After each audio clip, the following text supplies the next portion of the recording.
Oh. All right. I guess I'm live. Can you guys hear me? I planned to do this earlier, but things didn't go my way. But can you guys hear? I'm using a different mic. Let me know if you guys can hear me, please. Okay, good.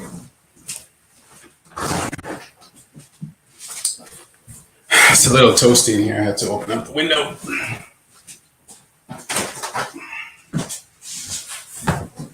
All right, so it's late. I know it's very late, guys. But today didn't go as planned. But it doesn't mean I can't make it happen. What I'm realizing is, well, first of all, hello everyone. Hello everyone. How is everybody doing?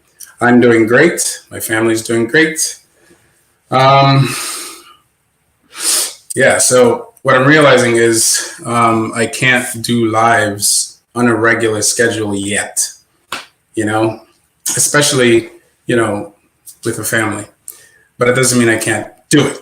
You know what I'm saying? So I'm just going to have to do it at inconvenient times. But you guys are all over the world. I mean, there are people in Australia, there's people in California, there's people all over the world. So I haven't even checked my analytics to see where most of you are watching from. So, yeah, it's just going to be a chill live. I'm not going to go fast because I had planned something, and it's still planned in a way, but not usually how I plan it. All right, so let's see some of your comments here. Let's see who's here. How about that? So, EUC Lifer. All right, EUC Lifer. What's up, bro? Thanks for the fix. What was the fix? I don't remember. Spartacus, how are you doing? Thanks for verifying the sound. The fuss. I really enjoyed your comment the other day. That was very thorough. It was very thorough, but it made sense. Great topic comparing these two similar yet different wheels. I'd love to take a poll and see what the majority actually would rather have. Wing wing. Thanks for the documentary. Yeah, and that last video I made, the purpose of making that video is because I didn't get a chance. It's kind of funny. Like recently, it's been so busy for me because new job, all that stuff I explained. But I didn't even get a notification that the KS20 was in New York. Go figure. So, I probably got the notification, but so busy, man. I didn't even pay attention. And even if I did get the notification, even if I did see it, I might not have been able to go anyway because life is so busy. But that wheel, in real life, it looks great. From YouTube. I still haven't seen it in real life. Wow. But anyway, the point is, I wouldn't have been able to make it anyway. So, wow, what a bummer. But that's okay. Hopefully, I'll be able to make it for the Master or whatever other wheel that comes out. That's awesome. So, yes, and the reason, yeah. So that's the reason I made that video. But the another reason I made that video is because shout out to all of the YouTubers that I pretty much ripped their videos and put them in that one video. Definitely go check out all of their channels to see a full review, especially for those who plan on spending money. Okay, so for those of you who plan on spending money, go right ahead and check them out because if you didn't have the chance to experience that wheel, it's a hefty sum of money to be putting down, in my opinion, for a wheel that you're not really. But I mean, hey, I'm just trying to save you some money. That's all. But it is what it is. Get what you want. Nice timing. One best. Nice timing. Broadcast for less than 90 minutes. Finished 2.5 hours later. Yep. The fuss, much appreciated. EUC lifer, the fix is the live you're doing. I'm an EUC addict. Yeah, I mean, the other day Black Cobra had a live, and he had some amazing people on there, especially to Sean, who I haven't seen in a while, meeting on YouTube. And it was refreshing to see him kind of back in the scene, you know what I mean, on the scene for EUCs, especially his reaction toward the Master. Because you could kind of tell, like, because there was a point where he was like, I don't even know if it's worth it anymore because these wheels are getting very expensive. But then when the Cobra mentioned the Master, he just woke up again. He's like, whoa, what? Gotway made another wheel that's like the KS20? And when he saw the design, he was like amped up. So I'm like, wow. So maybe, just maybe, he'll come back because he's great. He's a great addition to the community. I learned a lot from him, you know, hence my writing style. A lot of it came from him. Spartacus, me too. I need that live EUC. So yeah, what I plan to do tonight was, well, actually I planned it for tomorrow, but I'm like, dude, I might not be able to do this thing tomorrow, so let's just do it tonight. Okay, so fortunately you guys are here.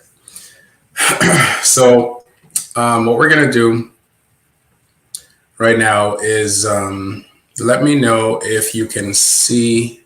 I'm gonna try sharing this thing, and I want to know if you can see it, okay? Because I have one screen right now. Like I said, I haven't set up this place how I did in my mother's basement last time I did my lives. So I want to share this screen.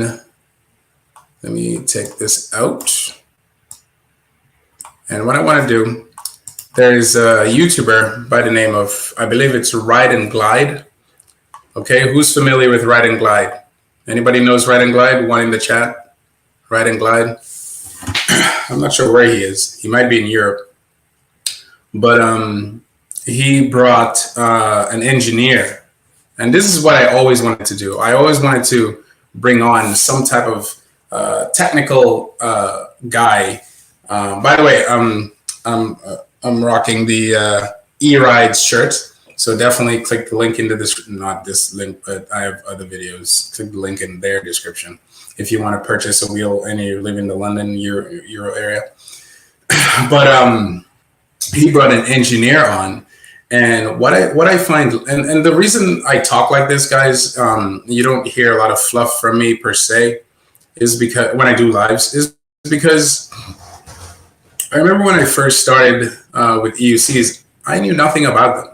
A lot like you guys who are brand new to the scene, is that I didn't really know a lot about EUCs. And a lot of people out there also don't know a lot about EUCs. Now, we pretty much break down EUCs in a very simple categories in order to make a decision.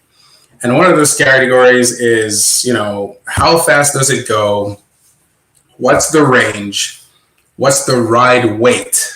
Okay, because we live in the United States and there's all kinds of, you know, different builds. You know, I know my BMI is terrible right now because I have not been working out. So, but my point is we come in different shapes, and mostly we come in shapes that's not adequate to get the best performance out of a lot of these wheels. You know what I mean? Especially range. So what's going on, Jose? I'm doing well. How are you, man? So, and I'm going to answer your question, EUC Lifer, which is why I wanted to talk about this. So the thing is, a lot of us make very simplistic decisions, but a lot of people don't. A lot of people don't. So one of those simplistic decisions we make is, as I mentioned, how fast it goes, what the range is, and the rider weight. You know, like, is this thing for me? You know, so I'm sure some of you out there, you weigh like 300 pounds and you really want an RS torque. I'm sure the RS torque will be able to handle you.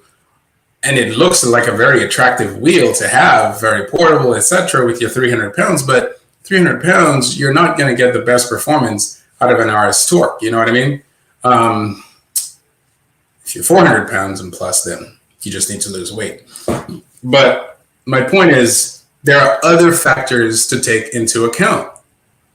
And what I've always wanted to do on this channel consistently enough is present enough information, enough technical information that would help people make decisions, proper decisions, because I wish that's the type of information I had before I purchased a wheel. Fortunately for me, the wheel I really was interested in at the time, which was a performance wheel, which was the Tesla, ended up being a good choice because of people like Tishan. You know what I mean? If it wasn't for people like Tishan or at the time Chris and all these other guys, David Jansen, I wouldn't have been able to make a decision that's proper for me, and then my experience would be completely different. But I was reserved, okay? Fortunately, I had come in at a time when a lot of these wheels were tested over and over and over again.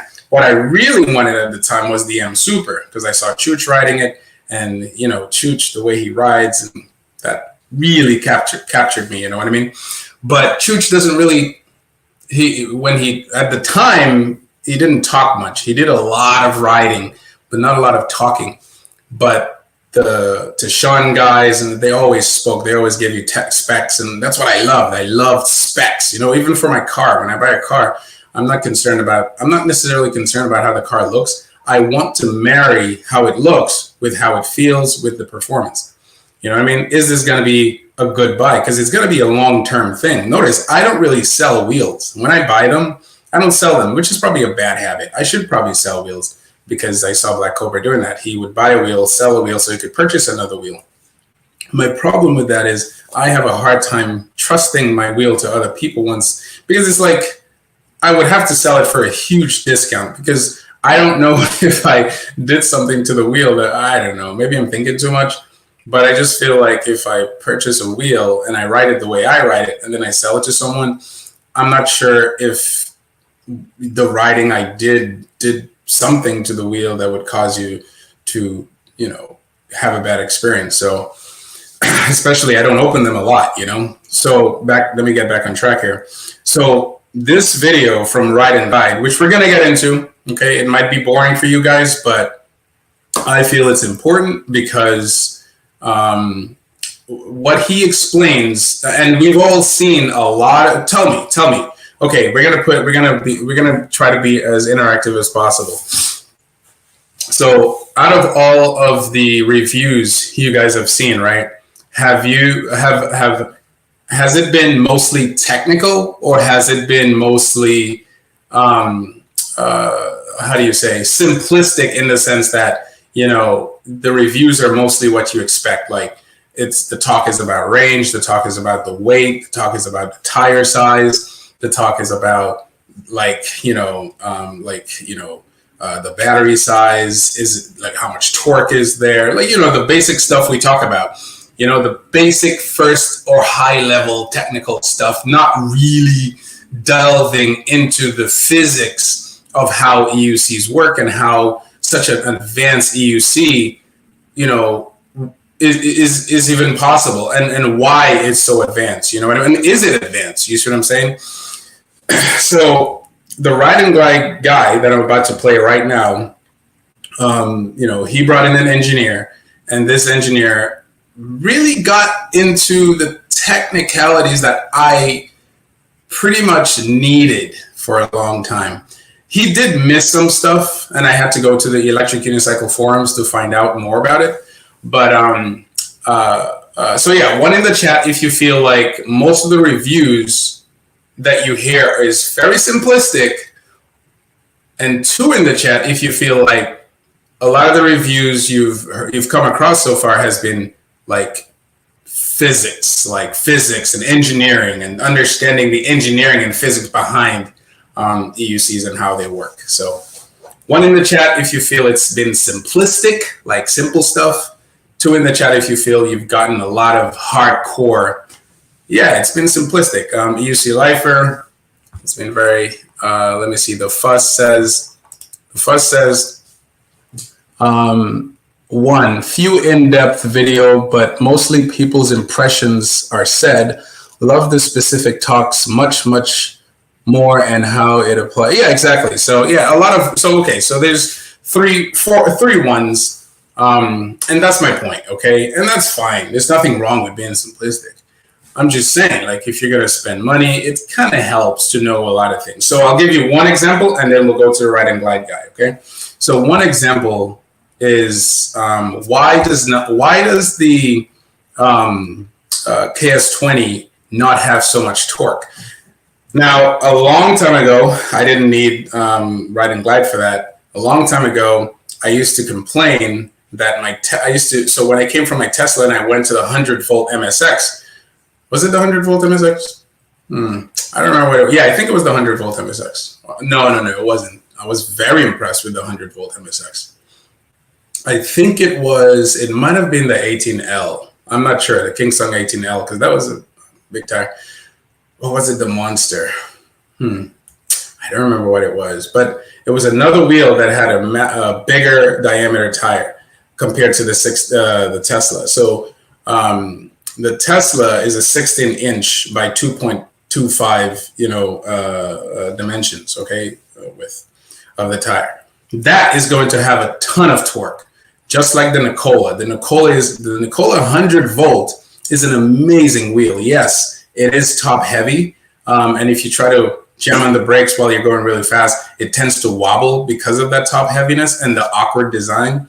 But that wheel has the most torque I've ever experienced on any other wheel, like hands down, because it has 100-volt and it's 16-inch tire. Like, that's the specs. As you learn later, it's not quite that, but that's the specs. That's what they say. And it makes sense, guys. This is common high-level stuff. If you have a wheel that is, a small diameter, you're with especially 100 volts, you're going to get an amazing amount of performance, just like you did with the Tesla, just like you did with the MCM, ACM, all those other wheels that don't even exist anymore. They probably do, but not online. So that's the fundamentals of torque. So with the KS20, you have 126 volts. Okay, so the first thought is, wait, 126 volts, but a lot of people are complaining that it doesn't feel even near 100-volt wheel. Okay, why is that? Part of the reason people say is because Kingsong kind of dialed it back, at least for the first initial, few distances or whatever.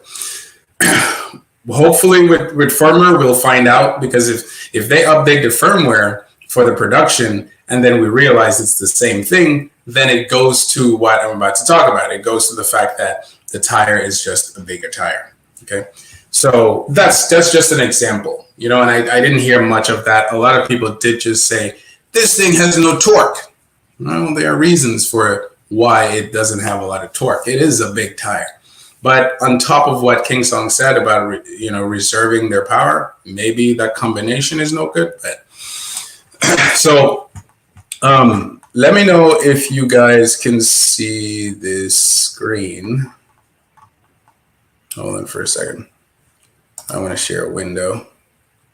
Go to master. No. So the point of this live tonight is to kind of compare the Kingsong.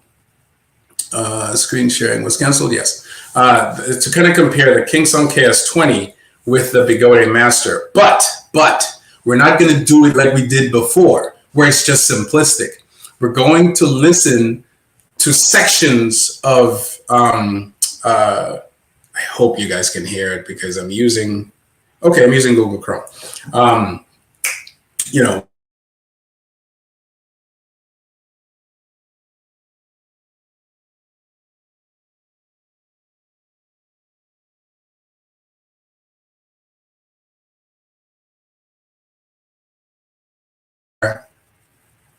It looks like I lost my camera again. Hold on, guys. I have to get a real camera. This is a digital camera, by the way. Okay, it's not an actual camera. It's a digital one. So so we're going to take that new information and we're going to compare it to the Kingsong KS20 and the Begode Master, okay? And then that's how we're gonna come to a conclusion, okay? That's, I feel, the best way to do it once you are equipped with the right data. So I'm gonna, yeah, I queued some stuff. Okay, there we go. So this is the ride and glide guy. Just let me know if you can see the screen for the screen share, because I'm gonna share them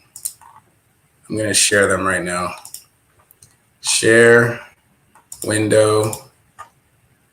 Okay. Oh, I don't need you guys to confirm anything. It's right there. All right, cool. Let me just make this max. Ah, see, that's the beauty of having an extra screen. I could make this max on another screen, and that way you could see the whole screen, but now I can't do that. I mean, I can do it, but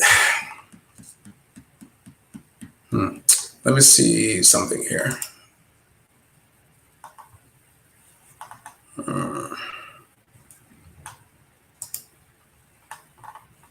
I wish I could. Yeah. That's how I'm going to have to do it, apparently. Whatever. You know, next time I'll have the extra screen. You know what I mean? Okay, so let me, before I play this, let me see. Okay, you can see it, the fuss, good. Oh yeah, I've seen this, great video, super unbiased. Yes, that is why I chose him, because I literally searched the web for a technically in-depth, unbiased review of the wheel, because everyone was either hot for it or completely against it, just because I feel like the internet does that. Like when you have a mass of people against something, naturally you're going to have a mind that's skewed, okay? But this guy, he wasn't skewed at all. He was just giving to you as is. And that's what I liked. So we're going to watch it together, and we're going to take some stuff from it and come up to a conclusion. Okay. In terms of comparing the two, I'm just trying to see which one works, because it sucks to work with one screen, dude. It's terrible. Working with one screen is no fun. All right. First, we're going to do an audio check. I want to know if you guys can hear Ride and Glide. Can you hear it? Can you hear the audio? Okay, so I added it to the stream. Can you hear the audio? One in the chat, please, if you can hear the audio. One in the chat if you can hear the audio. EV Roller, thanks, man. I appreciate the $4.99. This is greatly appreciated. Hopefully I can use that to add to the master. Oh, good. Great. You guys can hear it. Man, you know, one thing I hate is technical stuff. So let's go. So what I did was I timestamped a lot of the important stuff. So we're going to go to those timestamps. And like I said, guys, this is not a fast-paced live. You basically came to class, okay? This is class. You're in class right now, and we're all here to learn. I'm not the teacher, okay? I'm not the teacher. I'm just the moderator. These guys are the teachers. And okay, so I broke down his video into certain sections. And the first, so I'll explain to you what sections I highlighted. I highlighted the tire physics, okay? The tire physics. The motor and power delivery. Okay, so he's going to get that part. I found interesting. The motor and the power delivery. That was very interesting. The battery. Okay, he could have gotten a little bit more in depth in terms of like, or maybe he did in terms of like dissipation, like the current dissipation and stuff like that. But I don't think he did. I think I had to go to Electric Unicycle forums to find out more information about it. And then you have okay, so that's the battery. And then you have suspension, and then you have the wheel's height and stability, and then you have the pads, and then finally we end with his assessment, his final assessment, okay? So what we're gonna do, we're gonna watch this, and I will pause. So every time we're done, and I'm gonna add the link in here I'm gonna add the link to invite people in here, because here's the thing: if you want to be on the panel, there is no panel; it's just me. But if you want to be on here and just be able to add your own, to communicate back and forth in comparison, in relation to this video, then that would be great. So otherwise I'm just hearing myself talk. But anyway, let me look at what you're saying here. The first says, I think sharing a wheel a year plus before the release causes a lot of hype and questions. Maybe it wouldn't have been like that if they released the wheel 3 to 6 months after. Correct. I agree. You know, and credit to Gotway, because last night I heard on when I was listening to Black Cobra, apparently Begode was about to release the Master, the Begode Master, and then Hafiz from E-Rides, all right, E-Rides, I'm putting it out there. Hafiz from E-Rides, he balked against that. He said, whoa, hold on. And I heard this from Black Cobra. How much testing have you done on this wheel? And they're like, no, we've done a couple. And then Hafiz balked at it, and he said, no, you need to do more testing. And that's what happened. They apparently are doing more and more testing. And I saw Lucas online just doing a lot of stuff. So I have some cues of the Master too. So okay, we're gonna start. Is there anything else you guys want to say before we start? Okay. He says, I had watched this video too. Yeah, very informative, wouldn't you agree?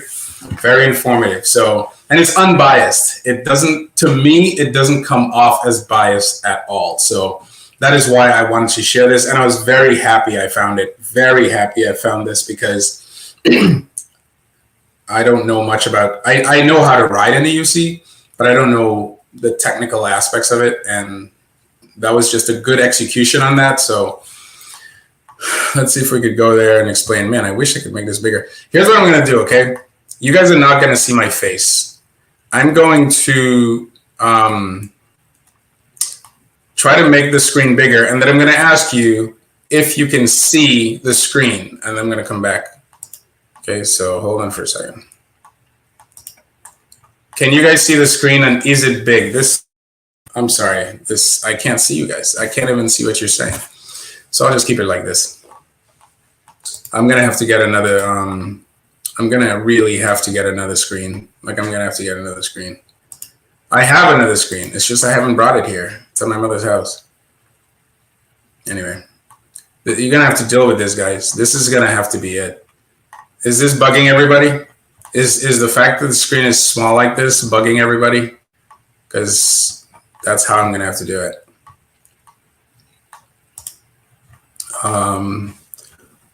Kurt Flirt 2 says, video good, video by Ride and Glide. He usually makes good scooter videos. Was surprised he did. Yeah, I mean, I didn't know that, but let's get into it, because I feel it's just, I can't wait anymore. This video is just really good.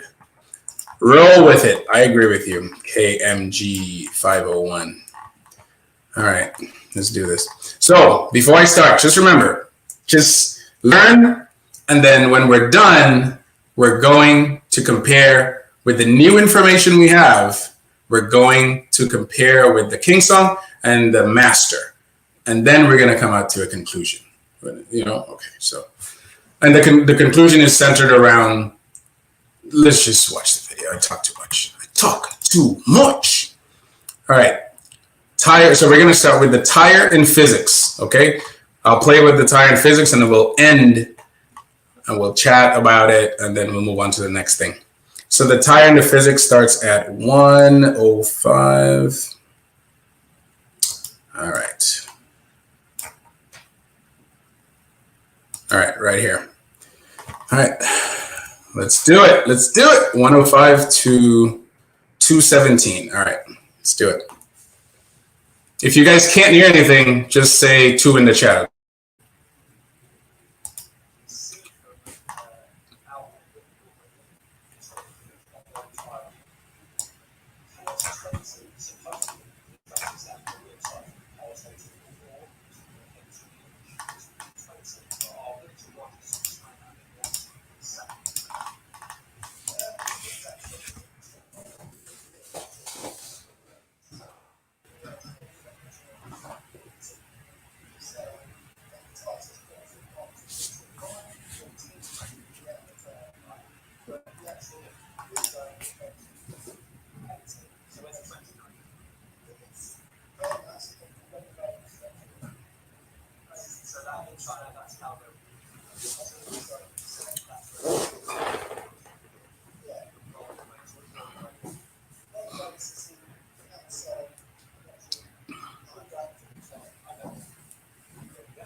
Okay, so that was that.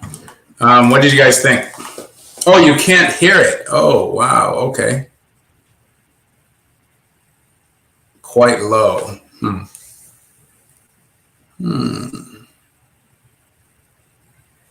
Okay, I was hoping. Okay, hold on, guys. Hold on. I'm gonna. Let me try sharing it again and then see if that works.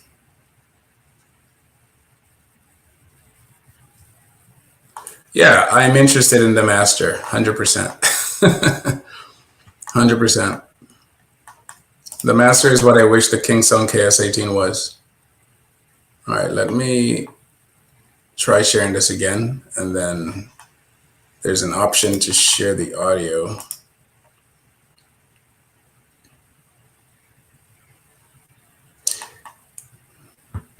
You know what? I have a better idea.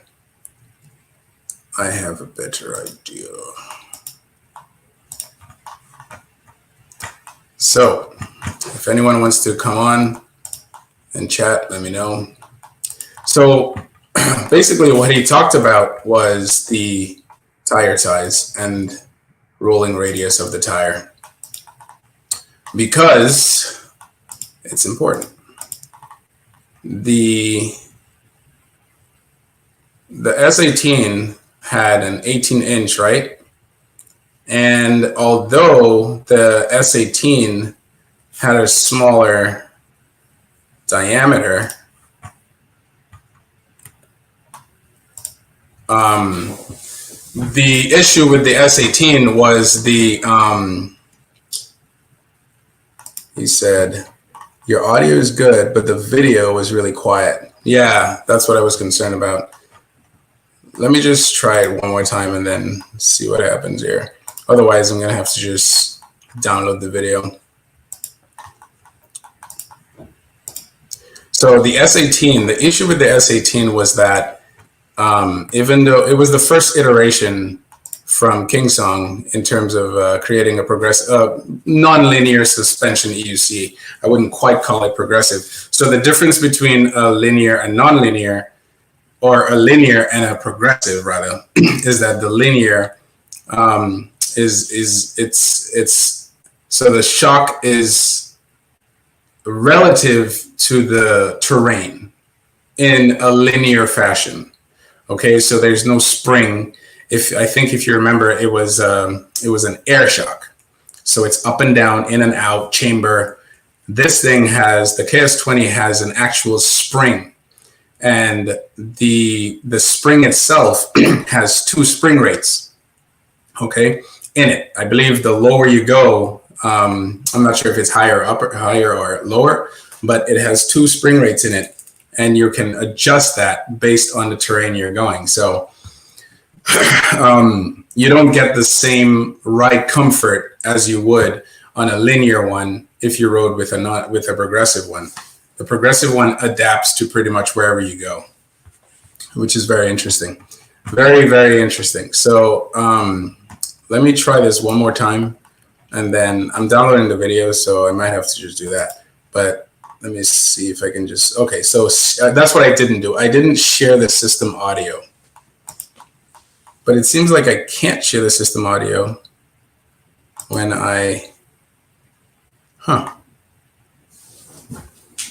when I do entire screen. Share tab audio. Okay. All right, let's try this. Let me know if you guys can hear this. 1 in the chat if you can, 2 if you can't. Within the tire, there's obviously the rim and then the motor. Now, what King Song have done here with the S20 or KS20 is put a 3,300 watt motor in. That gives off over 7,000 watts of peak power, so incredibly powerful. Can you guys hear this? One in the chat, two, one in the chat for yes, two. Okay, so you can hear it. Good, good. So let's go back. So yeah, the S18 was a very, okay, good. The S18 was a very good initial iteration or introduction of progressive suspension. But like I said, the tire, as he was explaining, so we're going to listen to him again, and then the idea is to take what he said and just see what you can draw from it, okay? Because it's kind of funny. I had the same experience. I went and I took out my torque version MSP, or was it the Tesla? I think it was the Tesla because I bent the rim. And I tried to measure it, and I'm like, wait a minute. They say it's a 16-inch, but when I measured it across, it wasn't 16 inches. It was close to like 12 to 14. And I'm like, what the frick is this? So that's what he's explaining. So let's start there and then see what we can take out of that. So this is the tire physics. You can see from our point of view, or from your point of view, it's got a huge off-road tire on it. KS20, supposedly, the 20 stands for the wheel size, with the KS18 before, which stood for an 18-inch. This would be a 20-inch, but I'll give it to Roger just to explain that a bit more, because it's not exactly 20 inches, is it? It's not exactly 20-inch. How the Europeans and the Chinese and the US, how they do their measurements, it's all different. So on the tyre, it says 14 by 2.75. 14 by 2.75? Yeah, on the tyre. Right. But the actual rim diameter is 18-inch. 18. So where's 18. the 20 coming from? I think it's their maths. It comes from the rolling radius, the actual radius of the so tyre that in China, itself. that's how they'll be measuring it. I believe so. It's that's where it gets its name from, the KS20. Then. Yeah. The rolling radius. So what does rolling radius mean? Rolling radius is the outside, the actual true diameter of the tyre. Okay. Yeah. There you go. So that sounds fairly complicated when you're talking about tyre sizes, but it does make sense when Roger explains, obviously, the rolling radius is 20, which is where it gets its name from. So I presume, what, in the KS18, that would have been a rolling radius of 18? It is an 18-inch. Right, okay. Right, we're getting really? it. So that alone was ridiculously complicated as it is. Like, why do they name it a 20-inch when it's really not a 20-inch? Because of the physics, how EUCs work. It's the rolling radius. Holy smokes, man. The rolling radius. And that's later on, you're going to see that has a lot to do with how a wheel functions, how it performs, how the gyro tries to keep it up straight, blah, blah, blah, blah, blah. There's just a lot going on here. So anything you guys took out of that besides what I just said? That's what I thought. Like, I thought the radius was inside. That's what I learned in geometry, was that you take a circle and the radius is from this dead center out to the, you know, the circumference, the edge of the circle, not the entire circumference. So apparently that's where they're getting that stuff from, because 20-inch tire, this is not an actual 20-inch tire. If you measure your tire right now, it won't come out to 20-inch. That's what I'm trying to say. I did the same thing, and I was like, what? This is awkward. So it seems like the 20-inch is like, it's the rim's diameter.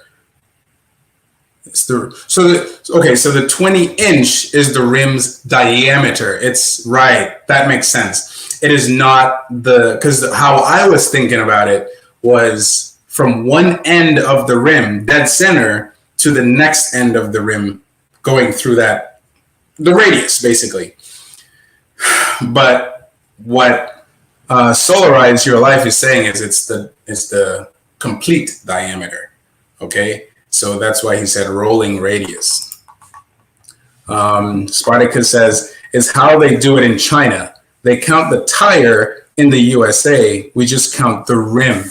Spartacus, you said we. Are you in China? That's awesome. That's interesting. So, wow. See, that was very confusing to me. Very confusing initially, not now. What's up, Marwan, Ali? Yeah, initially that was very confusing because I didn't understand where they're getting this from, but it makes sense. It makes sense because I don't know why I thought to just measure across. Why would you measure across? That's cool. Very cool. Very interesting. Kind of like lazy rolling jackets measures the outside of the jacket size, not the size of your shoulders, arm, etc. Got it. Spartacus, no, I'm in the USA. Okay. I forgot the... Gotcha. Okay. That's funny.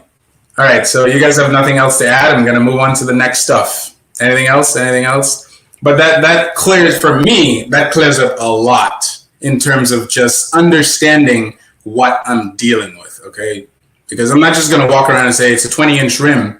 Well, what does that mean? From bottom to top? No. Wrong. All right.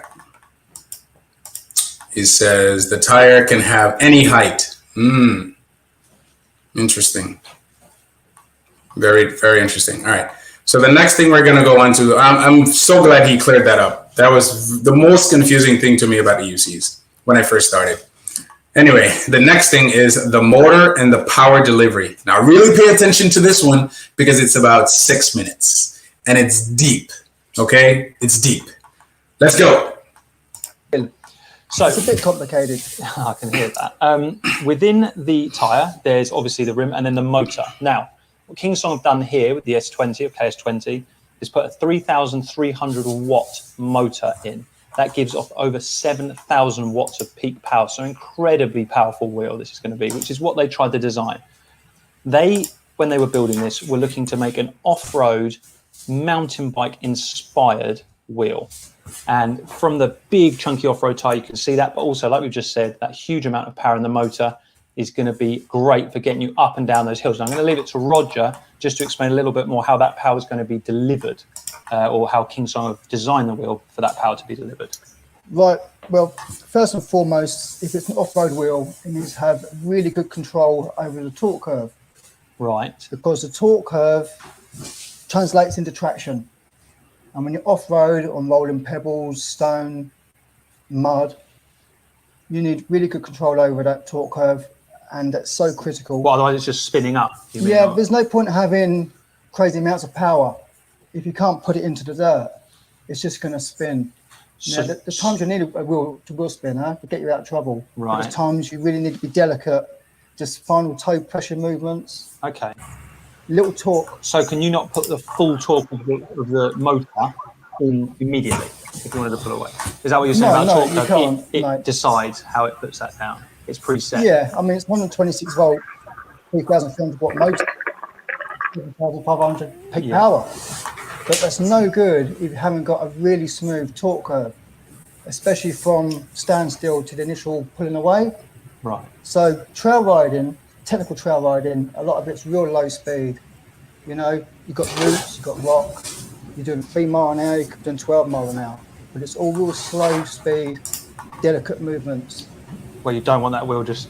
You don't want it to be like trigger happy. Right. You know, you don't want it to be like a switch just on and off. Yeah. It needs to be really, really smooth. A linear power curve on your first part power curve, and then more exponential as you go up. So as you're increasing the speed or whatever. And you've got momentum, yeah. And then you need the high freewheel speed, and you still need the torque to keep pushing into the wind and picking up the speed. Right, okay. The low down torque curve, the first, say 2 stages of the torque curve, it's really critical for trail riding. So Kingsong have designed it in that way. Yeah, they've got a lot of power out the batteries, yeah, which goes to the MOSFETs, which then goes into the wheel and translates into traction. They don't just develop a power curve, a torque curve, just for the controlled ride. Right. Okay. For the traction, yeah, they have to control the power spike, the power to the MOSFETs. Oh, right, to stop blowing the controllers, basically. Yeah, you don't just go 100%, there you go. And if you did give it 100%, what are you going to gain from that? Okay. Okay. Okay, I get it. So they've thought about that and how that could be delivered in the best way. It's controlled, obviously, comes from the MOSFETs, but it's the software. Okay. You know? So it's by design. It's by design. I mean, you've got a real large wheel. Yeah. So it's got a real fast rolling speed. Yeah. So a small wheel, it's really twitchy, it's really unstable, really dynamic. But a small wheel inherently has its torque because it's got a small rolling radius. Okay. This is a big wheel. This is getting technical, isn't it? A big wheel is not going to have the fast initial acceleration like a small wheel. Yeah, I understand that. Like when the pint beats the XR in acceleration and then the XR takes over. That's right. Yeah, I get that. So by design, this is inherently going to be fast over general off-road terrain because of the size of the wheel. But controllable. Totally controllable, yeah. So we talked about torque. What about with that motor? You've told me before when you're jumping, things like that, you need a high freewheel speed. Yeah. So you need speed, you need momentum. Yeah. So and why is that? Well, you need the speed so you can cover the clearance, get the height, cover the distance. Right, but why do you need the wheel to spin fast as you're in the air? Well, all the time you're going along the ground, the tyres in contact with the terrain, and it's perfectly fine. Once you come away from the ground, the gyro is working really, really hard, trying to keep that dead centre of effort. Right. Okay. So as you take off, your trajectory and your attitude through the air is critical, because as soon as you lean forward slightly, you change the attitude of the wheel. Right. Say you lean forward slightly, you pitch forward too much, the wheel's going to spin, and it's going to spin real fast because there's no resistance there. Yeah. Oh, I see what you mean. It's just literally free spin, like yes. Yeah. So under no load. Yeah. What you have with that, once you're in the air, you'll have torque of the wheel versus the counter torque of the chassis. Right. So when the wheel spins forwards fast, the chassis is going to counter torque because there's nothing to stop it. Yeah. Okay, so that changes your attitude. So you're going through the air. Right. You lean forward. Forward and back. Okay, it pitches, the wheel spins real fast forward. Yeah. And the chassis won't do the opposite because it's not fixed to anything. Understand.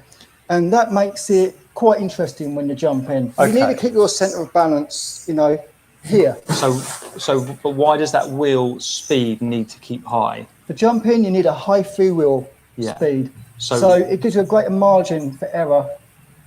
And you don't worry about the wheel cutting off, basically. Right, so if it spins too fast on certain wheels, it can cut off. Right. I mean, it's not an everyday occasion. You're talking about the extremes, But that's what this wheel's for, isn't it? It's what it's for. It's sort of more advanced riders. It's not beginner's wheel. It's an intermediate to advanced. Right, okay. So people who may be jumping. Sure, you could learn on it. Your learning curve would be much longer if you bought something smaller and you got your basic skills together. But it's an intermediate to advanced wheel. All right.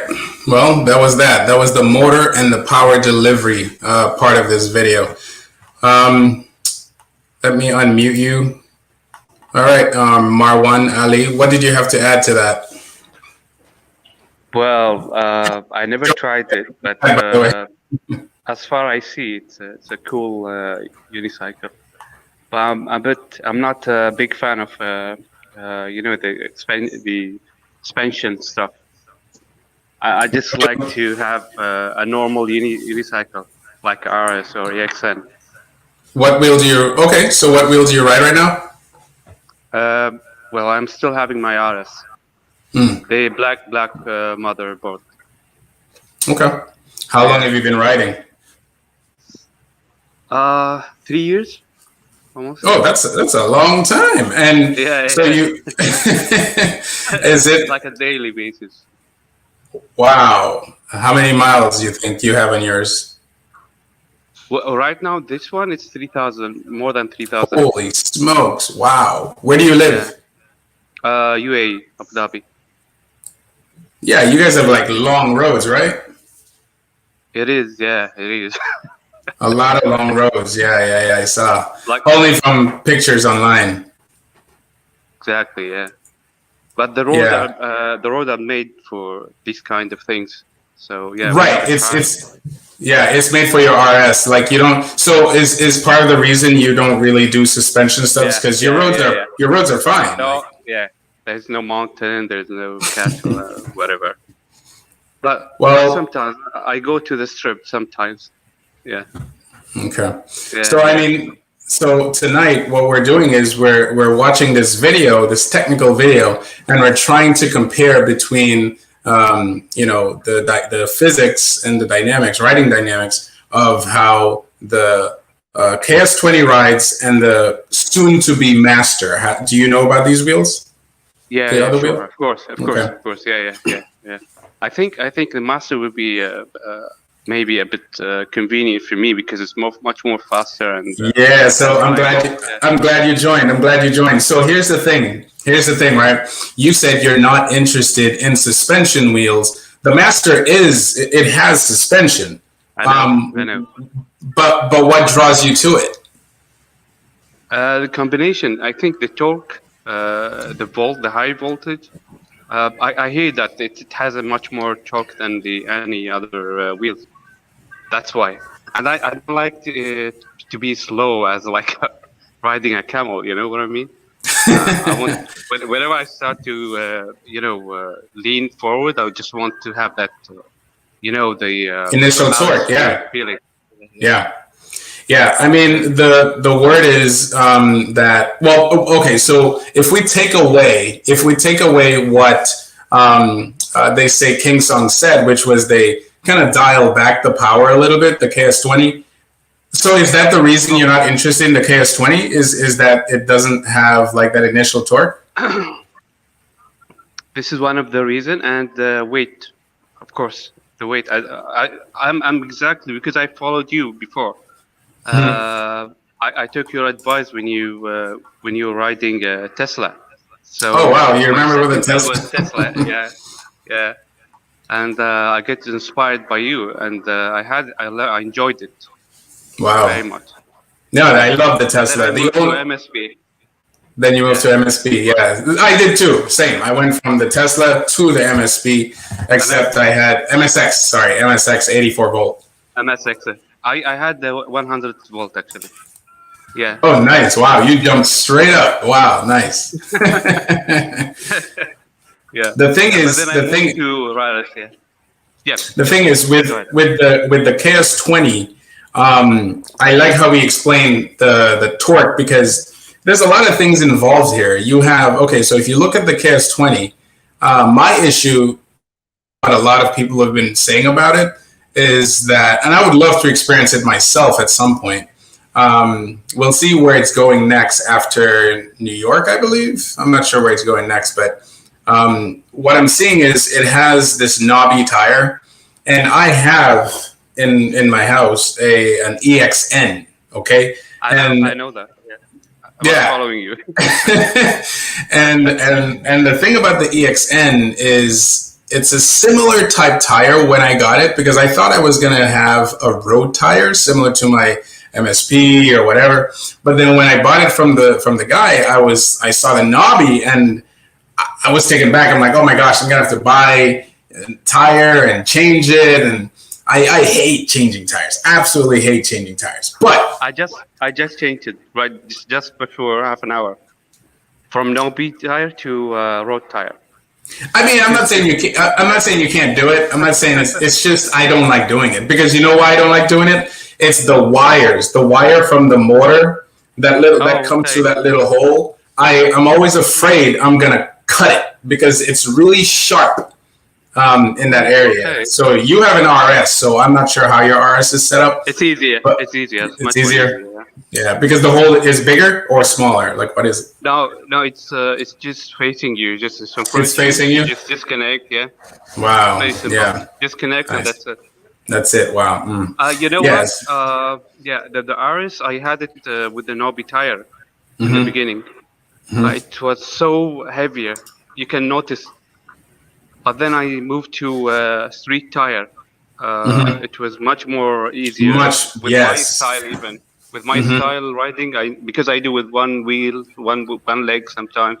I turn with one leg. Stuff like, you know what I mean? You cannot do it really with a knobby tire. EV Roller says Master is the same weight. So I think you're gonna have to X that out. In case if I'm interested of one of those KS20 or Master, I would go with the street tire. That's for sure. Of course, absolutely, 100%.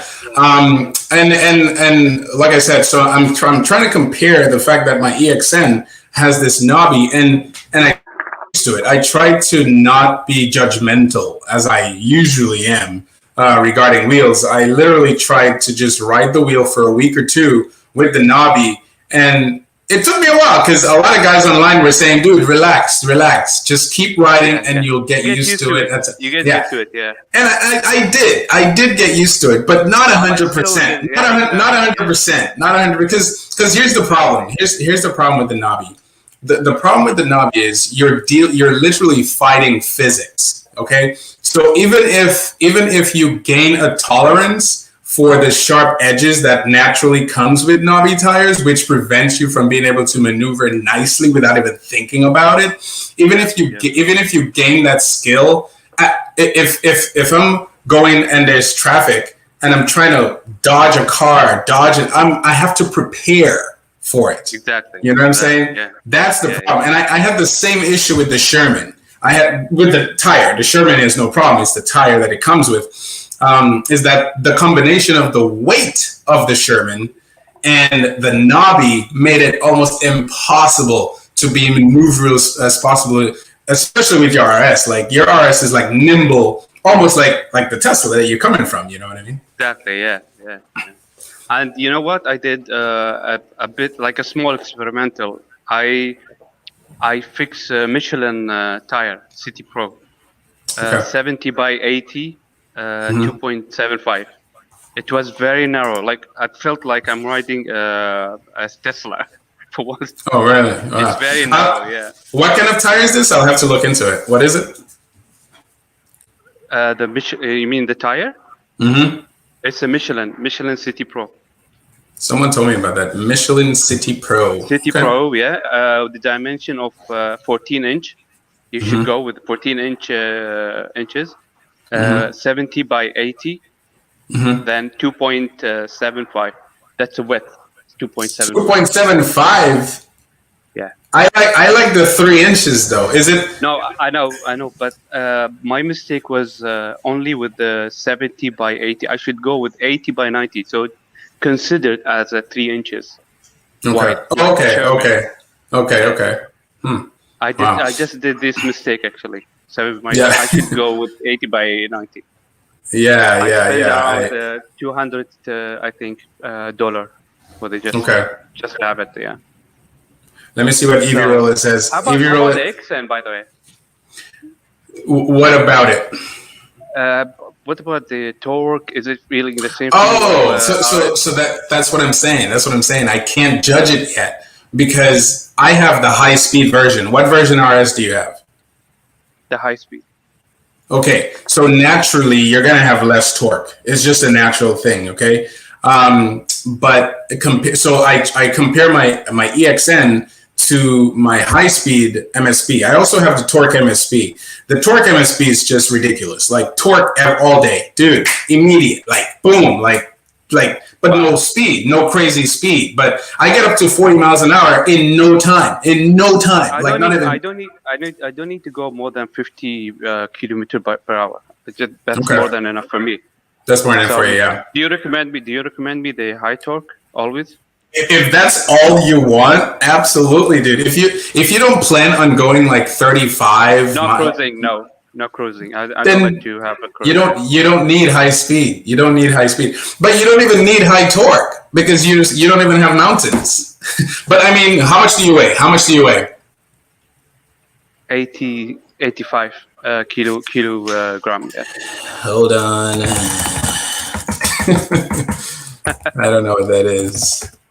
85 kilograms. 85.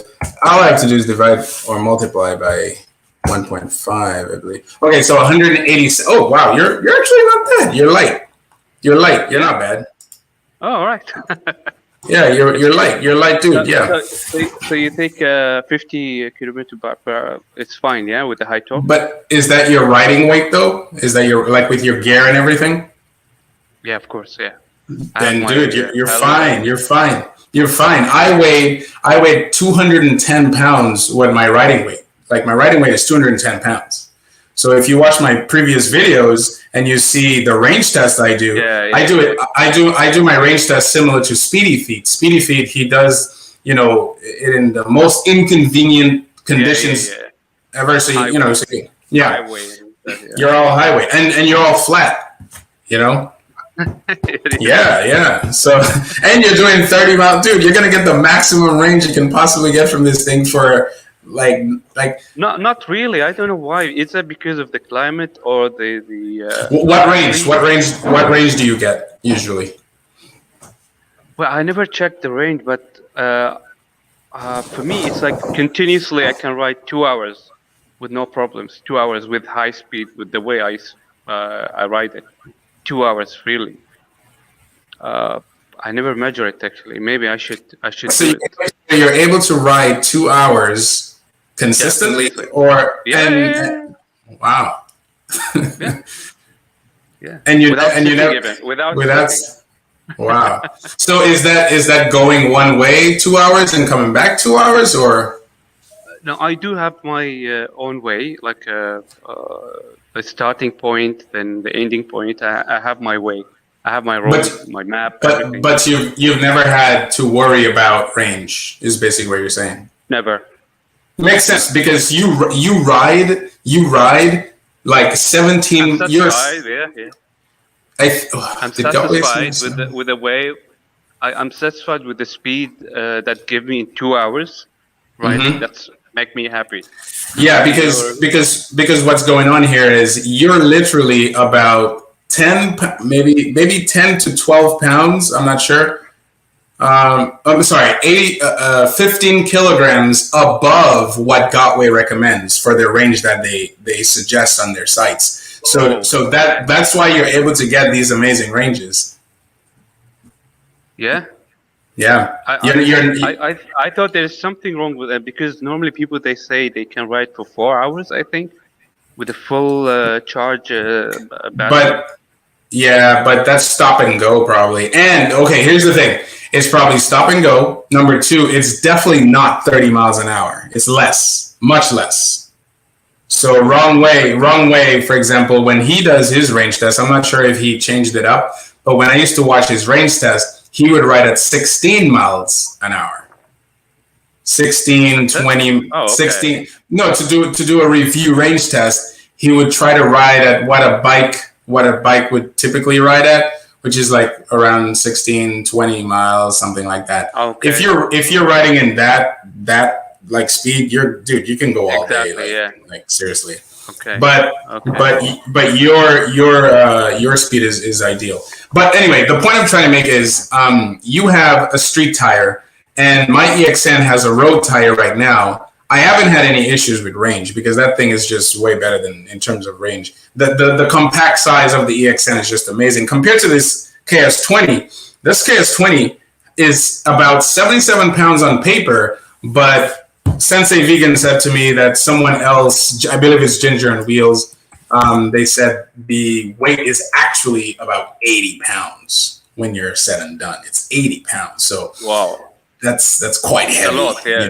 That's a lot. And then you have that weight, plus you have that knobby tire.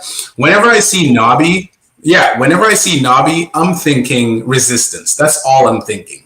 And one of the worst things in terms of power delivery, okay, so power delivery to the range ratio, is that when you carve, because I like to carve and a lot of people like to carve. Do you like to carve?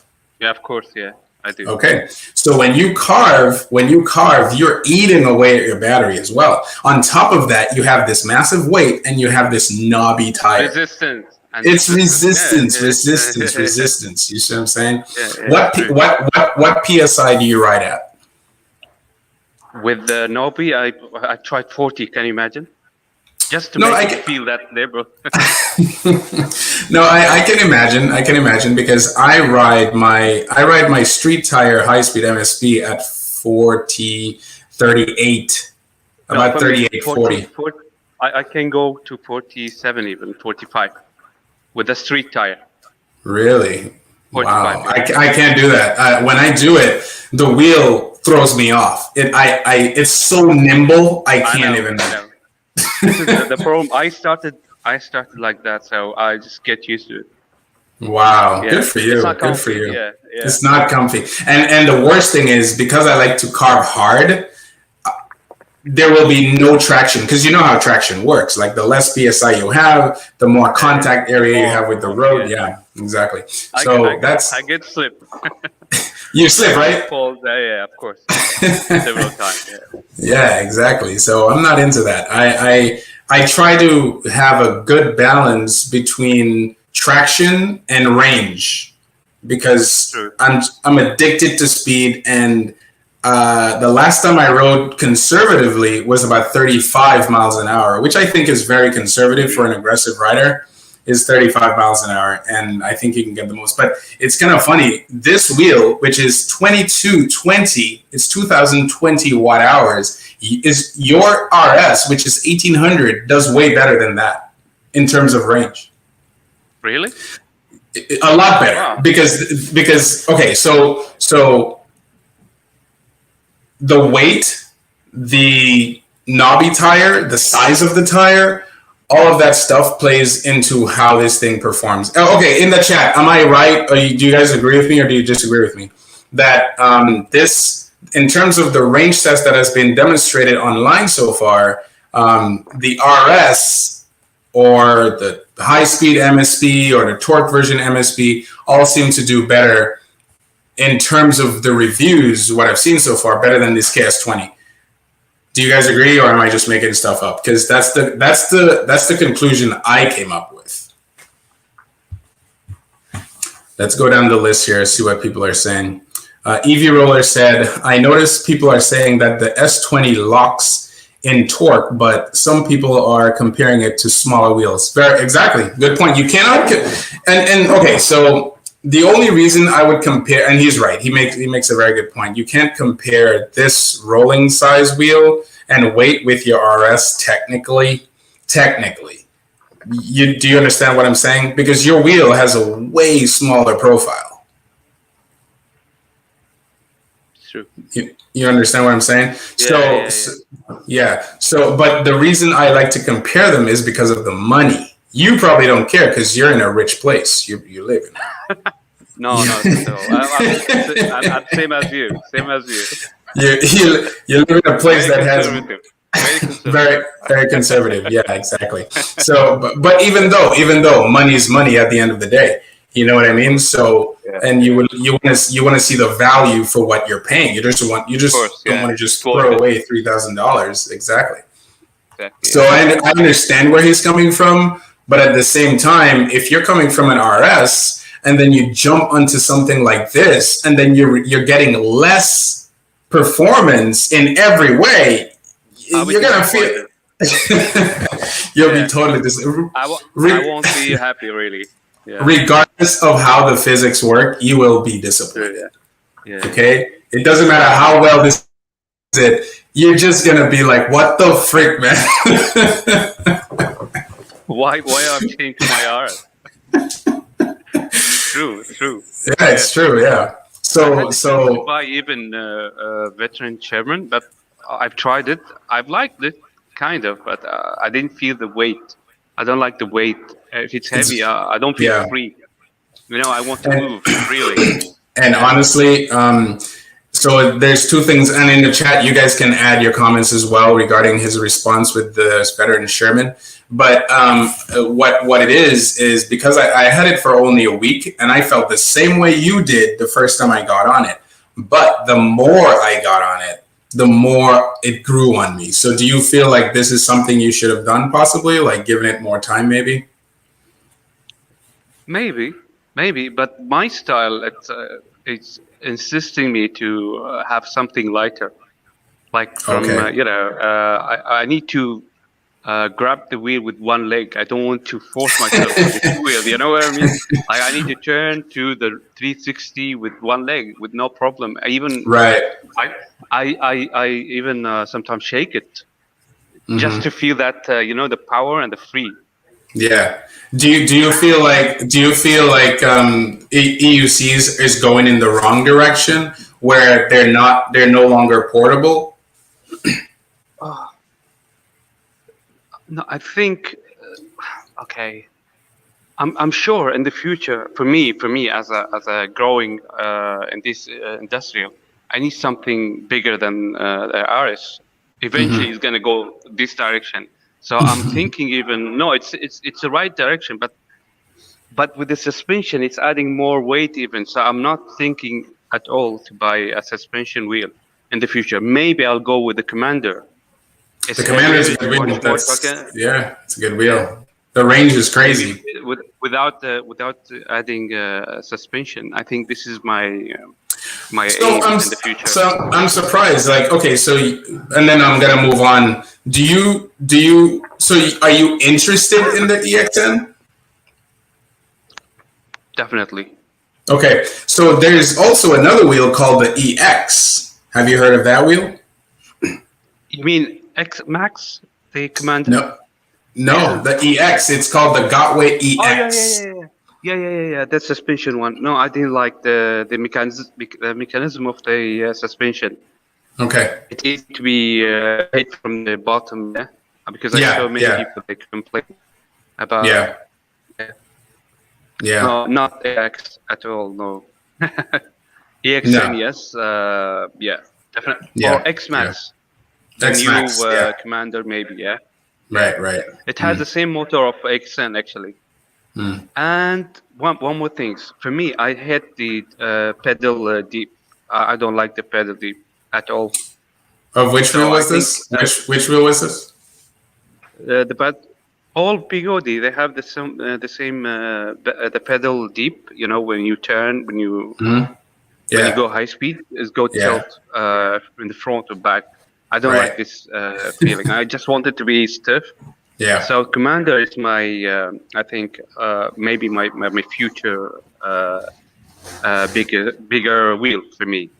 Okay. It just has zero dip. Right. Zero dip. Wow. So you tested the Commander? No, but I'm watching a YouTube channel. Sometimes they explain it that there is zero pedal dip. So, okay. Yeah. I don't know if it's in the reality same, if it's true or no. I don't know. EV Roller said, I switched the knobby tire on my Sherman to a street tire, and it's completely different wheels. So let me ask you this. When you rode the Sherman, was it a knobby or was it a street tire? No, it was a knobby. Yeah. So that, like I said, and that's the thing, like when you're used to something and then you're introduced to something else completely, that's way off from what you're used to, you're going to make a judgment immediately. And then that immediate judgment is going to be like, is going to determine how you, exactly. So you need to, my advice is just give it time. Maybe you might like it, It's true. And if I would compare between which one I would go for, AXN or veteran Sherman, of course AXN, because it's much the weight is less. And that's it's funny. That's how it was with me, because when I got the Sherman, I was amazed at the range. I wasn't so interested in the power per se because it really wasn't there for me. The knobby tire definitely had a lot to do with it. To EV Roller's point, but when I rode this, and I rode it hard, always not initially, because whenever I did the initial push, it just wasn't there. But when it started going, holy smokes, that thing is just crazy. And the range, because that battery was so huge, the range was just beautiful. That's what I love. You can ride hard. Oh my gosh, that wheel. 3,600. Oh my gosh. Like I was like, dude, I can go wherever I want. But the thing is what I had to battle with, and someone else is joining the chat. What I had to battle with was, oh no, it's it's that guy, the EUC live guy with his face. What I had to battle with Hubert. What I had to battle. Hello, Hubert. What I had to battle with was the weight. It was the weight of the Sherman that made me not be interested in the wheel at all. You know what I mean? Because to me, EUC should get to a certain point and not any further. But then again, hey, that's just choices. I'm not gonna say all wheels that weigh 80 plus pounds are bad. It's just good. It's good in the sense that we have options now. So, but absolutely, yeah. You need to adapt yourself with the AUC, the one you choose. Eventually, you exactly. have to adopt it. Yeah. Yeah, you have to. Let's see. Kurt says, "What PSI do you have it at?" I think we answered that question.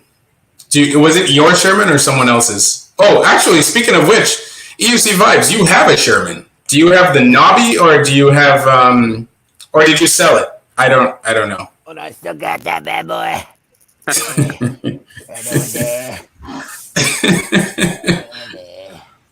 Bad.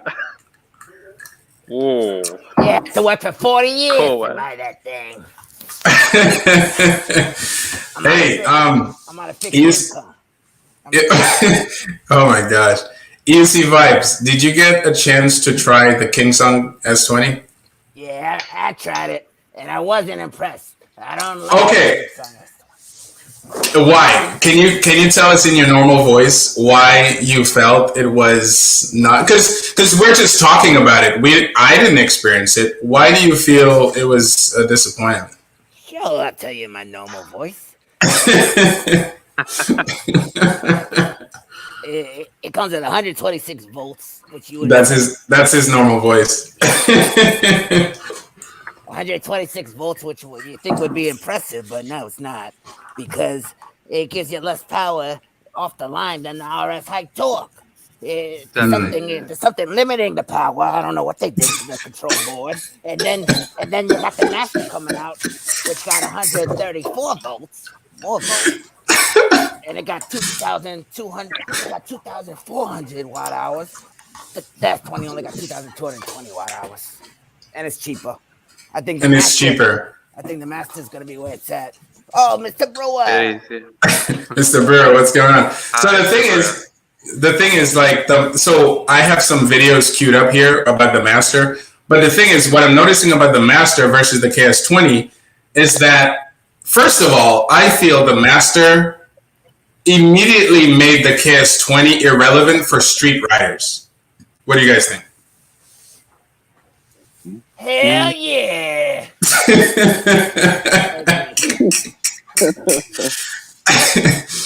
What do you think, Mr. Brewer? Yeah, I think it made it irrelevant too. Because it's just the KS20 is too slow, honestly, for street riders. Oh, did you try it? No, but I think 43 miles an hour is too slow because sometimes you want to go a constant 40 miles an hour, and you don't want to do that on the KS20, I don't believe. EUC Vibes, do you know if they throttle their wheel at a certain speed or a certain battery percentage? Oh, I'm not sure. I heard that off the line they throttled the like instant torque that they give you. There was some kind of setting where they don't give you the 126 volts because they were afraid it would fry the MOSFETs if all that power was delivered right away. That's crazy because I was looking on, if I go to Song, okay, that website, remember that popular website, Song S20, it says that there is a TO-274 MOSFET, and the whole purpose of that MOSFET is to deliver power. So suddenly, that is not even the case. Suddenly, that MOSFET is like irrelevant now. Sometimes that's why I hate marketing. It's just too much, man. Like, why would they even mention the MOSFET capability if in fact that seems to be an issue off the line? And it's 126 volts. They're using the new form of battery too, so that's not even the problem. It's literally them doing it. They're doing it. So they have the capability of, so it's the LG50LT. So apparently I heard that the original batteries, which was the LG50L, was the one that was causing the fires and all that stuff. But this is the LG50LT 21700. So it's not like it's not capable of.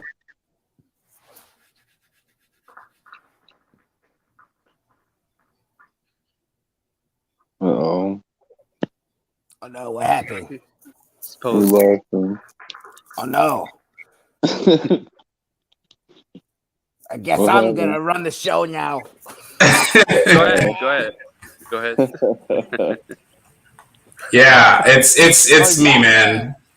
I have a bunch of stuff here that's just acting up every now and then because I just moved to this place. So, but it's not that they're not capable of doing it. It's just they're not doing it, and hopefully they do it on the production version.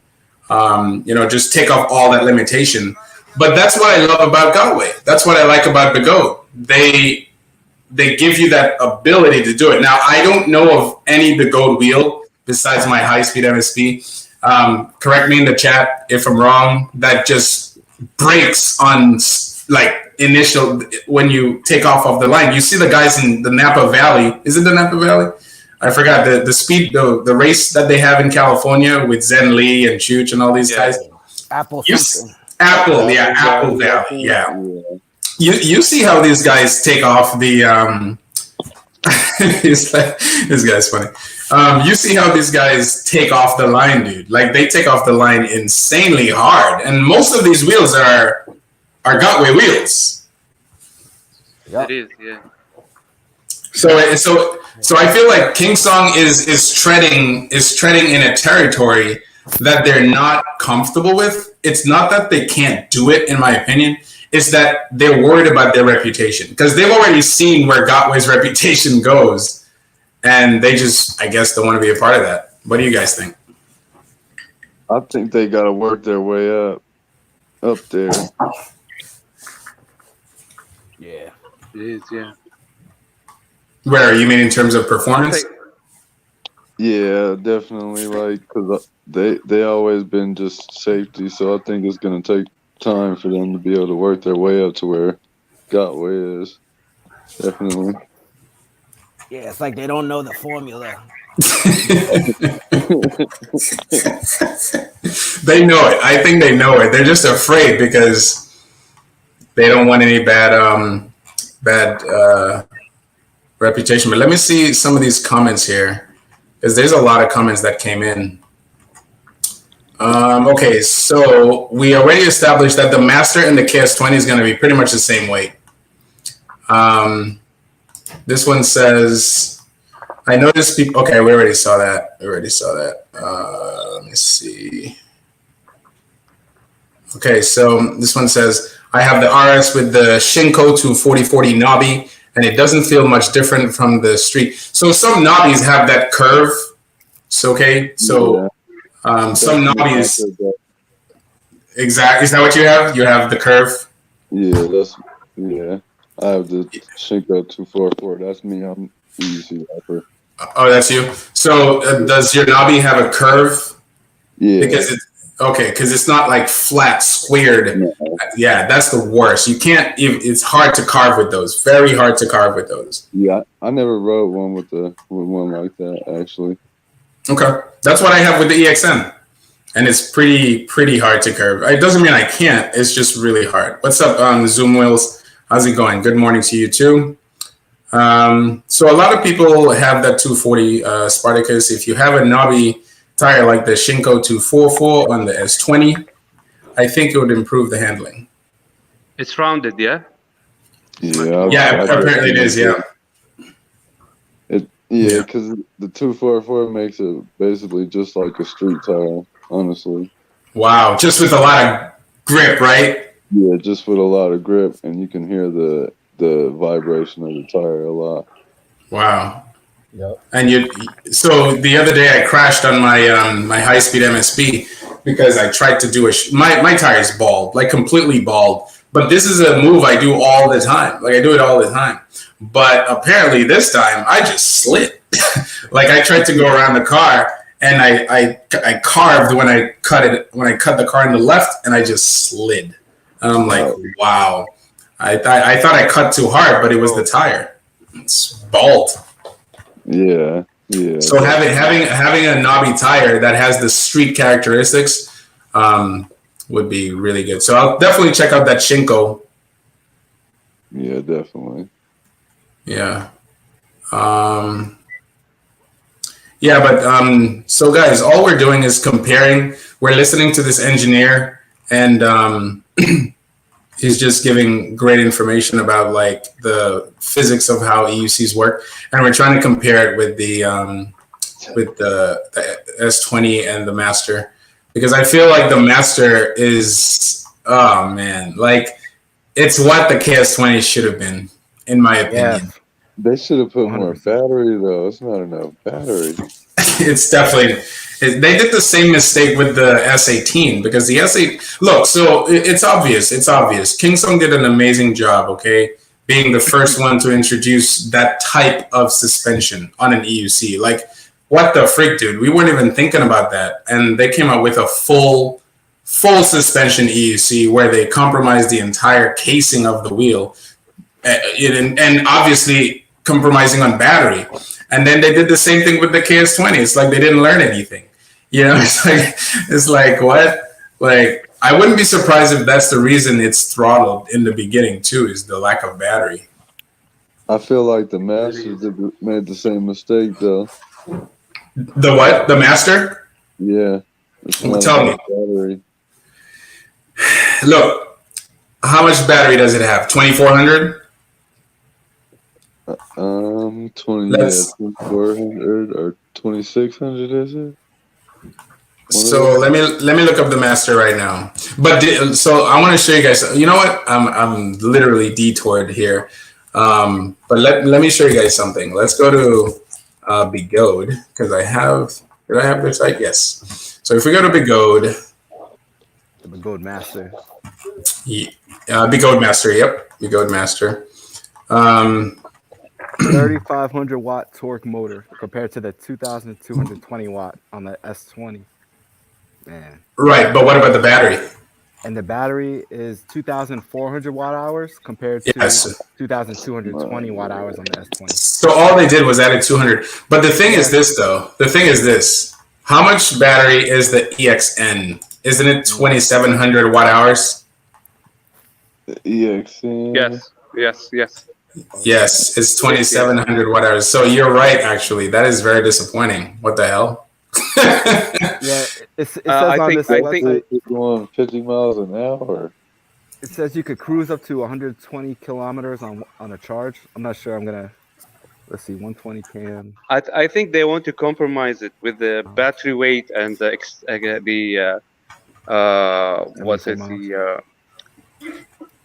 shell. The shock absorb stuff, because it's heavy. So Oh, okay. They just want to, you know what I mean? They want to balance the weight. They're claiming 74 miles on one charge for the Master. That's not gonna happen. Not if you're going 45 miles an hour. Yeah. Right. Well, no. Hold on, guys. No, they always put in a parentheses 70 kilogram rider. Oh. If you look at the specs of all Gotway wheels, they always have that in parentheses. Wow. And this time they didn't include the speed though. Usually they say at certain speed, but this time they said when the knockoff is better than the original. Oh, I know that. Wait, where's Devo? That's not what. Where did he say that? Oh, I think it's more recent. Okay, let me see. Oh, sorry. That is so true. When the knockoff is better than the original. It's true, because I'll be honest. I like the how do you say, the uniqueness of the KS20. I like the uniqueness. And you know what I like more about the KS20? The fact that it's forcing other EUC companies that we love so much, like the Gotway, to go in that direction. Because Gotway was never going to do it. Let's be honest. They're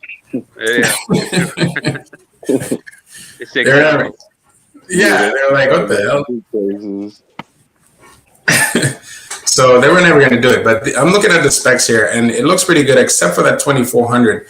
Let's see, 4, 5, 6. That's $300 less, 300 watt hours less, with more voltage than the EXN, which, in my opinion, is their top mid-range wheel. You know what I mean? In terms of performance. Because I rode the EXN like pretty much the same distance I would with my other wheels, and I was impressed. I was like, wow, this thing, and it's a knobby tire, which has a lot of resistance, so I don't know.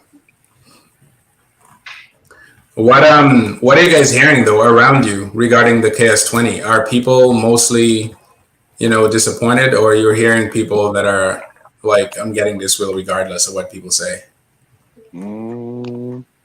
All I'm hearing is that it looks good. For the look, I think yes, we should go if we want looks only. Yeah, everyone loves how it looks. Yeah. Definitely. I think if the Master wasn't coming out, it would get a lot more attention. But Right. Yeah. Gotway gave it no time. They literally gave it no time. No time to get any type of traction, dude. Oh my gosh, that's awesome. Good job, Gotway. Yeah. I forgot who it was, but somebody was saying that all those new wheels that Gotway kept coming out with, they were just like different variations leading up to the Master. Like yes, it was.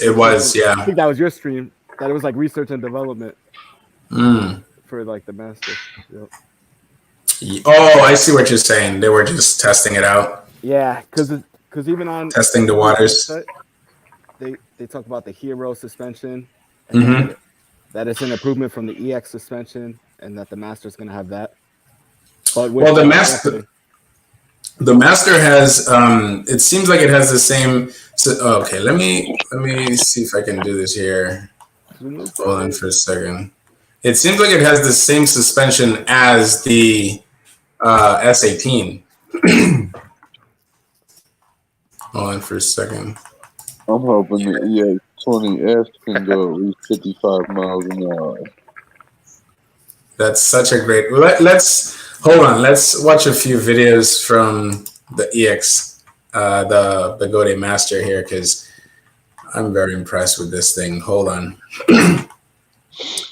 Hold on for a second. Have you guys seen videos of the Master? Oh, yeah, I've seen a lot. Yeah. Many.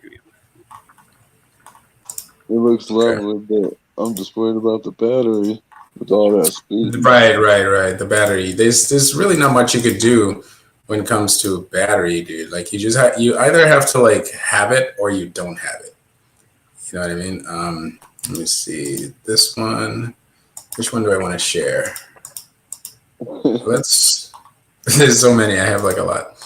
Okay, let's just watch this one right here for a second. Oh shoot, I didn't even offer to share my audio. Can you guys let me know if you guys can hear it, one or not? Can you hear it? No. You can hear it? All right, cool. That's fine. Share again. Chrome tab.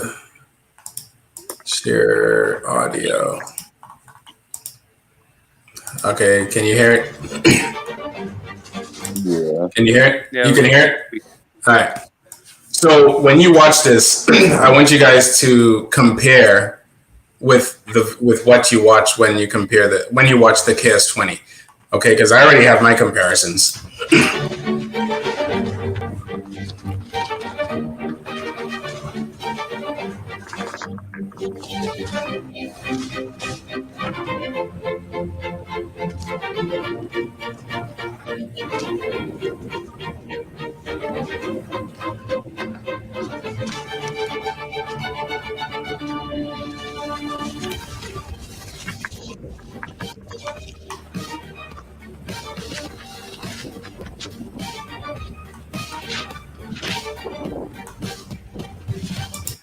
So, I mean, I've seen like some videos. Let me see if I could show you another one here. What I'm trying to show is there's a major difference with the promotion of the Master versus the S20. I mean, yeah, the Master versus the S20.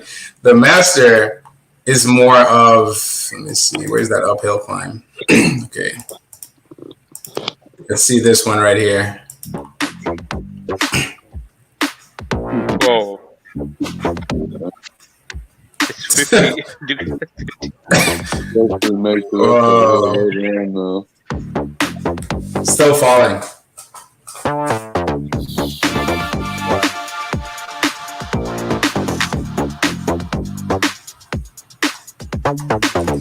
And you know what's interesting about that video? With when they did the same thing or similar thing, Electric Dreams, he did a similar uphill test with the KS20.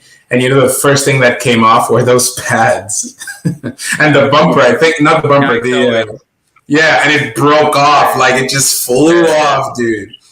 And obviously, front bumper, and what else broke? The mud guard is the weakest link. That thing could just fall off.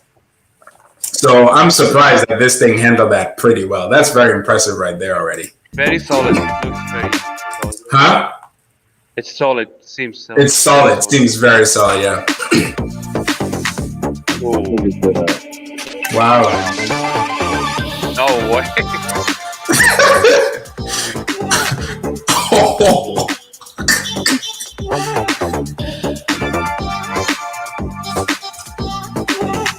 What do you guys think of that view? It's the same thing, just a different view. Man, that's awesome. That's awesome. That just goes to show the design philosophy between the two companies is vastly different. Now, the concept's the same. You have like, no shell, it's just bare. And then you have like, so let's go down the list. You have with the pads, with the KS20, the pads are added on with like extra limbs everywhere. This one, the Master, it's the same concept. Yeah, it's built in. They took the concept from them and made it better. Because I'm not sure if it's soft or no. When I say better, I mean like, it's integrated. Like it seems fully integrated into the unit. Whereas the KS20, you looked at it, it looked great, but you're like, wait, practically, this is not gonna work. That's true. Once you crash, but look how this thing crashed and nothing happened. And then number two, you have the mud guard, which is also a stand, right, for the KS20. It's very flimsy. You could tell the thing is very flimsy.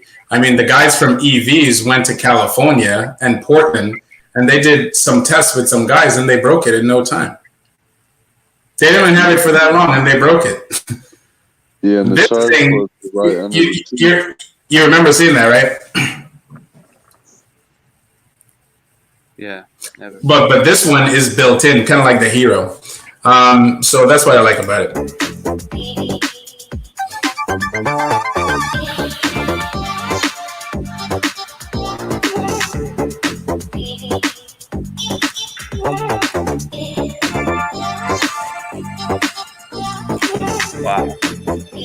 Wow.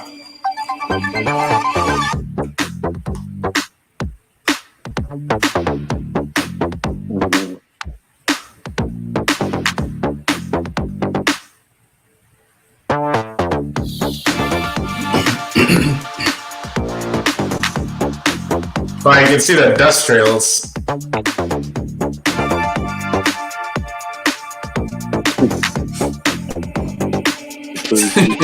Oh, he lost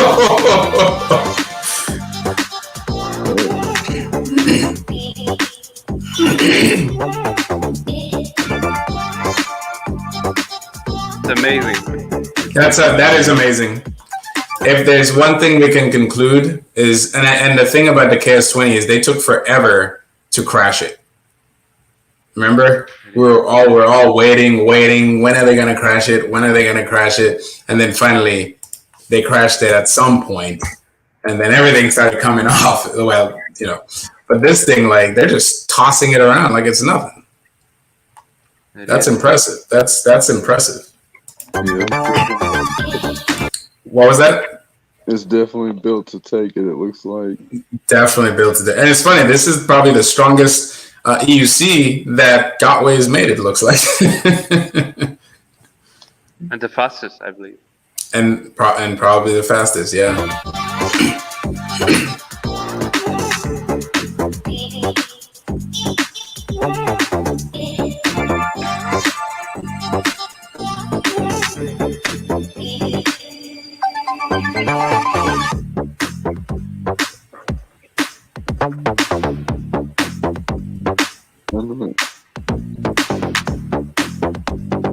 Wow. Whoa. Man. That's crazy.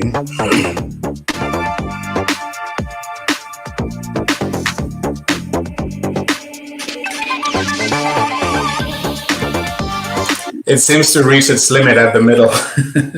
Yeah, right there. It's probably because of the tire. Probably, yeah. He probably has a street tire in there.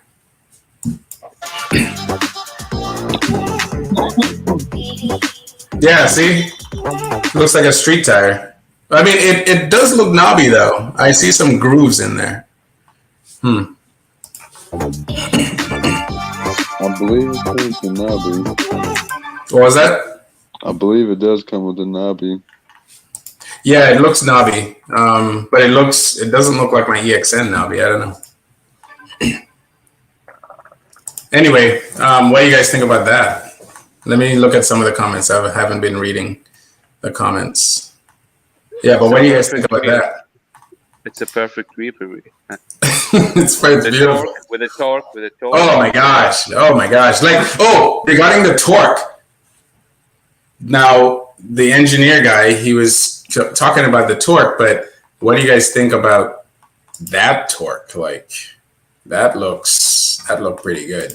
Like, there's almost no interpretation needed. Yeah, the torque looks great. Definitely. Because what he was explaining. Huh? Am I sharing my screen? Oh yeah. Hold on. Let me. I meant to share just the tab. What he was explaining was that.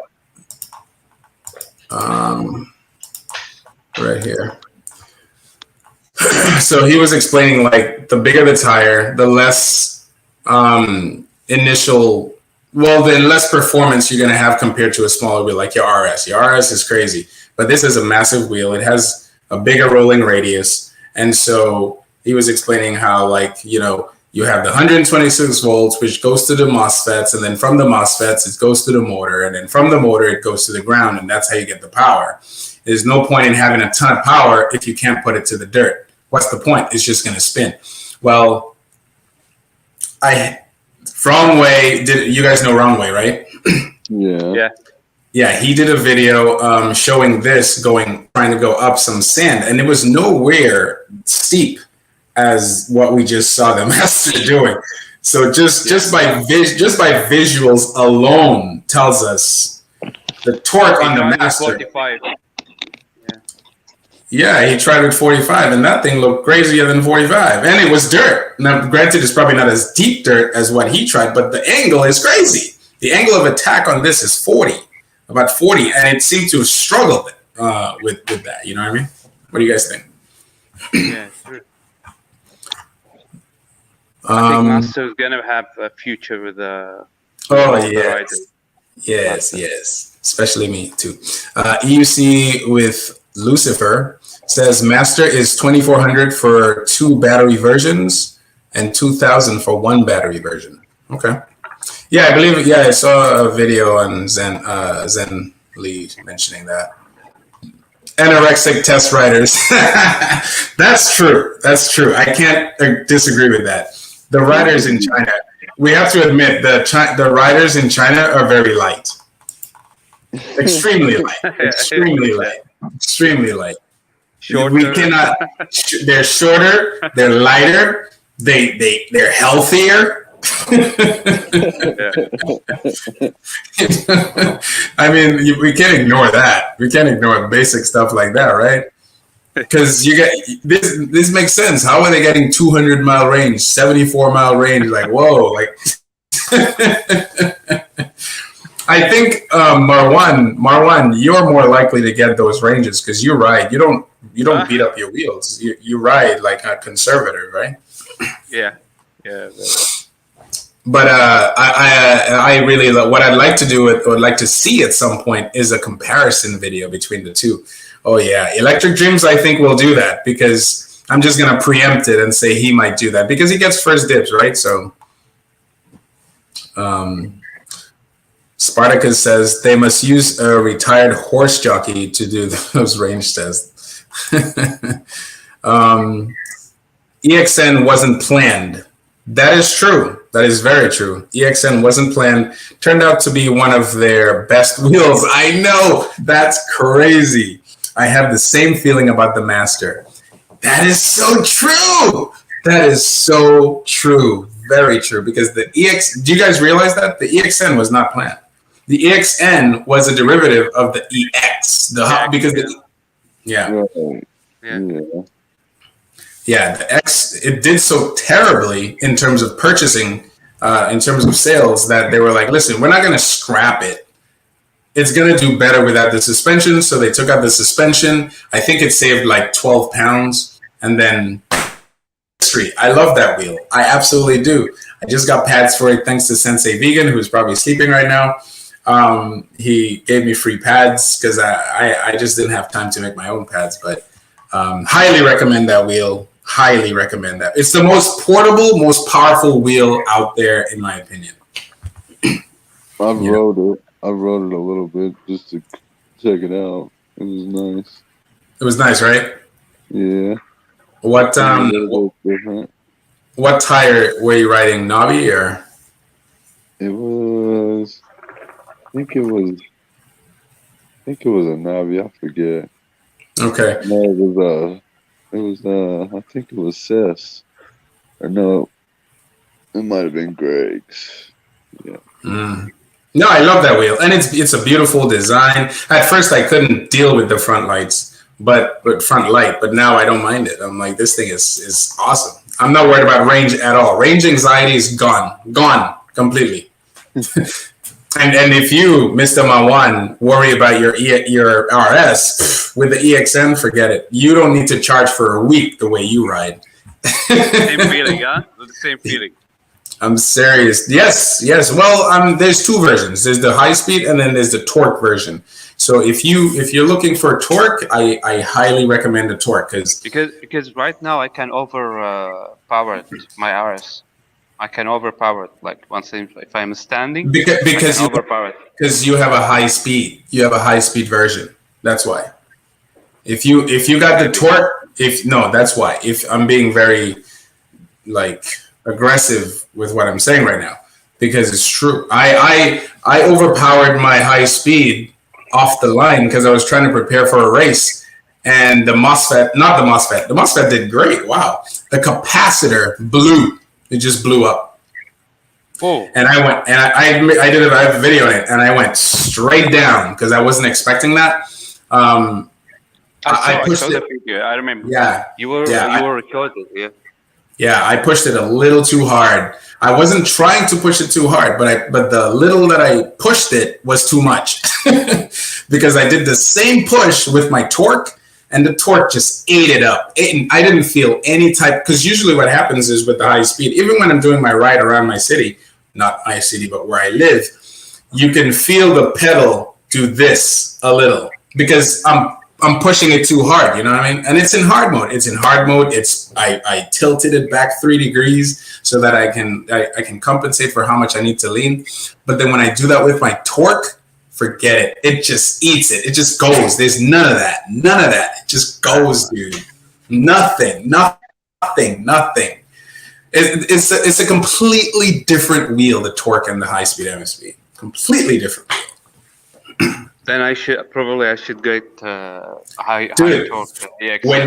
When you hear torque on a Gotway, when you hear Gotway torque version, they mean it. And when they say speed version, just know you're losing pretty much all that torque. You're losing it. You're losing it all, which is why I'm surprised at this wheel. Because I'm not sure if Gotway has a torque version monster. I'm not sure if they do. It is a high torque, by the way.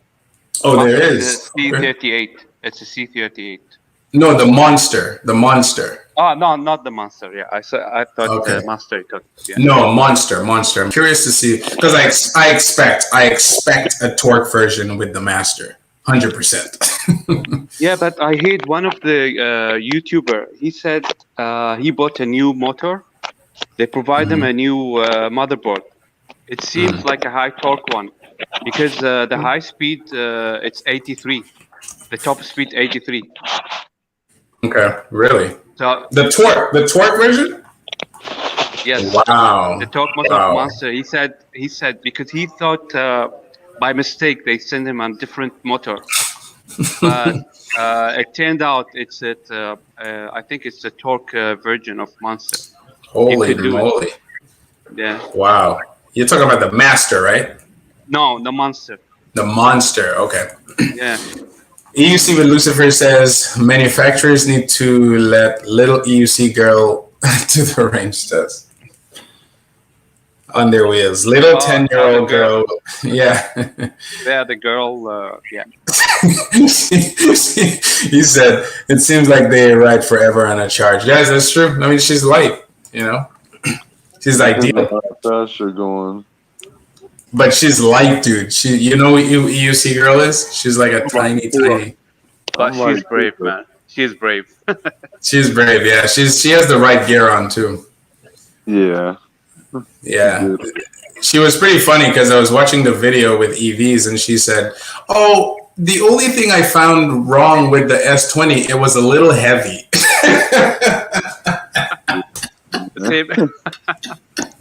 Much heavier than me, huh? I'm like, what? You're funny. So Devo says you can change out and upgrade the Master suspension. Wow, look at that. Alien Rides will do it for you. That's interesting. So apparently you can change the suspension. Not that you care, Morwan, but I would care because the problem with the S18 at the time was it would always bottom out. So because it wasn't really a truly progressive suspension, it was just an air suspension, and whenever you did high jumps, you would just hear plop plop plop. That's the. It's annoying. Yeah. It's annoying way to say. Yeah. Yeah. Mr. Brewer, have you ever ridden the S18? Yeah, I rode the S18. Not a lot.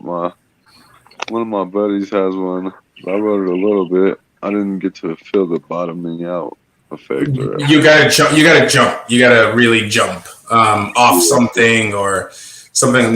You won't hear the bottoming out if you're just riding around. Right. Yeah.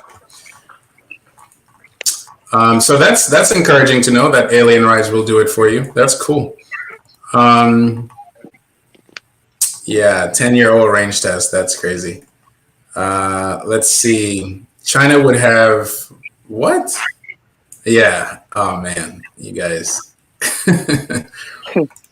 S20 would die if it dropped. Oh my, so true. If the S20 dropped like it did in that video, yeah, it would take all of the sales away from S20. Not all, but just because half of purchasing is visual, man. Like you show us something and we're like, what the hell?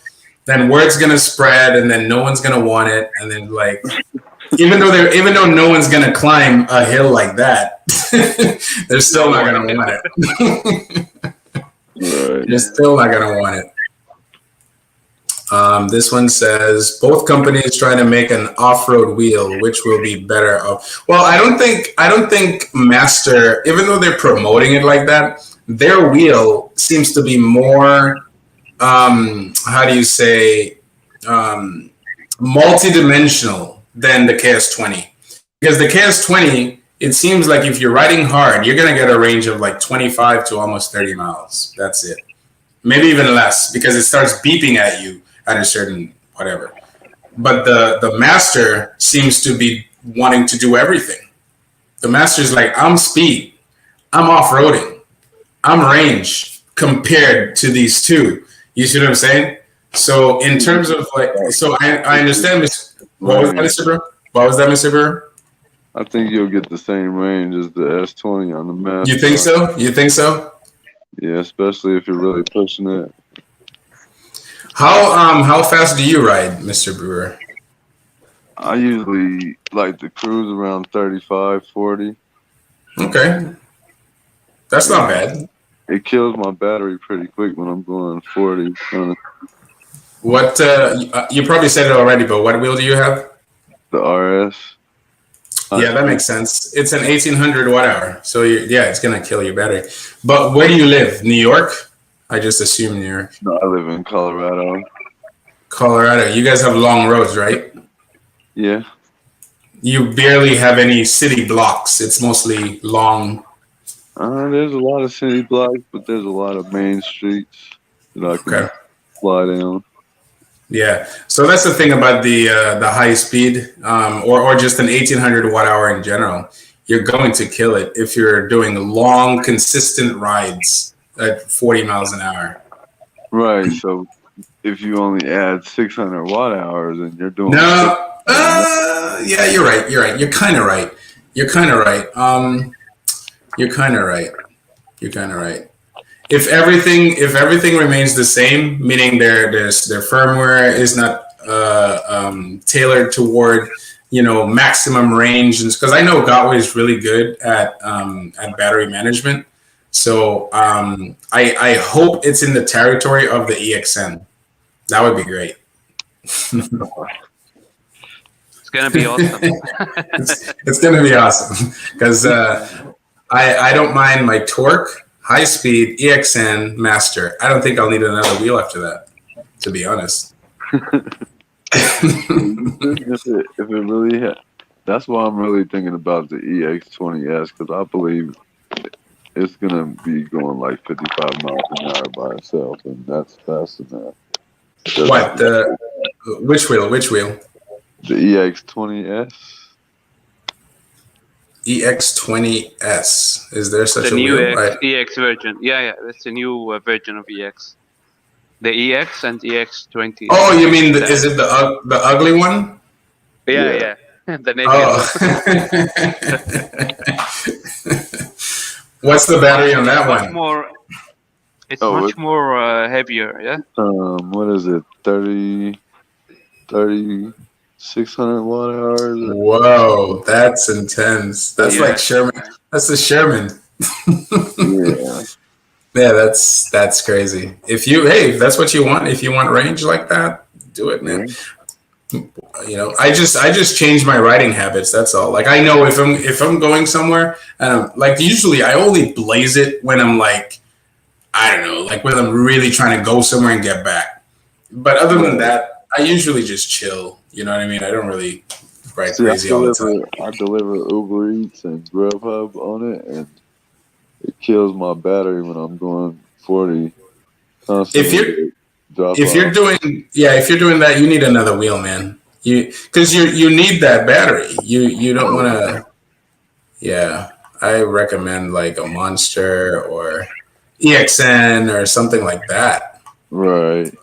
Yeah, 1800 watt hours is especially if you want to do 40. It's definitely not enough.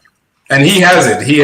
You guys have pretty much similar wheels, I guess. This one says, what about wheel hitting road instead of... I know what you're saying. They're not going to do that. Yeah.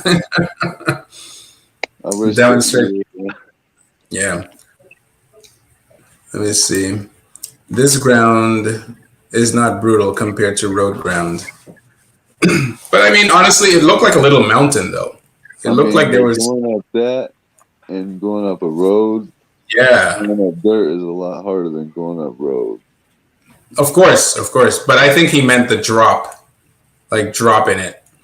Oh, okay. Yeah. Definitely. Yeah, dropping it down, yeah. Definitely. Yeah. King Song says the production models will have more robust bumper and stand, but even if a harder plastic is used, it's still plastic. Very true. Very true.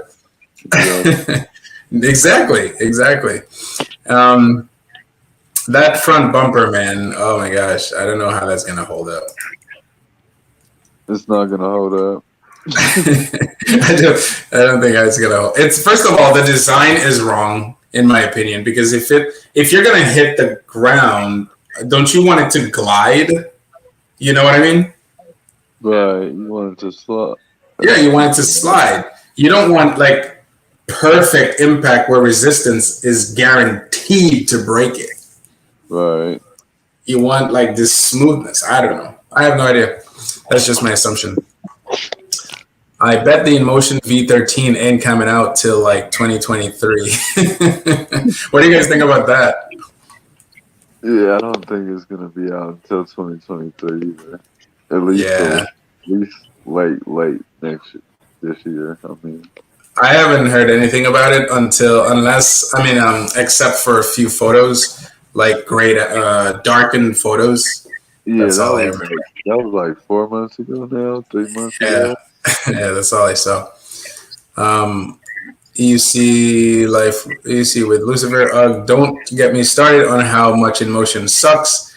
You know, InMotion is literally one of the companies I strongly feel could have beaten Gotway in terms of performance, but because they're a real company, I'm not saying Gotway is not a real company, but I feel like they have stocks, like they have investors and they have shareholders and they have I feel like they have these types of people, you know what I mean? And then what prevents them from really doing what they want to do, you know what I mean? Because the InMotion V5F, dude, when I bought that wheel was like intensely amazing. I love that wheel. It had total torque. Like it was a tiny wheel, but it had torque. It had maneuverability. It had the little range that it had, but it worked. I don't know. And then they brought out the V8, which was also great. Then they brought out the V10, and ever since then it's just been going down. After the V10, I'm like, oh my gosh. The V11 is good. People like the V11. People like the V12. So yeah, but these are not wheels that you can compare with Gotway wheels still. You know what I mean? Yeah. But they're a good company. I guess they're going to stay in their lane. I don't know, unless they come up with that crazy V13. I don't know. Yeah, they're trying to get into the performance lane. We'll see. Dude, look, people say a lot of stuff about Gotway, but Sherman came out because of Gotway. Extreme Bull, and now these companies that we know that are pretty much focusing on safety, they're trying to do it too, you know, in their own way, you know. So yeah, they're trying to catch up. But it's good for Gotway because it makes them stay on their toes. Yeah, definitely. Yeah. That's what made them come out with the Master. You see, they kept dropping all those different wheels till they came out with the perfect one that they knew it was the right one once they figured out everything above it. Like the other guy was saying before he left, I hope at least the side pads are soft. You know what I mean? Because it's built in. You know, I hope it's a little soft. Them off. They said you could take them off too. Oh, really? But still, I mean, I like the design though. I mean, I like the design. Yeah.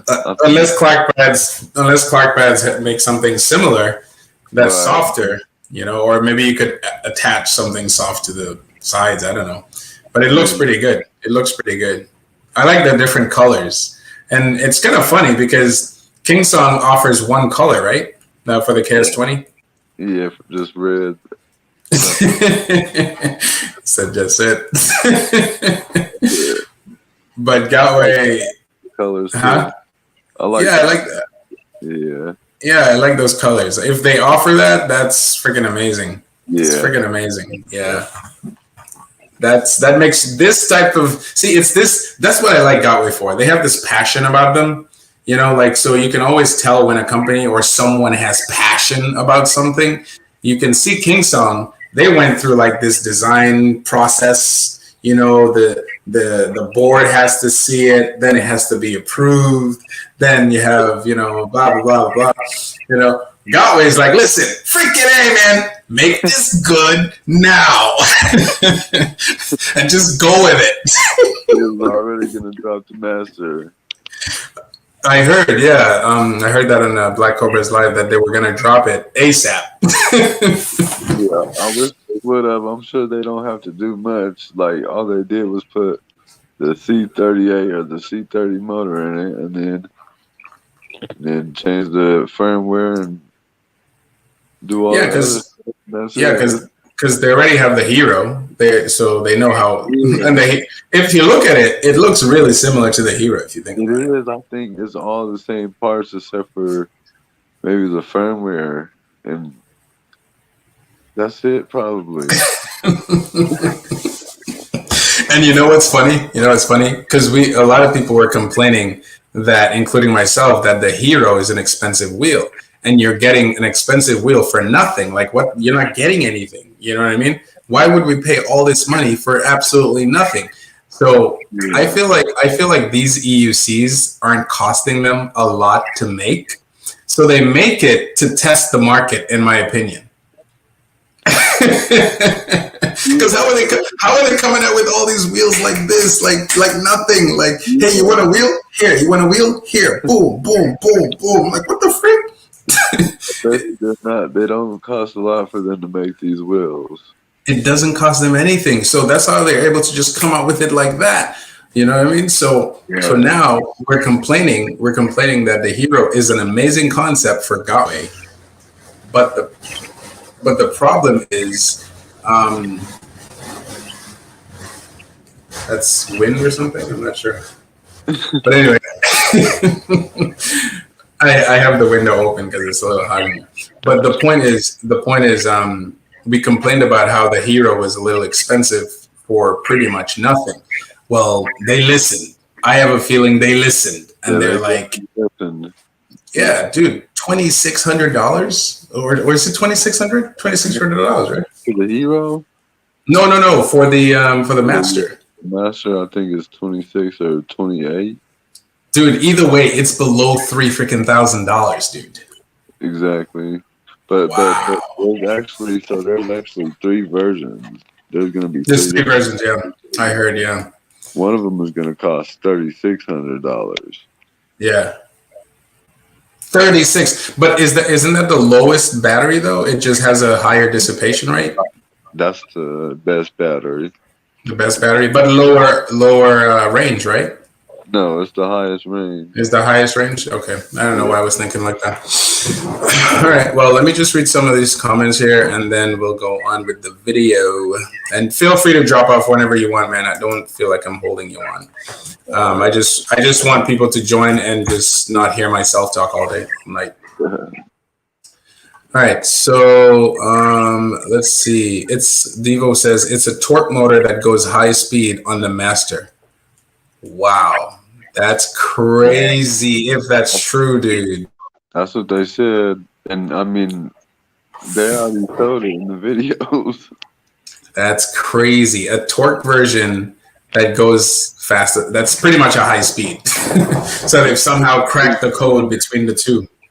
They showed the free spin at 112 kilometers per hour. Mm-hmm. Wow.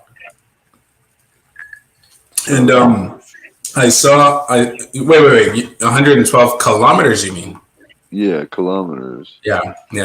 That's still like 70 miles per hour. Let me see. 112. Someone gave me the formula earlier. I just didn't. It's 70. Yep, it's 70. But that's the free will spin. So you can probably do. I usually like take 10 miles back. So maybe we can do like 50 something. Yeah. You should be able to do 55 at that free will spin. Absolutely, 100%. Holy smokes. Yo, could you now? The problem with that, as you said, is the range. So I'm very curious. Yeah, I'm very curious. Sometimes I wonder, like, what other factors affect battery range? Because okay, so if you have like, I wonder, could you have like a 2400 watt hour battery and have good firmware to manage how much of that you know what I'm saying? Like how much of the current is dissipated through the motors, and will that? Because I was hoping that's what the Abrams would do, and then Dismo nothing. I'm like, damn. I don't believe that could work. When you're using battery, it doesn't have anything to do with. When you're using battery, you're using it. There's no way to limit. If you're eliminating it, then you're not using it. You're not using it. It's either you're using it or you're not using it. Exactly. Wow. We need a new form of technology, man. Like, I don't know, fuel cells or something. Right. Something that can hold a lot more power. Yeah. EUC like again says with Lucifer, I had such a high hopes for InMotion. And Sensei Vegan too. Sensei Vegan kept mentioning that over and over again. I wonder what they're gonna come up with. I'm holding out for the V13, and I don't know. I just feel like some companies shouldn't mention anything unless they know what's up. Just be quiet. Like, just be in the background, make people think you're doing something. Don't post any clues, nothing. Yeah, I like how they do that, like 3-4 months ahead of time. Yeah, it's like for a half a year, almost a full year. Yeah, it's like, come on. Let's see, EUC again. He says, "All right, we'll do demos for Master like the KS20 is getting." Yeah, I'm pretty sure that's gonna happen. Galway is they want to get into your hands right now. Trust me. The only thing holding them back is that the people who actually sell the wheels, the distributors like EUC, E-Rides, for example, told them, "Dude, not yet. Do more tests. Do more tests." That's what I heard. To do the demos, it's not the Galway, it's the sellers that do the demos. Yeah, the sellers, the distributors. Right. Yeah. But even though if the wheel is not ready, you shouldn't do a demo because that's going to set the precedence. That's going to be like, just like what Kingston is going through right now. Right. Devo says they will. They even said they are going to send one to Mike Leahy. Whoa, Mike Leahy, yikes. You know who that is? Yeah, he be killing it. That's crazy. So they're gonna send one to him. That's if they send it to him, because he did I saw a video of him doing jumps with the KS20, and I feel like the KS20 is more suited for him than the Master because of the suspension type. I mean, suspension is suspension. I don't think it's no, that's not true. Look, let me explain it to you in hard numbers. The Master, I believe, has travel of 80 millimeters. Okay, 80 millimeters. Whereas let me see. Let me just make sure I'm not making this up. Go ahead with your point while I try to find that. Okay, never mind. I found it. So it says, you said suspension is suspension. I disagree because it's 80 millimeters of travel, right? And then you can adjust the dampening, okay? But the KS20 is, I believe, 130? 30, yeah. Yeah, 130 millimeters of travel. That's a huge difference. The 130 millimeters, dude, and not only that, it's not just 130 millimeters of travel. This thing actually has a progressive suspension, the same type of suspension that is used on some type of mountain bikes. The travel too. The travel is pretty much similar to the travel you have on actual mountain bikes. You understand what I'm saying? I understand that. Yeah, but I was thinking like with the Master, just because it's not the same, it's the travel. It should still be decent as long as it has like the same amount of force it takes to compress it. You get what I'm saying? I understand what you're saying, but at the same time, okay, so the Master is mostly air, right? Right. This one has a chamber for the dampening, the KS20, but it has an actual spring with two spring rates in one spring. Right. So if you've ever had a mountain bike, in the back of the mountain bike, there's this spring suspension, and then you just turn it with your hand to increase the softness, increase the whatever, the bounce, or the recoil or whatever they call it. Well, this thing has it, and the Master doesn't. No, although I heard you'll have the ability to change that at some point, but that's the major difference right here is the travel and the type of suspension. One is completely air and the other is like an actual spring. You know what I mean? Right. So when I saw Mike Leahy jump the KS20, I didn't hear that, that I heard with the S18. You see what I'm saying? Because that S18 just kept bottoming out because there's no more travel. Right. You understand? Right, I got you. Yeah, so if you was to put the right amount of air in there, though, that would stop that? No, it won't. It won't matter, because if the maximum travel is a finite amount, a set amount, and you go past that, you're going to bottom out, regardless of how much pressure you put in there. Right. So they need to make. Well, the KS20 has 130 millimeter of travel, which is typical for moderate riding on mountain bikes. So you're less likely, especially adding the dampening in there, you're less likely to bottom out, way less likely to bottom it out. Right. Yeah. So if they give him the master, and he's jumping the master the same way he's jumping that KS20, that's going to be a disaster.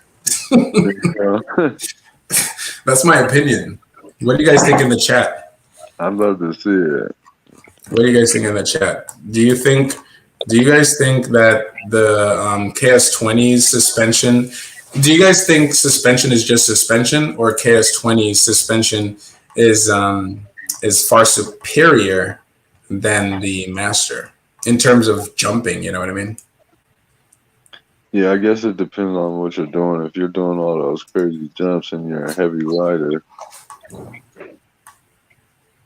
This one says right, exactly. If you're just using suspension for like basic stuff, like trying to get off ride on city roads and stuff like that, sidewalks, stuff like that, I get it, that's fine. But if you're doing like massive jumps, dude, like right. Yeah. So EV Roller says suspension is just suspension if you only care about top speed. Everyone different. Oh, I see what you're saying. Yeah. That's true. Exactly. For me, for example, suspension is just suspension. But for someone like Mike Leahy, suspension is not just suspension. Right. Let's do this one first, Real Talk. Devo says, I was impressed with the drop. That was a huge drop. He did a huge drop.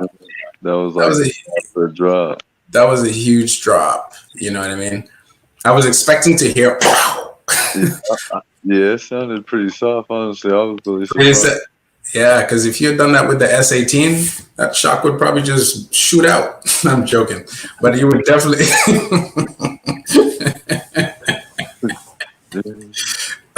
But you can definitely hear the bottoming out with the S18. Real Talk says it's sad the hero doesn't get any shine.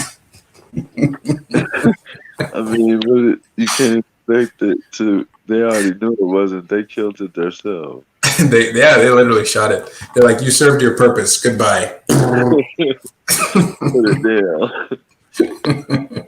He said, if it wasn't for the price, I think it would. So here's the thing, Real Talk. Let me read your sentence. And he said, I think it would, if it wasn't for the price, I think it would have beat the S20. All I have seen of the Hero, it gets stellar reviews. No, the Hero is a good wheel. So here's the thing. So someone said that, the guy who was in the chat earlier in the live.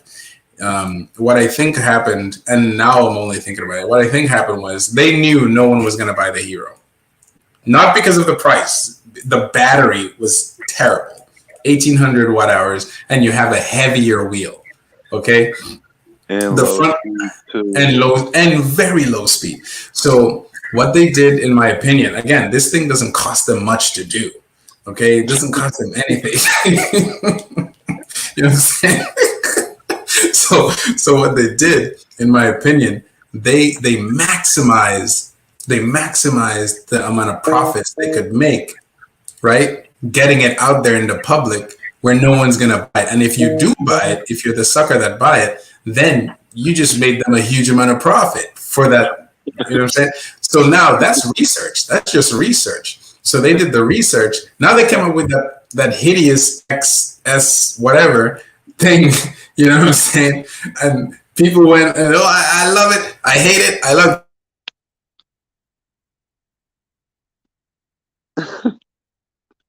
Uh-oh. We done lost UStride. Nah, he'll be back. Probably this is the internet. Been doing that all night.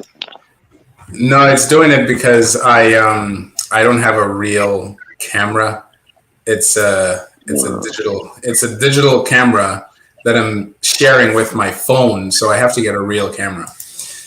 So what I think every now and then, because it's connected to a server, it times out to refresh itself, and that's what happens.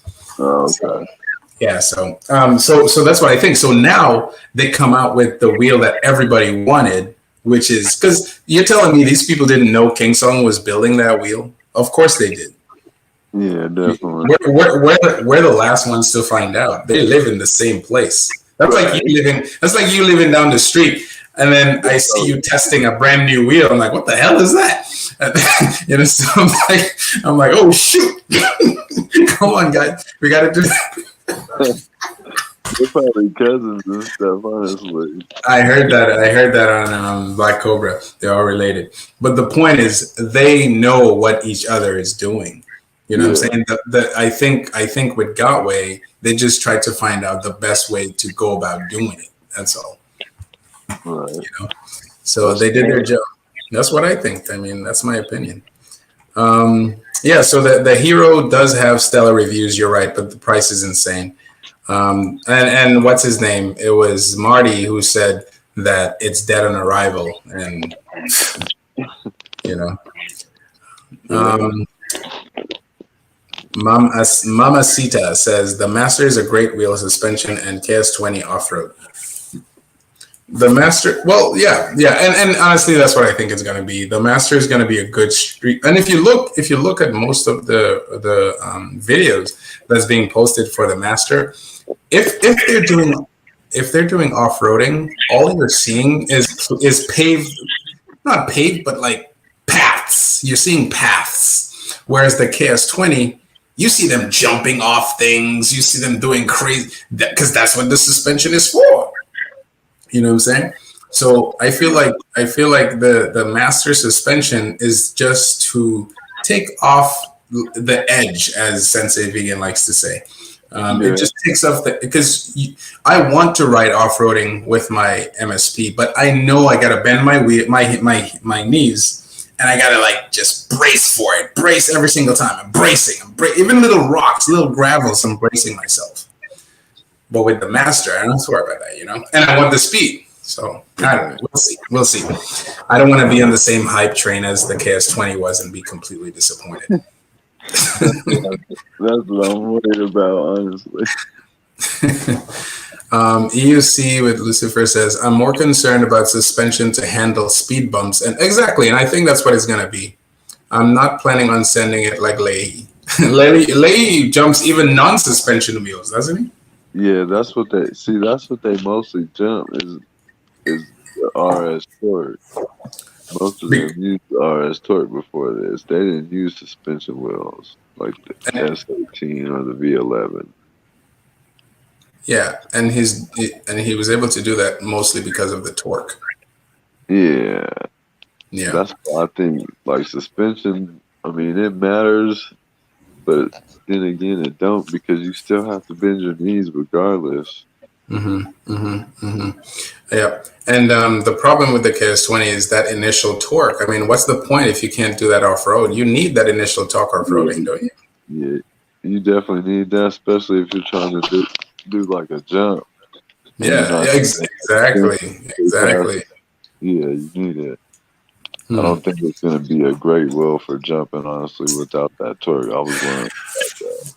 Yeah, I think Mike Leahy is a special case because that's what he does. So he knows how to compensate for what it doesn't have. You know what I mean in terms of torque. But the average person, if you're gonna lean forward and try to gain some acceleration, and then it doesn't give you, what are you gonna? Is it gonna cut out? Are you gonna fall off? Like, what's gonna happen? Yeah, a lot could happen.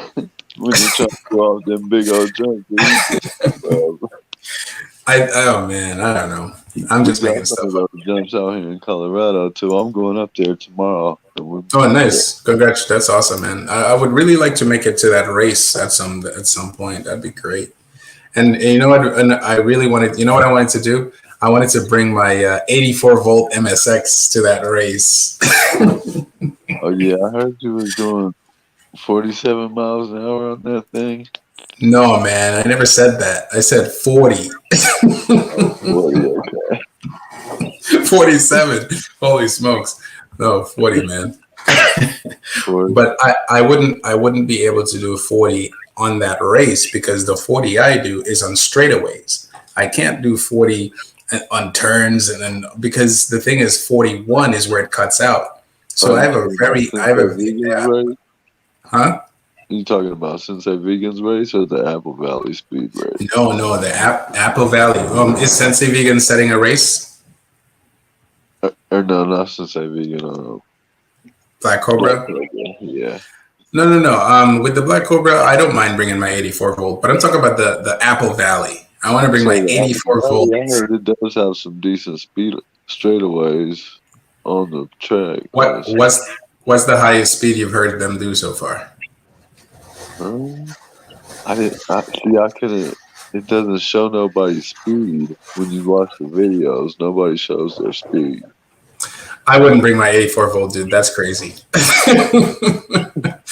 I'm sorry, because the 84 volt, the problem it doesn't have the initial torque, so that's going to be a problem in the corners. Right. Yeah, if I were to bring a wheel, it would be the torque. It would be the torque version MSP because it's really good in the corners. Right. Yeah, that initial torque is there, unlike KS20. It's there. You know, it's ready for you. It's ready for you like a gun, like in your holster. You pull it out, it's just there. It's just there.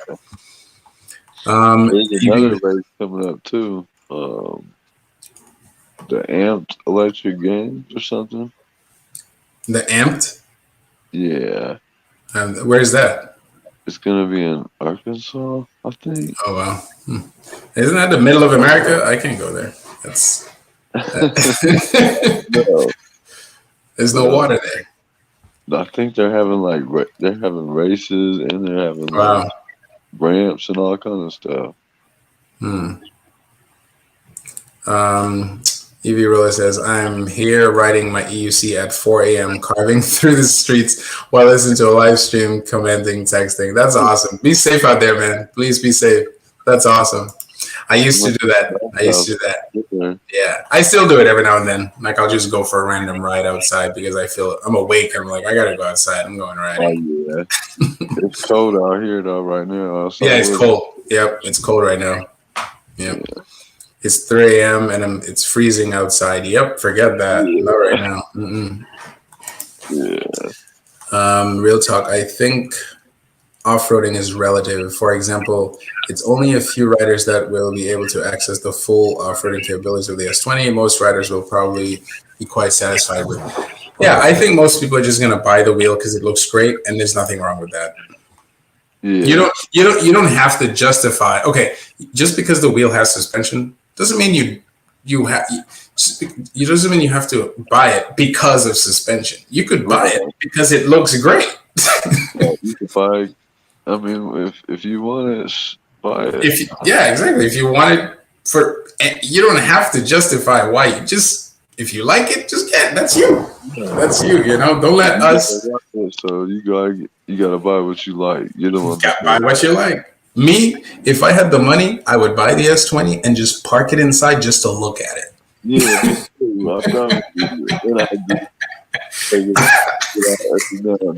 to have other people look at it. Dude, it would be like you know those weekend cars that people used to buy, like the Ferraris, the Toyota Supras. They just put them in the garage and bring them out every now and then. You know, in the summertime, like for 2 seconds, completely shiny, no dirt on the tire. You're like, wow, where did I get this car? Yeah. That's exactly what I would do with that KS20. Just purchase it, leave it there. And then maybe once in a while, just bring it out, but put it back inside. I hate it, though. You know, okay, I don't like, I mean, the red is nice, but I feel like it's too red. Yeah, and I don't like how, like, some of the colors don't match, like, on the parts. Well, I think that's a pre-production, no? That's a pre-production. I hope so, but I know that it's hard. They got all kind of different materials that you can't get. every material to look the same. Oh, that's another thing. Is like because there's so many parts. If certain parts break off, you have to buy them. You know, you have to buy like parts are made by different like materials, so they're all not gonna look the same color regardless. Watch. Right. True. Yeah, man. That's crazy. It's like BMW performance is unreal, but only if that is true. I know because I've had many BMWs and I raced them too, so I know exactly what he's talking about. In fact, I got a Honda Civic once to save money, and I hated it, and I was like, "What the frick?" So I went and I switched the motor to a GSR like Acura. And so I took the GS, not me, I didn't do it. I just purchased the motor and other guys did it. And they put it in there and I'm like, that thing sounds amazing, but it had no power. It sounded great, but it had no power. I ended up getting rid of the Honda Civic. I'm like, what the freak? You cannot convert a Honda Civic to a BMW. Just get the BMW. So it's the transmission. You gotta change the transmission. Oh yeah, you're right. I didn't change. It was the same one. You're right. Yeah. And it had the VTEC valves and it had 2 solenoids and it never worked. I always heard it open up, but I never got the power. And I'm like, what, dude? Every day that would drive me nuts, hearing it open but not getting any power. That was the most annoying thing ever, dude. So I just got rid of the whole car. I'm like, get rid of this. Right. This sucks. But meanwhile, there are guys in my neighborhood who's getting crazy power out of those cars. So maybe you're right. Maybe it was the transmission. Yeah, it's definitely the transmission. The transmission is what gives the car all the power in the beginning. You see, I had no idea. I didn't know. And that's the same thing with wheels. We get on the wheel, we judge it for the first time because it has a knobby tire, and they were like, "This thing sucks." And then, hey, just change the tire. Maybe you'll like it. So it's like it took me like when I bought my RS, it took me like a week to get used to it because I came from a Tesla to the RS. Right. Like at first, it felt like the wheel was just standing up on its own. And I couldn't. Which one? The RS? Oh wow! Did you have a knobby tire or? No, I had the street tire on it. Really? Wow! I rode the RS and it felt lighter than mine, a lot lighter than my Torque MSP. I was shocked. I was like, wow, this thing is so light. Real Talk says, I was surprised Law's placing in the Apple Valley. It must have been extremely competitive. Yeah. Well, I mean, yeah.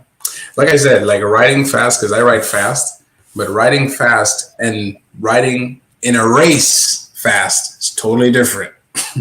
Yeah. Totally different. Because let's be honest, like your butterflies, you get the butterflies, you're nervous, you're not trying to crash in front of everybody. Dude, it's like so much goes into your mind. But when you're by yourself and you're riding in your city fast, it's not the same. It's not a competition. You're just having fun. Yeah, I don't think I would be interested in those races, honestly. Yeah, I would. I want to drive. I want to beat everybody. I'm playing. I don't want to fall on my face in front of everybody, like you said. Dude, it's easy. Just show up there with a mask. Nobody knows who you are. Just wear a complete full face helmet. That way, nobody knows who you are.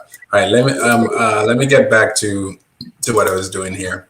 All right, so let me see. So tire. We talked about tire, the physics of the tire. Obviously, this KS20 has a knobby tire. I think the Master is going to have a knobby tire too, but I think it's a completely different kind of knobby tire. Like this one seems very square at the very ends, and EUC upgrades, E-Rides, they were saying this is going to be, it's very hard to carve this thing. So I don't see any issues with carving on the Master. So I have a feeling it's a completely different type profile than this one. And the power delivery, because of the better tire, more powerful motor, is just gonna eat this. Like this is just, I'm sorry, man, King Song. You did so much work for nothing. It's like when you build something so great and then someone else just waits and they're like, come on, keep going, do your best. All right. And then they learned all of your mistakes and they're like, thank you. It happened with Microsoft and Apple, remember? So Apple was the first one to come out with like the modern computer for people, you know what I mean?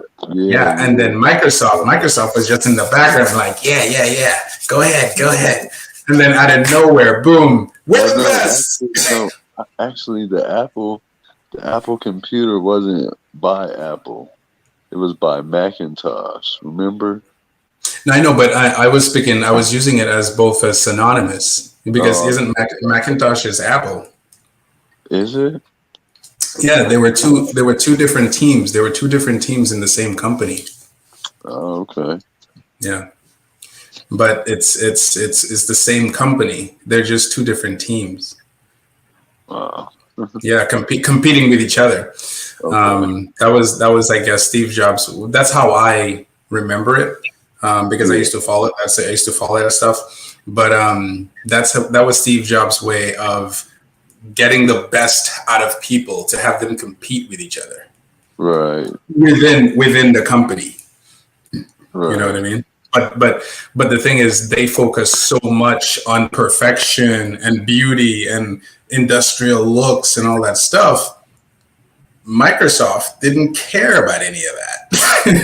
they just want to go to market, you know, and they didn't really care about looks. They cared more about functionality. I feel like King Song in this example is Macintosh because they're pretty, they're beautiful, they're nice, but Microsoft in this example is Begode. Begode's just like put a bunch of stuff together, make it good, make it work, bada bing, bada boom. Here you go. That would be $3,000. and they win, man. They keep winning. I love it. Yeah, because I don't want that company to go away. You know. Right. What's before I play the video? Why do you like Gotway? I just like the speed and how they don't limit you. They give you, you can do whatever you want to. It's whatever you want. Like, yeah. That's how it should be. It should. Nobody. Yeah. I'm grown. Like, I should be able to do whatever I want. So yeah. So do you feel like a lot of people out there who talk bad about Gotway allowing you to do whatever you want? Do you think that they hate democracy? Because it's a very democratic company if you think about it. You get to choose to do whatever you want. The King Song, In Motion, all these guys are very dictatorship. You know what I mean?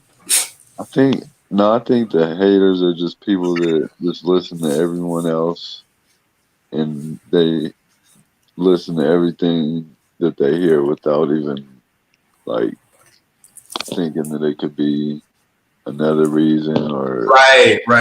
Like for example, I've had Gotway since 2016, and I made a video. And it's funny because I think people forget that we ride more than we make videos. So they come to the conclusion too quick because they think that because we're making videos once a week or twice a week, that's all we do. I just saw UStride ride in a video yesterday. Dude, that video was from 2 weeks ago. You see what I'm saying? So it's like I think you're right. I think you're right on that because it's like we reviewers, we people who make videos, we ride a lot more than the videos we put out. So when you said it might be another reason, so for example, my Tesla, I made a video of the Tesla riding in deep water just to prove that nothing will happen to it because the board is at the very top, and the battery is well insulated. I even opened it up and there was no water inside. So I'm like, I was just trying to prove a point. And I still have the Tesla. I took it apart because I wanted to put an 84 volt motor in there, but it's still at the house, and the battery is fine. I have, let me see how many Gotway wheels I have. I have the Tesla. I have the high-speed MSP, the 84 volt, the torque MSP, the EXN. So, did I mention the high-speed? I don't know. I have probably five Gotways and for a long time, and I've been abusing all of them, but I don't abuse these wheels past their limit. You see what I'm saying? Right. So if a wheel max speed is like before cutout is 40 miles an hour, I'm gonna push it hard within that limit. I'm not gonna cut it out and then crash it constantly and bring it like off-roading and put dirt and debris and all stuff in there, never wash it, never clean it. And then when stuff happens, I'm like, what the hell? This thing sucks. Like, dude, like you literally just trashed the wheel. Of course, something would happen. Yeah, definitely. Are they riding in the rain constantly? Oh, constantly. You know what I mean? Like, dude, like you can't do these things to wheels. Like they're electronic devices. Right. You know? Now that I'm thinking about it, I'm like, I want to cut this light right now and go check all my wheels, open them up, and like, oh shoot, like. But I agree with you. I agree with you that some people, without thinking about it, agree with the people that have the most say. And what I don't like is that the reviewers go with it. Like the more popular reviewers, they don't put the brakes on the people who are repeating these things. You know what I'm saying? Right. Like you have Runway saying ban Gotway. And I'll never buy another Gotway. And then Duff is doing the same thing. Like, what the hell is wrong with these people? Like, but the funny thing is, I haven't seen a thorough review or investigation into why these things happen. Right. You know what I mean? Yeah. Like, give us video, give us proof, I'm not saying it doesn't happen. I'm not saying that, but why? Why is it happening so much? And we know Gotways are the only wheels on the market they're more popular than Shermans. They're more popular than Shermans. And it's just by nature. You're going to have people, like, look at what Mike Leahy does. Do you think that's a good thing? No, definitely. It's an electronic, like, that's like taking your DVD player out and doing that to it. Dude, that's not what it's for. It's not for that. It doesn't mean you can't do it. It's just not what it's for. You can at your own risk. You can at your own risk. And I think Gotway should put that in there. Gotway should put that note. Ride crazy at your own risk. You know, like something. I don't know. It's just crazy, man. But anyway, this person says, not easy turning, fell on my first try, turning at low speeds, wheel cut out. I was moving. What wheel was that, Mamacita? What wheel are you talking about? Maybe just because it's late, I wonder if Law can do a Stallone impression and say, I'm not above the law. What? All right, let me get to this video because even though I wanted to chill, to have this live chill, I didn't want it to go too long. So let me just play this video because there's no work tomorrow, so I'm just chilling. So 823. So we talked about the tire, we talked about the motor and the power delivery. You can have the biggest motor as possible, but if you don't have a good enough tire, or not just tire. In we're learning obviously in the if you don't have the right firmware, that the power is useless if you don't have those combinations properly assembled or arranged. Right. That's why I like Galway. They don't even care. They give you all the power all the time. Who cares? All the power all the time. Like, here, have it. All right. Now he's going to talk about batteries. So let's see what he says. Oh shoot! Hold on. I don't even know if you guys can hear this. Can you hear this? All right. So let's move on from there. Yeah. All right. Cool. We're going to talk about batteries now. You can talk about that all day. Yeah. Let's talk about the battery. So you've said it's 126 volts. That's quite big. That sounds quite big when we're dealing with scooters and things like that. It sounds a huge battery. Yeah, it was before this interview the biggest battery power output to date. Right. Okay. Obviously, you've got other manufacturers that are trying to take precedent over that. Yeah. And, you know, is that going to convert to range? Is that going to mean it's going to have a huge range, or is that just more power that the bigger battery, more torque, more power, more range? Right. Okay. So let me just check on my sheet here. Kingston are claiming this can get up to 125 miles of range. I presume that's not riding off road. Yeah. I presume that's probably that's 10, 12 mile an hour on a smooth. Yeah, it's when they put these figures in, there's so many factors involved. I mean, the off-road tyre is going to produce that. Yeah. The temperature is going to reduce that. Yeah. The total body weight and the wheel is going to reduce that. Yeah. The great thing, another thing about this, even though it's a downhill mountain bike inspired design, it's got a lot of qualities there which you want on a road EUC. Like? Big power. Yeah. High top end speed. Yeah.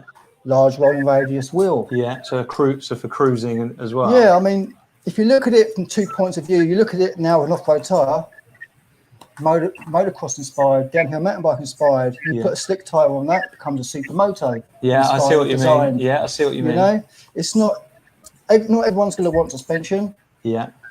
Can I just mention suspension? Yeah.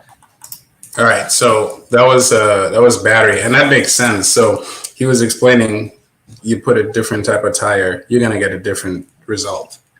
So that was the main thing there. So I think with the demo wheel that was going around, didn't it have a knobby tire? It had a knobby tire, right? So that's going to skew people's judgment, which is why I don't remember if EVs had two different tires or the same tire on there, because they brought two wheels on their tour, on their demo tour that they were doing. But that's all these people who are coming out and saying all these technically bad reviews for Kingston. I mean, granted, it is promoted as an off-roading wheel, but it would be very good to have them try different tire. You know what I mean? Yeah.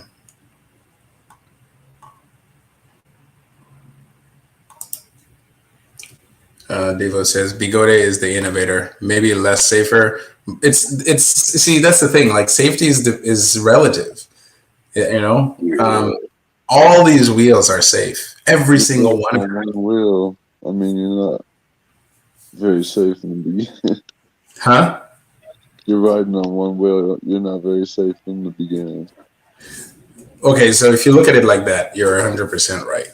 But if you look at it from the manufacturer's perspective, every one of these wheels are safe, because if you ride within the limits, and I think they say the safe riding speed is 16 miles an hour. So, I mean, come on. Like, in motion, they all say it. 16 miles an hour is the safest riding speed for this wheel. You can run it out at that speed. You can literally run the thing out. Like, what? So, Real Talk says, for Begode to have so many models and not have in-motion warranty issues is quite remarkable. I know. That is so funny. That is hilarious. That's a very good observation. EUC is very true, but they only prove that you don't have to make a good product to get rich. And honestly, that's the point I was trying to make. It's not that it's not a good product, because Gotways do make great products. The thing is, they're not looking for perfection. That's the difference. Right. I mean, no one makes a perfect wheel. Who makes a perfect computer? Every computer has bugs. Exactly. and heating issues, and that's why you have aftermarket parts. You have the cooling for the computer. You have external monitors. You have whatever, like, to make up for what it doesn't have. Nothing's perfect, but if you set a goal for yourself, like Gotway did, and says, listen, we're going to focus on performance and we're going to focus on range. We're going to do this really, really well.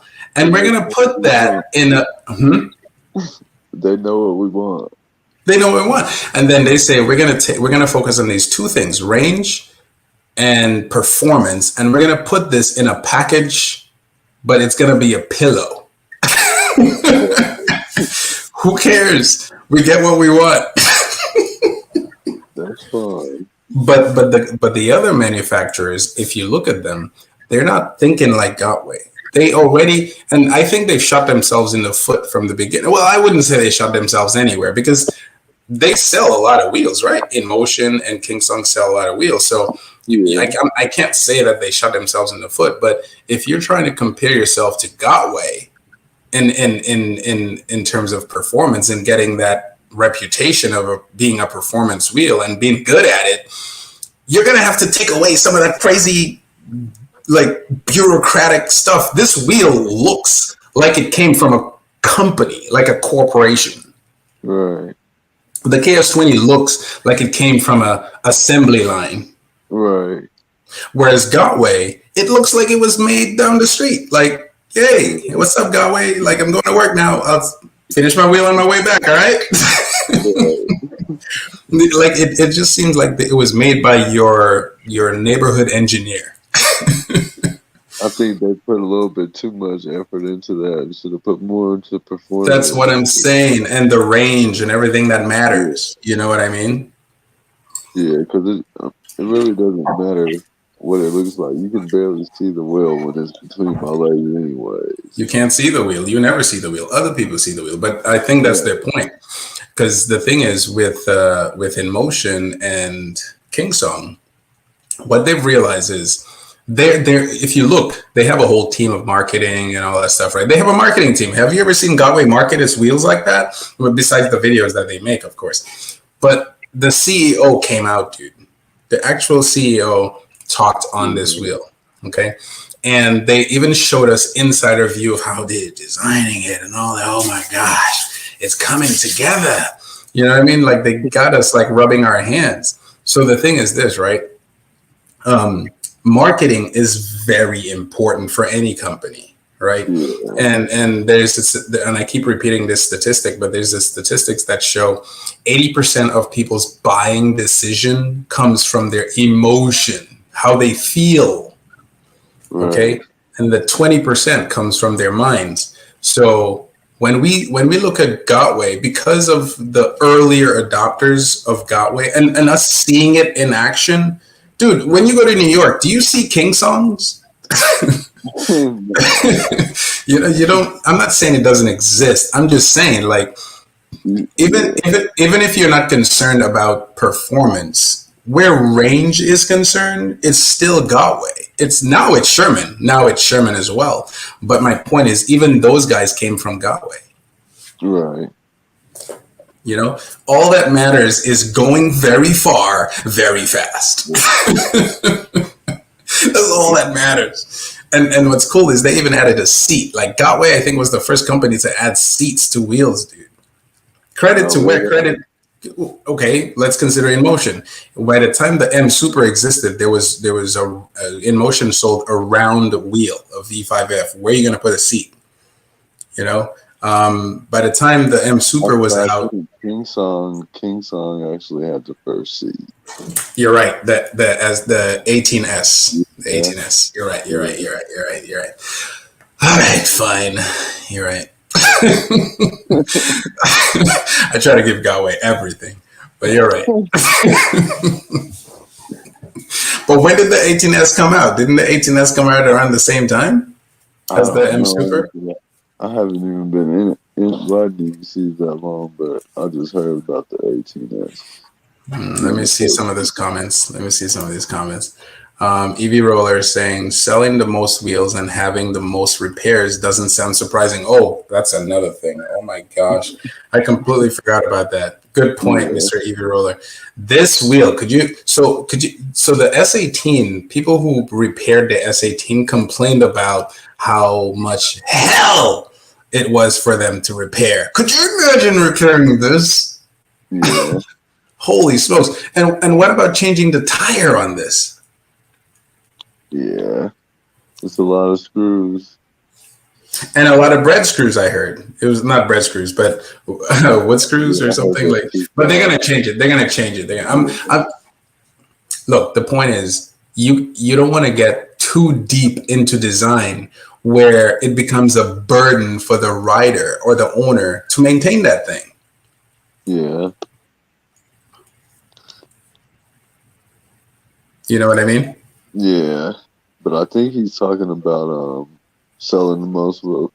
On that comment, I think he's talking about how InMotion sells the most wheels, but they have the most warranty repairs. Right. Okay, I see what you're saying. He was referring to InMotion. Yeah. Well, I'm applying it to Kingsong too. Well, they don't sell the most wheels, but they sell a lot of wheels, right? So InMotion, I think they do sell the most wheels.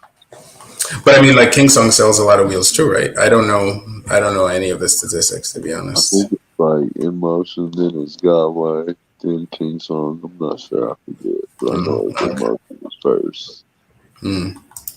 Real talk. Any opinion on why EUC seem to innovate quicker than PV? Because they're cheap to make.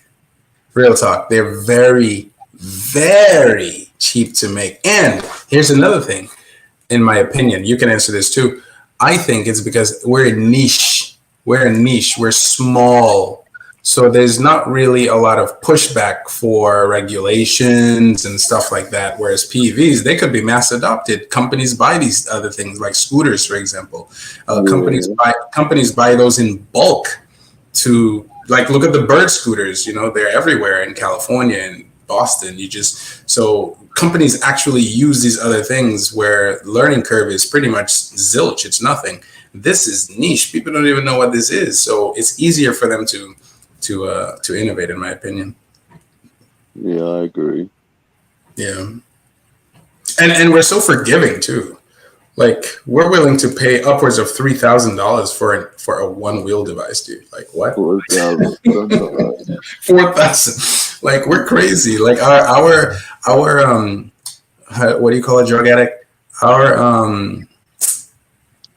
When someone has a drug problem, our addiction has gotten to the point that it's so bad that these companies know it. They know it.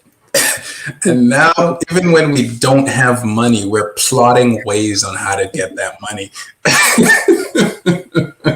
That's true. That's real shit. That's true.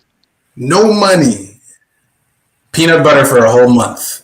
Babe, I'm saving. you try. Why are you eating peanut butter for the whole month? Well, the economy might crash. Gas is expensive. Our rent, I mean, we got to pay rent. And then as soon as you make the money, you're like, well, everything's fine again. I'm going to get this wheel. Like completely different reason why you save. But we come up with the craziest reasons. Yeah, I had to convince my lady to get the EXN. I had to do that. Well, you got 5 wheels, 4 other wheels. Oh man. That's so bad. But I don't want many more wheels. I really don't. I just want to keep what I have, and then that's it. I think the Master, because I wanted the Abrams, then I wanted the KS20, then I wanted the Commander. But I was like, wait a minute, all these wheels are falling short. The Commander had heating issues. You saw how what's his name? Marty had to open it up with 2 massive drills, like drilling through. Like, what the frick is this? And then you have like, that's only when you're doing like all that major uphill climbing. No. No, because I rode my high speed MSP.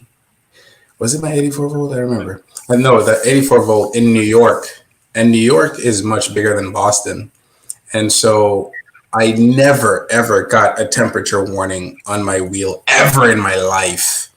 And then when I went to New York, in the middle of summer, I was riding hard because I love New York. The streets are big, everything is predictable, and I got this alarm alert in my head, like bam, bam, bam. I'm like, what the frick is this? I've never heard it in my life. It sounded scary. So I pulled over, and the screen was all red, like temperature too high. I'm like, what the dude? My heart almost dropped on the floor because I was literally like miles away from my hotel.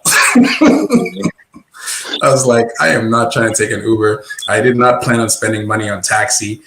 That money was like zero, okay? And worse, I didn't want people to see me pushing or carrying an EUC. Yeah. So you should have seen me, dude. I played it off so well. I got off the wheel and I'm like, yep.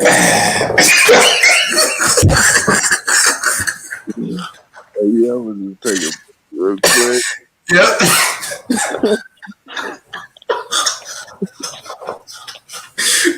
I'm like fixing my camera, trying to make a right angle to show that I'm taking video. I'm like, all right, cool, yep. And it's still saying temperature too high. I'm like, shit, what's wrong with this thing? I hope it doesn't burn on me. Like, oh man.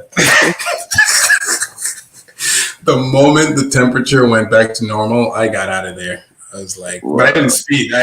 I took my time because I didn't want to come on again. But I hate hearing that sound. It's scary. Like just hearing.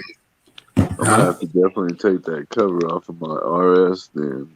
The cover that they say is over the motherboard that you can take off. Yeah, I don't like that sound. Like I said, the only time I ever heard that was in New York, and maybe one more time in Boston. But when I was in Boston, I had just downloaded the EUC World app, so I think it was on defaults. But I don't like hearing that sound. That's scary. It's the way it sounds on the EUC World app made it sound perfect. It should be scary.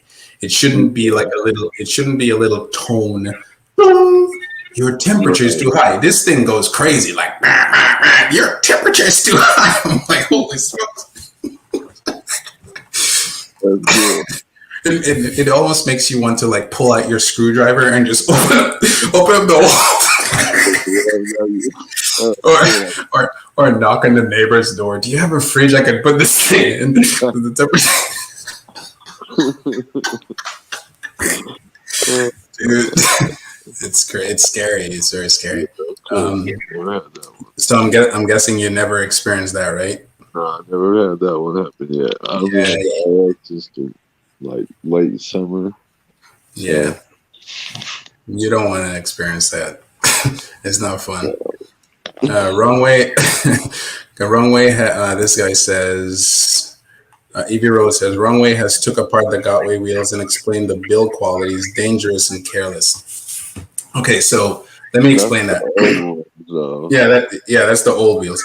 The newer wheels, including my high-speed MSP, is well done. The only thing I don't like about the Gotway wheels is the goo that they use. Because when you take out that goo, you have to go and purchase more goo and then goo it up properly. I don't know. I have no newer wheel. I haven't even opened up the EXN yet. I opened up the RS. All you gotta do is get some silicone. But do they goo it up? Do they goo up the connectors? Yeah. I mean, it's good. I prefer goo than clips because at least the goo, it's both. They have clips and goo. Right. I prefer the goo because it prevents from moisture. You know what I mean? That's what I like about it. Yeah. That's what I like. But I hate looking at it and I hate having to deal with it.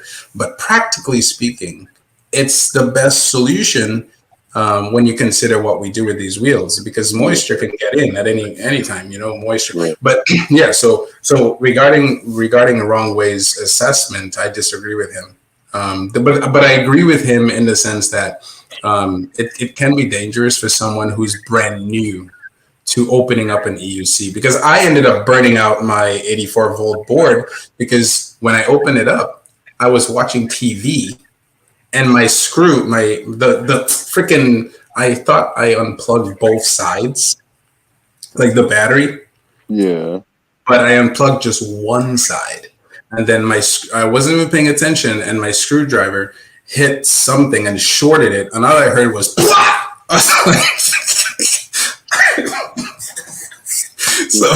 so I have to get a whole new 84 volt board. That's why my 84 volt is not riding right now.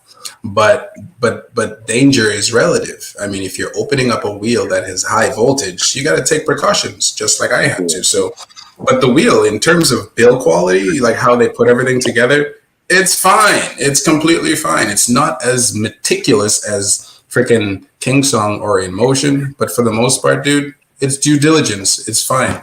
Yeah, I just don't like how the charge ports are hot. Wait, the charge ports get hot? No, they're hot. Like if you touch them, like metal to them, you'll get a spark. Oh yeah. That's the older wheels. I thought the new connectors don't do that anymore. No, it's arcing. I think it's called arcing or something like that. It still does that. I got one of the new RSs from the last version, the third version from August, and it still does that. Wow.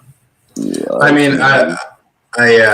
because let's be honest, if there's gas in the area, and then you have well, but all the other electric unicycles aren't like that though. Really? Wow. Like the Sherman and the InMotion and the Kingsong. They're not like that. The chargers are hot. That's interesting. Yeah. That's well, in that case, if he's pointing to that specifically, then yeah, that is pretty dangerous. But I've gotten so used to it. It's funny. Like I remember when I first did it, I'm like, oh shit, what the frick is? And then I broke it. I killed it. But I freaking touched. I tried to plug in my phone charger for the phone into the USB and accidentally hit the charge port and it. Oh wow! I thought I blew up the wheel. That's what you get when an engineer down the street makes your wheel. But I get it. So, but yeah, that's crazy.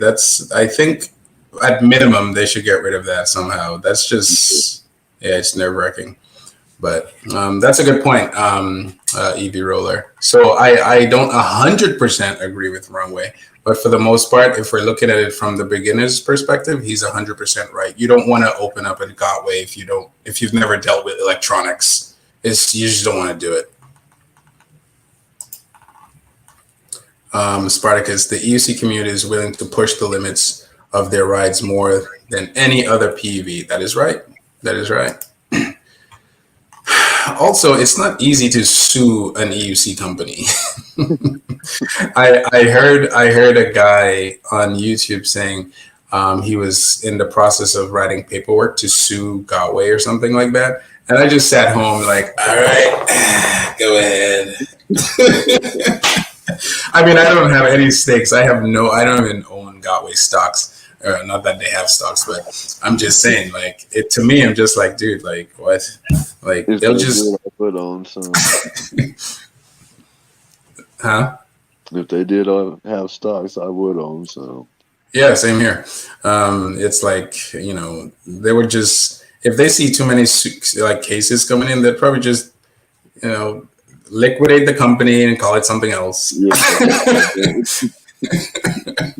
Exactly. So call it the new company will be called Not Sue. Cannot sue us.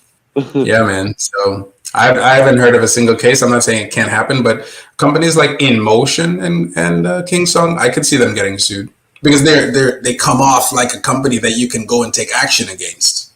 You know what I mean? Like they have all their policies written everywhere in a nice, neat package where you can. Godway's like, where's your policy, dude? Like, yeah.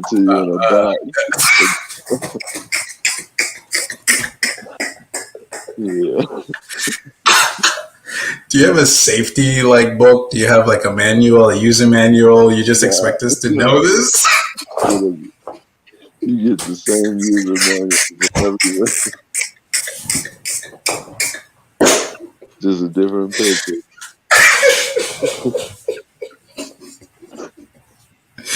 Yo, InMotion has, like, when I read my first InMotion, there was like the manual was in a plastic bag. Like I had to take the manual out of a plastic bag. As like, wow, look at that. Like that is like amazing. Like what? You know what I like about InMotion though? I don't know if they still have it, but on their apps they have this it's a check. It's a quality check to see if the wheel is running fine. I love that. I love that. That is sick. Yeah. I like that. If Godway need to have that. All EUCs needs to have that. I agree with that. All EUCs should have that. You just push one button and then you just turn your wheel on and then it goes check, check, check, check. I'm like, wow. I've seen like some pictures of it on Facebook. Dude, that went back as far as the V5F. That's how far back it went. Yeah, when I that's how I learned about it. It was my V5F. That's crazy. That's crazy. That tells you these people care about quality. But I don't think it takes much for Godway to do that. They could do it. I think they just don't want to.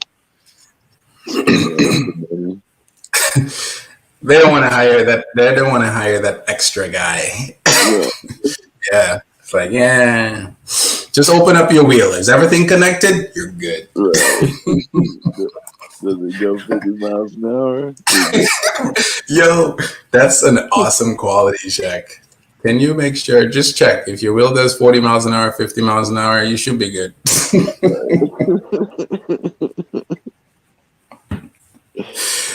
Oh my gosh. It's so funny. If your wheel does not do the maximum potential speed than any other wheel in the market, you got to return it. That's not a Godway. You've been robbed. Electric Unicycle Adventures, Begode Godway, WO. I'm not sure what WO means. The EUC Wars, all InMotion, Kingsong, and Ninebot all throttled back the wheels. Meanwhile, people were pushing the Godway. Exactly. Thank you. They all believed it would kill Godway. Thank you very much for talking like that. That's awesome. Yes, that's my point. It's like, dude, and to add to what he's saying, Godway for a long time, you have to understand, for a long time has been the only wheel where you could even get it to the point of cutting out. These other wheels, they tilt you back whether you like it or not. Right. You know what I'm saying? Right. So, I mean, back then, the M Super, the Tesla, wheels that did 30 miles an hour throttled you just like the Kingsongs. And I think it came like that, like standard, but then you turned it off. I only learned about turning it off from people like Tishan and all these earlier adopters, you know what I'm saying? So you have the option to turn it on, to turn it off. It comes on automatically, I think, if you're using the Godway app. It comes at 30 miles an hour. I don't know if it goes any higher anymore. I don't have a dual wheel, so I wouldn't know. I'll have to check the EXN, but Godway, I don't know, man. If it wasn't for Godway, I don't think I would be into EUCs. Yeah, I don't think so either, actually. Because I think I would have started with the InMotion, because the only reason I started with the InMotion, because I saw the M Super. I saw Chooch riding the M Super, and that's what got me to InMotion, because my goal was to get to his level. So the InMotion is not what attracted me to EUCs. The InMotion was just like, okay, let me get this slow wheel, and if I like it, I'll go further. Right. It's not like I saw the emotion. I was like, wow, I want the emotion. I did see it though. I did see it. Like that's the first wheel I saw, but I did a ton of research. I saw Chooch riding this crazy. I'm like, holy smokes, this thing can go that fast. Right. Yeah, because I was gonna get a one wheel at first, and then I was looking at all kinds of YouTube videos on one wheels. And then I started seeing YouTube videos pop up about EUCs, and I seen how fast they were going. Once I started seeing the Sherman, I was like, oh yeah, I'm getting an EUC. Okay, so we watched 957. That was battery. Okay, I'm just gonna try to speed it up. I can talk for hours. Let's see. Obviously, this has a You're hearing it, right? Yeah. huge shock on it compared to well, any other, even the KS18. It's got a much bigger shock. So can you talk a little bit about that and why they might have done that and how they've had to incorporate? And this right here is very different. This is where it's an example where the I forgot who said it. Might have been Devo or Evie or someone else. They said, you said suspension is suspension. Well, suspension is suspension if you don't care about suspension. Right. But if you care about suspension and the Master comes with what it has now on it, if you're getting a wheel for suspension, this is it. Right. If you're getting a wheel for suspension, but not for off-roading, the Master is going to be more than what you need. But if you're getting a wheel for off-roading, for jumps and stuff like that, then. Right. But someone said alien rides can change the Master suspension. So. Then they got to worry about the torque though. Still. They have not. King Song has to worry about the torque. Yeah. Let me see. Right into the design of this wheel. So the S18 was arguably the best. I say it wasn't arguably. It was the best full suspension EUC on the market. Yeah. Bar none. There were a few criticisms that the quality of the suspension, it wasn't plush. It didn't have much travel. So for trail riding, great. Little logs and little ramps and little drop-offs, that's fine. But once you start doing big hits at high speeds, it would run out of legs. It would bottom out and it would top out. Yeah. And then it's all down to you and your legs to control that. Have they addressed that with this? They've addressed it way and beyond. Okay. From that point of view. So I've read from the specs that this is 130 mil travel on this suspension. That sounds like a long. That's right. Yeah. Travel. So for such a small wheel, effect a small wheel. Yeah. I mean, you've got two things. I mean, you've got the actual size of the shock absorber. Yeah. Okay. And the distance which it travels within that stroke. Yeah. But what that translates to through the suspension, through the rocker arms, is the actual distance travelled from the wheel. I see what you mean. So this whole bit here is moving down towards the wheel and then back up. So where right, your feet would be going down as the suspension's going. Yeah. I see what you mean. You know. So you need a huge clearance here, I guess. Yeah. I mean, if you've got a small clearance on the shock. Yeah. But through the design, they've managed to do the different points of leverage and adjustments to make it a long stroke here. Right. Okay. That really does change a lot of things because you don't want a real short stroke shock and a high travel here because it won't be plush. Okay. If you've got a long stroke shock absorber, it has a quality throughout that stroke. Okay. And it performs all the way through that stroke. Right. And it's really important on air shocks as well as it is on coil. So, but the distance it can travel from the wheel to the top of the chassis. Yeah. And how you get that. So that's the 130 mil, is it? That's is that what they're referring to? So it's that travel. Yeah, we never relate to the actual shock absorber. Oh, okay. You've got the dimensions you need if you want to upgrade your shocks and stuff. Yeah. But all it boils down to is what do you need on the travel suspension? Okay. And if you've got 130 mil, that's plenty. Okay. So speaking about the. Oh, well, that's interesting. Did you hear what he said? Yeah. So okay. So on the side, you can't see it, but on the side of the EUC, this King Song, there are two rods. There are two suspension on each side. You know about that, right? Yeah. Yeah, so that's where the travel is on the side, not the actual spring on the back. That's just the I guess that's just for absorbing the shock. yeah, absorbing it basically. Yeah, but the travel is, correct me if I'm wrong, guys in the chat. I'm saying a lot of things.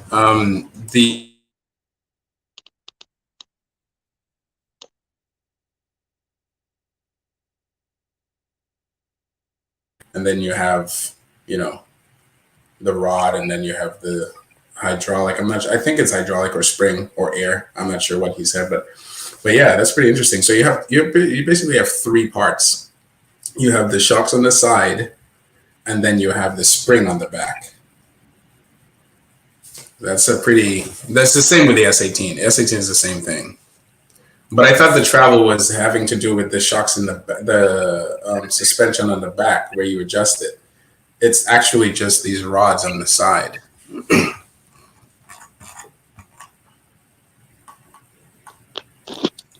Right, in the space under the wheel. And the space under, yeah. So that space under the wheel right there is because of those shocks on the side. Right. Yeah. So there has to be enough travel, or at least enough space to account for the travel. Yeah. On the side. Yeah. The shock is what, rebound adjustable? You could say It's got rebound, it's got preload, it's coil sprung. sag. Yeah, you set the sag via the actual coil spring. It's got a castle nut on the top. Ah, okay. You rotate that to set your sag height. All right, separately to your rebound and Yes, all that, yeah. You wind those both out to zero. You zero those dials out. Yeah. Okay, so you don't want to interfere. By the way, the Master has the same setup, except you don't have a spring. So the Master has an 80 millimeter travel, which is why you don't see such a huge gap in the front of the Master. You know where the lights is, where the lights meet the tire. Yeah. It's not a huge gap. Yeah, it's just designed for 80 millimeter travel. Yeah. So it looks better. So it's kind of funny because if Alien Rides can adjust the spring in the back, it kind of doesn't matter where travel is concerned. So the spring is a good idea for changing the Master spring is a good idea, but it's not going to change the travel. It's just going to change the dampening force, probably. We watched your video, by the way, too. Just to let you know. Oh yeah, has it been an hour? Hold on. Thanks, appreciate that. With the sag height. So you set your sag first. Yeah, we do on mountain bikes and everything else we do. One dial's out, so it's nice and loose. There's no preload. There's no damping. Okay. You want, on average, of any shock, I'd say 15% on average, give or take. Okay. Of the actual travel from the shock absorber. Right. Okay. So every ride has a different sag height. It's always relatively the same distance from the shock. And that's adjustable on the S20. It's adjustable. Brilliant. So, I mean, you talked about some pretty good features already. Now, from my point of view, looking at EUCs, I ride them a bit. I don't ride them most. This looks like quite a high wheel. Feels like you're quite high up on it. Obviously, you talked about the clearance needs to be high, so that makes it high. But does that make it top heavy? You know, because I've always found it easier on those low wheels. You're near the ground. They are inherently stable. Obviously, I'm a basic rider, but you've got a small wheel. Inherently stable. Inherently stable. Right. Okay. So they are designed to be stable. Yeah. At low speed as well as high speed. You've got a small wheel, you've got a low axle. I see what you mean. So you kind of they ride themselves, kind of thing. Almost self-stabilize with a little bit of gyroscopic effect. Yeah. They can almost stand up. So why would having a high center of gravity be useful to anyone? I didn't hear anything he just said in that last 5 seconds. I think it's his accent or something. Yeah, his accent. Yeah, lost in translation. Right. We don't actually want a high center of gravity. Okay. We always want that inherent stability to come from a low center of gravity. Right. But if it's too stable, you lose your feedback and the authority. Right. So the control. Okay, so you could look at it two different ways. It's really stable. It's inherently stable at low speed and high speed. That doesn't give you agility. Okay. You don't get the feedback. Right, so you're talking for higher end technical riders, people that want to be in control of the wheel themselves. Yeah. You're going to have more. It's obviously going to be harder to learn on. That's what you were talking about earlier, wasn't it? It's not. It's not a beginner's wheel necessarily. It's not. No. So I mean, look at mountain biking. You can ride some mountain bikes, both in the same category, both downhill bikes. You ride one, you just pedal, you push, and you go down the hill, and it roll over anything. Okay, it's inherently stable. It roll over anything. You're getting performance. You're not necessarily earning that performance. Right. Okay, the bike's I'm giving that definitely to not you earning through that design. yeah. But you've got the other type of rider that wants to have control over all of those aspects. Okay, over its roll axis and how slack it is on the steering. And you earn it, but you also feel it. Okay. So, and there's another main thing. Is, so it's harder to ride, but you can get more from it. Yes, it's tall. The centre of weight is relatively high because of the batteries. You've got a high foot plate. Right. High centre from the axle to the ground. Yeah, because the wheel's bigger. Yeah. Yeah, and it's a tall wheel. Yeah. So it's inherently unstable by design from that point of view. Yeah. But you heard what he said. Yeah.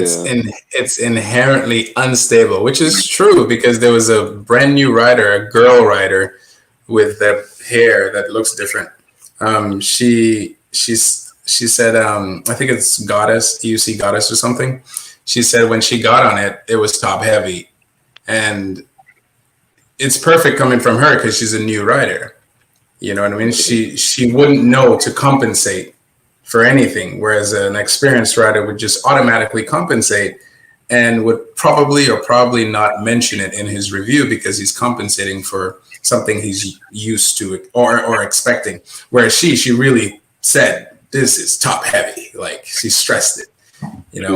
And it makes sense. It makes sense because with a tall wheel, with a high travel like that, the center of balance is going to be way off. Right. Compared to your RS, it's like low to the ground. So you know what I mean? Yeah, definitely.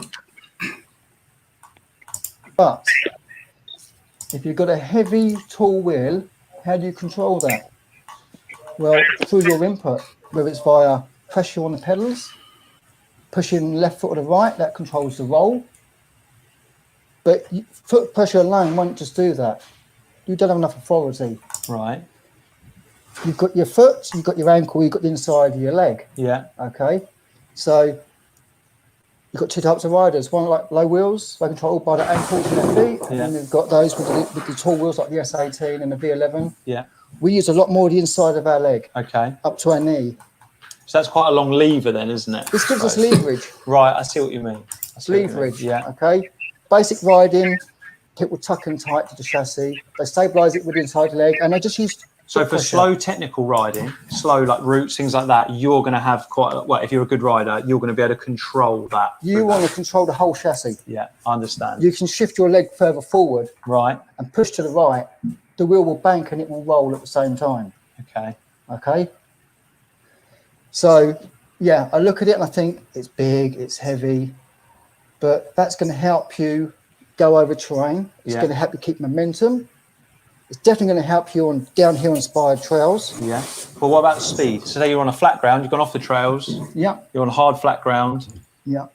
Is that going to be stable? Hard flat, like a single trail. You will just even like a tarmac. It will be stable once you get up to an optimum riding speed. Because then it's going to be, because you're saying the centre of gravity is higher, it's going to be. It's inherently top heavy. Yeah. And it's inherently unstable and it wants to roll. Yeah. Okay, drop to the side. Yeah. So anything at a low speed, the gyro effect and the gyroscopic effect is going to be low. Yeah. So at low speed, it's going to be inherently unstable. Understand, yeah. But as soon as you that allows you to manoeuvre it. That's right. Yeah. So technical trail riding is not fast. Right. But once you pick up speed, it becomes more stable. Because the gyroscopic effect comes in, okay, and you've got a large rolling radius wheel, a big heavy wheel and motor. Yeah. So a stronger gyroscopic effect you're going to get back. Okay. So the more speed, the more inherent stability you get from the wheel. Right. Okay. Not from the chassis. Okay. I'm getting it. So it's yeah.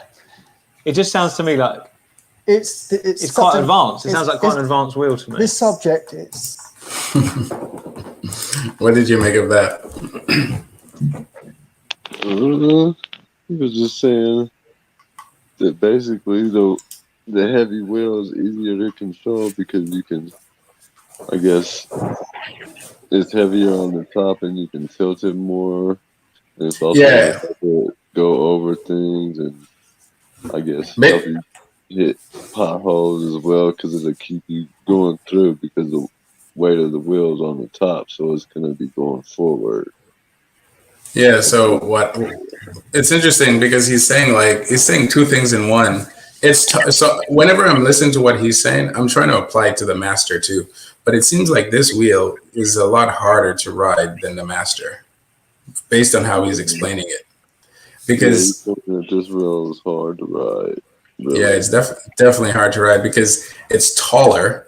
Okay, because of the travel. Okay, and then what he said was because it's so tall, and it's naturally unstable. It's top heavy, but because it's top heavy, you could get it to work for you because it wants to fall. You could allow it. If you're a good rider, you can throw it left, you can throw it right, all that stuff. You know what I'm saying? So that's a good thing. But the bad thing is at low speeds, you can't seem to do that because it just wants to fall over. Right. And Tashawn said that too. In the last live with Black Cobra, he did say that. He did say when he first got on it, it was almost like he had to literally try to figure out how to ride it initially because it was so top heavy. And it is a tall wheel, dude. It's a really tall wheel. I felt on the Monster, honestly. The Monster Pro when I got on it the first time. Oh, really? Yeah. So the Monster Pro is a tall wheel, but did you feel it was top heavy? I don't know. It just felt like, I did feel like it was top heavy because it kept wanting to like, every time I tried to turn, like it kept trying to turn me more. Oh, yes, that did happen to me too. I was riding Pandas. I tried Panda's wheel, but I felt the reason it did that for me is because he had the square.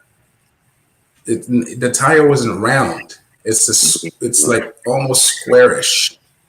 Do you remember what kind of tire it was on? It was a knobby. Not exactly. It was knobby. So knobbies don't do well with top heavy wheels. Right. Okay. Yeah, because now you're fighting two forces. Right. You know what I mean? Yeah, that makes sense. Yeah. So if the Monster had like a smoother tire, I feel like you would have had a better experience. Right. But if we look at the Master, so let me share, share, and that's pretty much it. I'm pretty much done, but let me let's compare everything we just did to the Begode Master, and let me just know what you think. So this is the Master.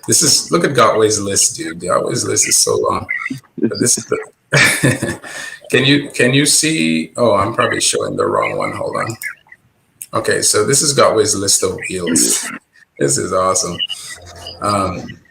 But this is the Master right here.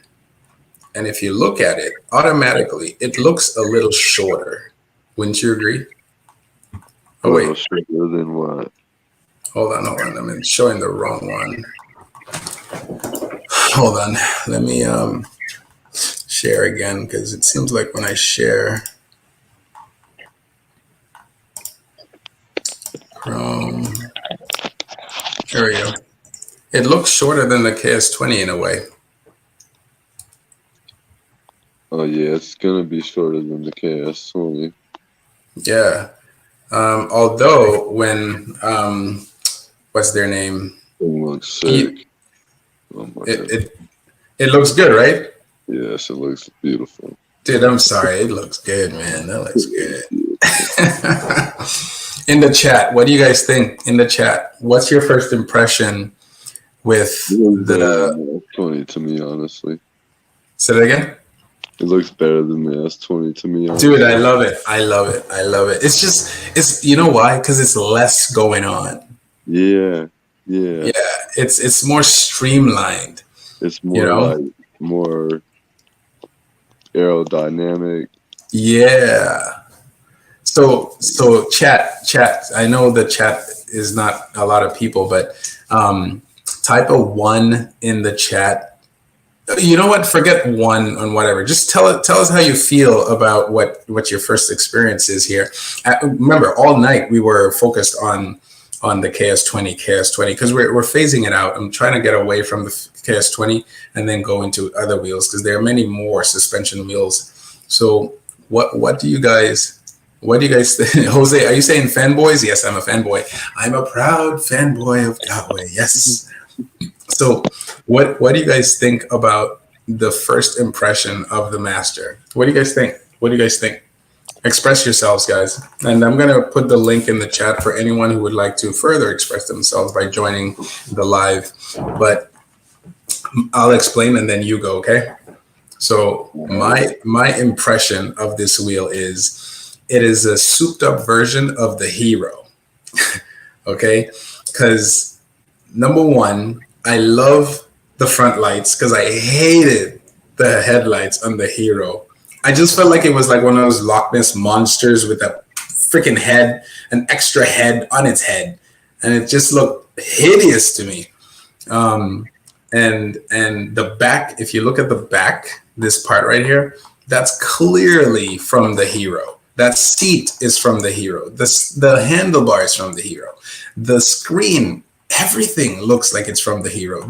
If you look at the stand, the stand is from the Hero. The only thing that's not from the Hero, I can tell, is that mudguard.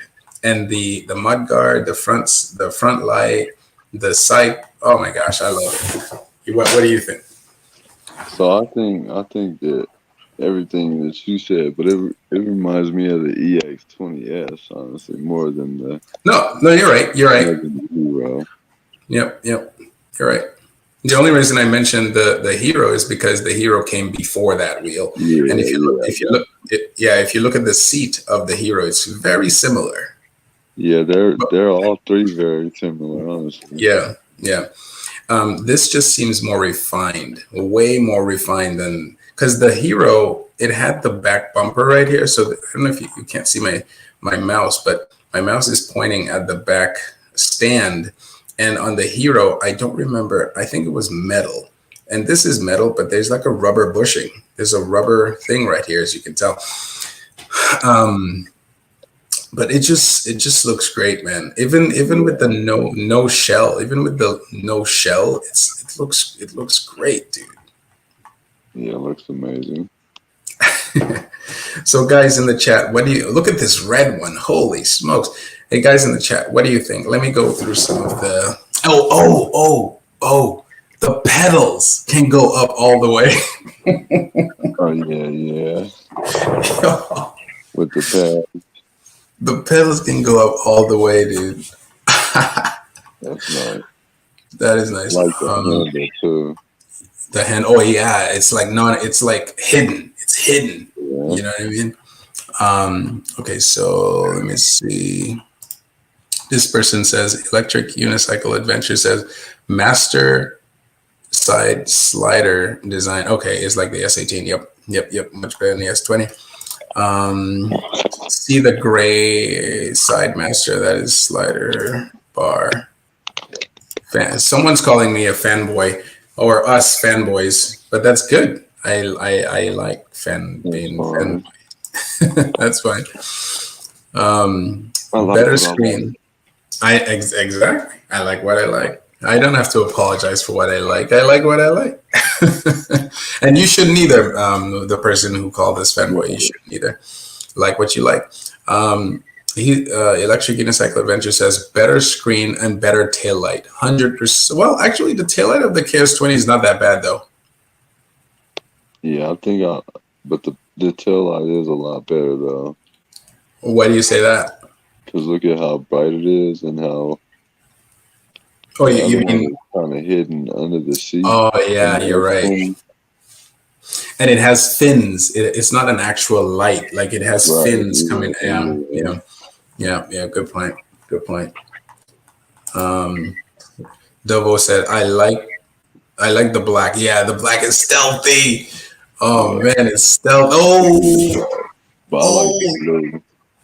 Look at that. The blue does look nice. The blue does, because you don't see blue. I don't know of any other blue. I've never seen a blue you see out there.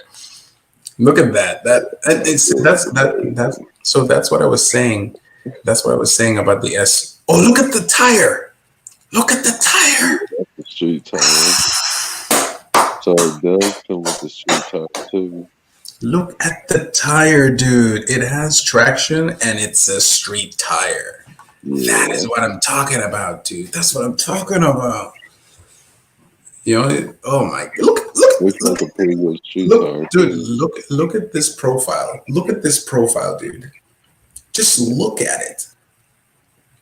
It looks fast. It looks streamlined. It looks aerodynamic. It looks well built. It looks purpose built. It looks like not a lot is going on. Just what you need. That's it. It looks like it wants to go fast for real. Whereas the KS20, even though it looked great, it always looked like a concept to me. When I say concept, I mean like even in the real world, it's a concept, because we saw how this thing fell. And because of how the side pads are integrated into the design, it doesn't give it a lot of room to fall apart, to, you know, like, but the KS20, there's so many moving parts. You just feel like, crap, I don't want to drop this thing. I mean, I already knew it was going to be like that when I saw it, honestly. Yep. No, Gotway did a fantastic rendering. I'm not going to say job. Well, no, I'm going to say job because I saw videos. They did a great job. They did a great job. Oh, what I wanted to say was, so you know how the KS20 looked really red?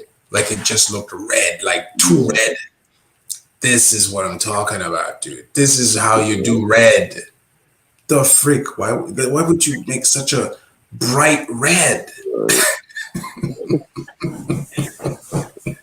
At least people actually get black. At least. But this is, hey, choices are good, even when there are not many choices. It is what it is. But I'm very happy that King Song came out with the KS20 so that the Master can exist. That's very true.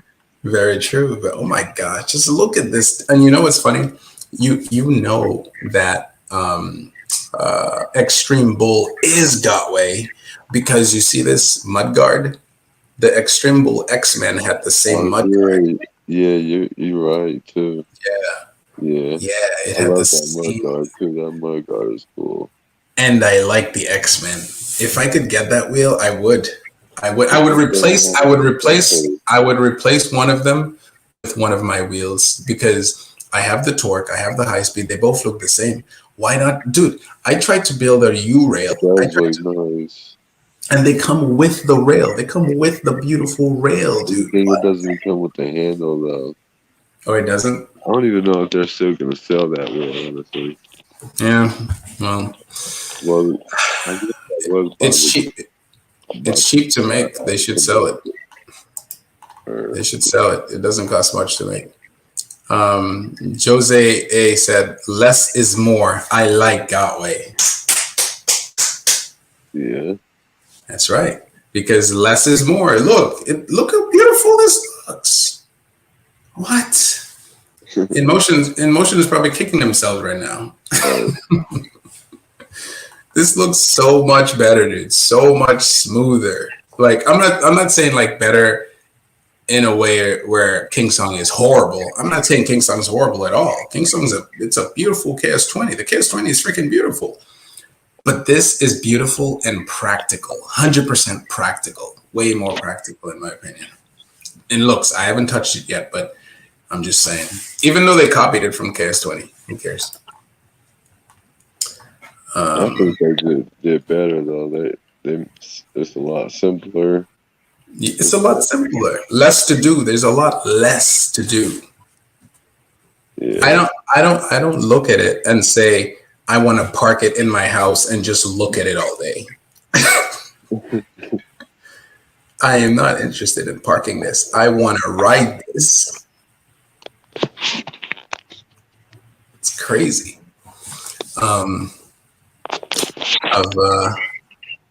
Let's see what it says. Who's the master shogun? Master shogun. Who's the master Begode? Masters of disasters. I'm still buying. He's like, I don't care. I'm still buying. Better trolley. That's correct. I'm a fanboy of Gotway. Same here. Thank you very much. Master has a more minimalistic design, which I like. Exactly. So you know how like remember when the Supra came out, the 2020 Supra or whatever. Yeah. The Toyota Supra. You remember that, right? Yeah, I got you. So when they came out with that car, they had a concept version, and the concept looked freaking amazing, dude. Like we were like, we hope the concept ends up looking exactly, the real one ends up looking exactly like the concept. Dude, the concept looked amazing, but then when the real one came out, you're like, what the frick is that? So King Song KS20, they designed the concept, and the production was exactly the concept.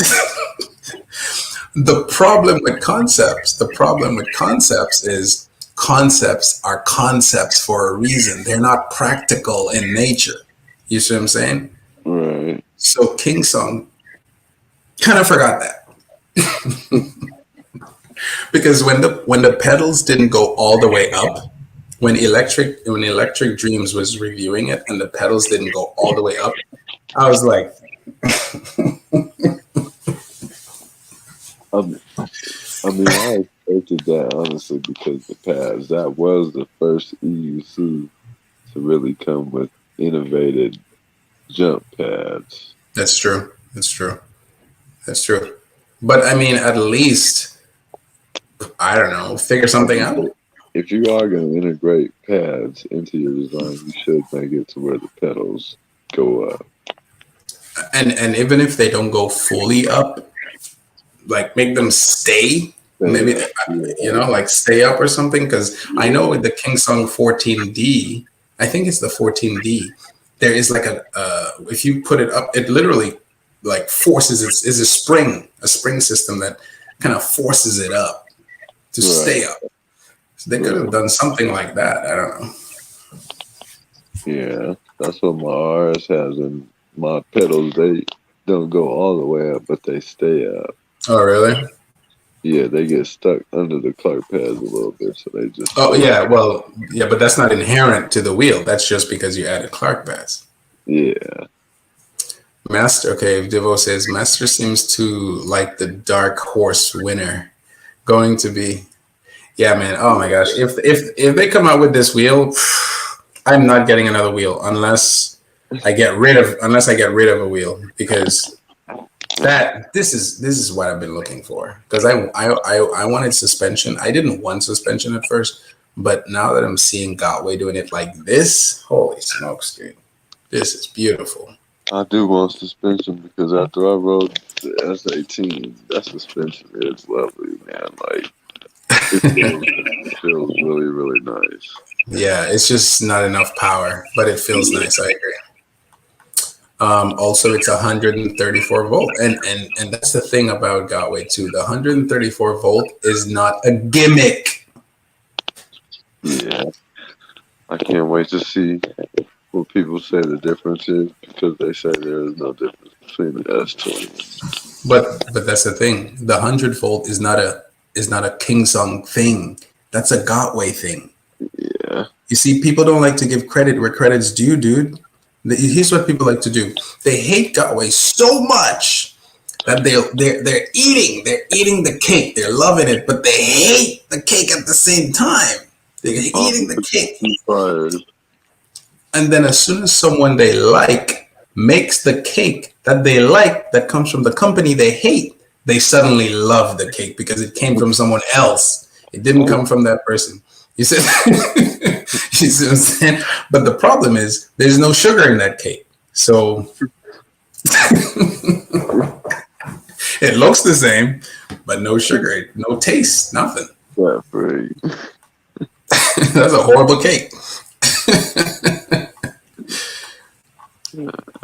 But Godway doesn't mess around with performance. That's one thing I've just loved about them. They never mess. Whenever I want my torque, dude, whenever I want my speed, it's there. It's just always there. Down to like almost 20% under load, I can still push this wheel, dude.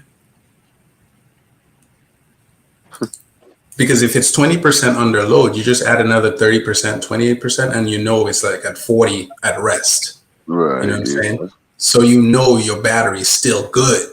So I've pushed this thing, dude, and I'm not saying like lean hard. I'm just saying like gradually ride hard. Yeah. You know, I'm not telling people to do that. I'm just saying, you know. King Song, I can't do that. Right. I can't do that. Tilt back all the way. Tilt back. Yeah. Yeah, forget that tilt back.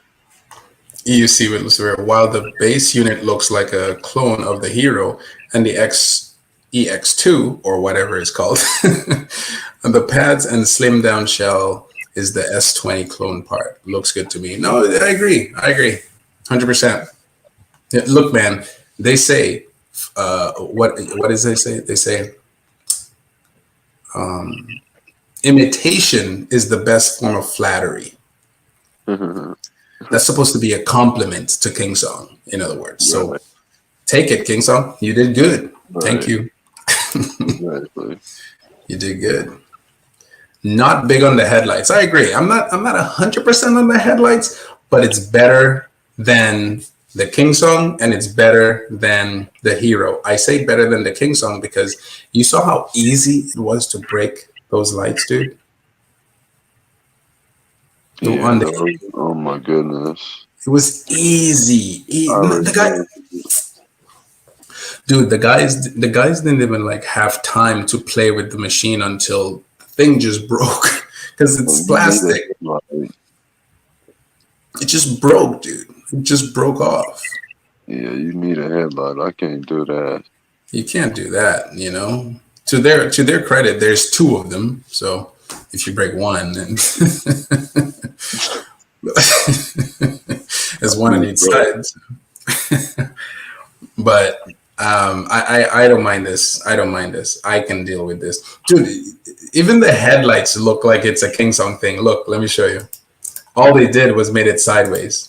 So if you look, this is basically the King Song headlight. They just put it sideways. Well, no, they're a lot bigger actually. No, but I mean, like in terms of the design, because the King Song had like one on this side, so they're like, let's save money and just put one right here, just make it bigger. I think those are the same lights that they've been using. They just put 5 of them or 4 of them. I don't know. But it looks good. I'm sorry. It looks good. I don't know who said I think someone said it's ugly. I don't remember who it was. Oh, my last live, there was a brother. He said it was ugly. I disagree with him. I laughed because the way he said it, it was hilarious. But I think it's the best looking EUC on the market to me. Oh, wait. Yeah, he said it was ugly. I can't believe it. But I think he didn't mean this wheel, though. He meant the EX2. That's what he meant. Because the EX2, it's like the EX2, they went out of their way to make it ugly. What the freak? I don't think that wheel is ugly either.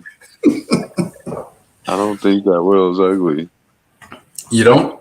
Nah. Yeah, we disagree. But that's okay. We can disagree. Right. Because it's hideous. I think the only difference is the batteries from this one. That's the only difference. Right. Because the battery on the EX2 comes out more, right? Because there's more capacity. Yeah. Jose said hard lineup. I'm not sure what that means. What do you mean, Jose? Do you know what he means by hard lineup? Maybe he's referring to something else. No.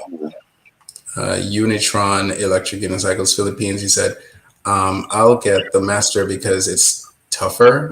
Dude, we saw how hard this thing took a fall, dude. Like, it freaking took that hard, like downhill several times, man. Wow. It looks like a crotch rocket. Yes, it does. Yes, it does. Yes, it does. The Master is a nice, simple design as opposed to the KS20 clunky brittle design. 100% matte red. Matte, that's what it is. The colors are matte. That's what it is. Whereas the King Song, it's like they took the spray can, and said, and it's no matte. It's just pure red. Right. Fire into red. Someone didn't tell them, man, about how coloring works. But the matte is where it's at. The matte is where it's at. Both the KS20 and Master are straight out of the mech. And I know. I remember watching those things when I was growing up. Mech Warriors. Front light should. My bad. Jose says my bad. This new design for the power pads are beautiful. Yes, they look integrated. Hopefully they're soft. Hopefully they are. I have a feeling they are, though. Maybe some type of hard. Maybe it's the same type of material that the seat is made out of, or their pads. It looked pretty soft when did you see like one of the first videos that came out of it falling down that hill, and it was like the pads was coming off. So really? Like, yeah, they were like moving, like bending. So they look pretty soft, honestly. Okay. I don't know if they're soft enough though. We'll see. It says if a Master performs as advertised, which it will, is this the performance pinnacle of EUCs? No, it's not the pinnacle performance of EUCs, in my opinion, but it is the pinnacle of combination of having a high performance EUC with suspension. That's for sure. You know what I mean? Yeah, I think they'll get EUCs will get a lot better, honestly. Oh wait, isn't this the one that's supposed to do 60 miles an hour? The only reason I don't agree, real talk, 100% is because the Monster is still a very fast wheel, right? The Monster goes 54. Yeah, the Monster is still a very, and not only that, it has crazy range. Yeah, you know? It does. So that's the only reason I wouldn't 100% agree. The pinnacle is still the Monster, in my opinion, the Monster Pro. That might be the wheel that I need, but I didn't Monster. Dude, all you have to do is get street tire, man. Street tire. Test that one. Test that one with a street tire. You might like it. Right. S20 is an eggshell. Yep, with prickles. It's an eggshell with prickles sticking out of it. That's I'm from the Caribbean, so that's what we call prickle stuff. Jose, front light should look like the tail light. That would be nice, actually. But I like the tail light and I like the front light. I feel like they're both. You know what the front light looks? It looks like someone who. It's like this, like when you do this with your mouth.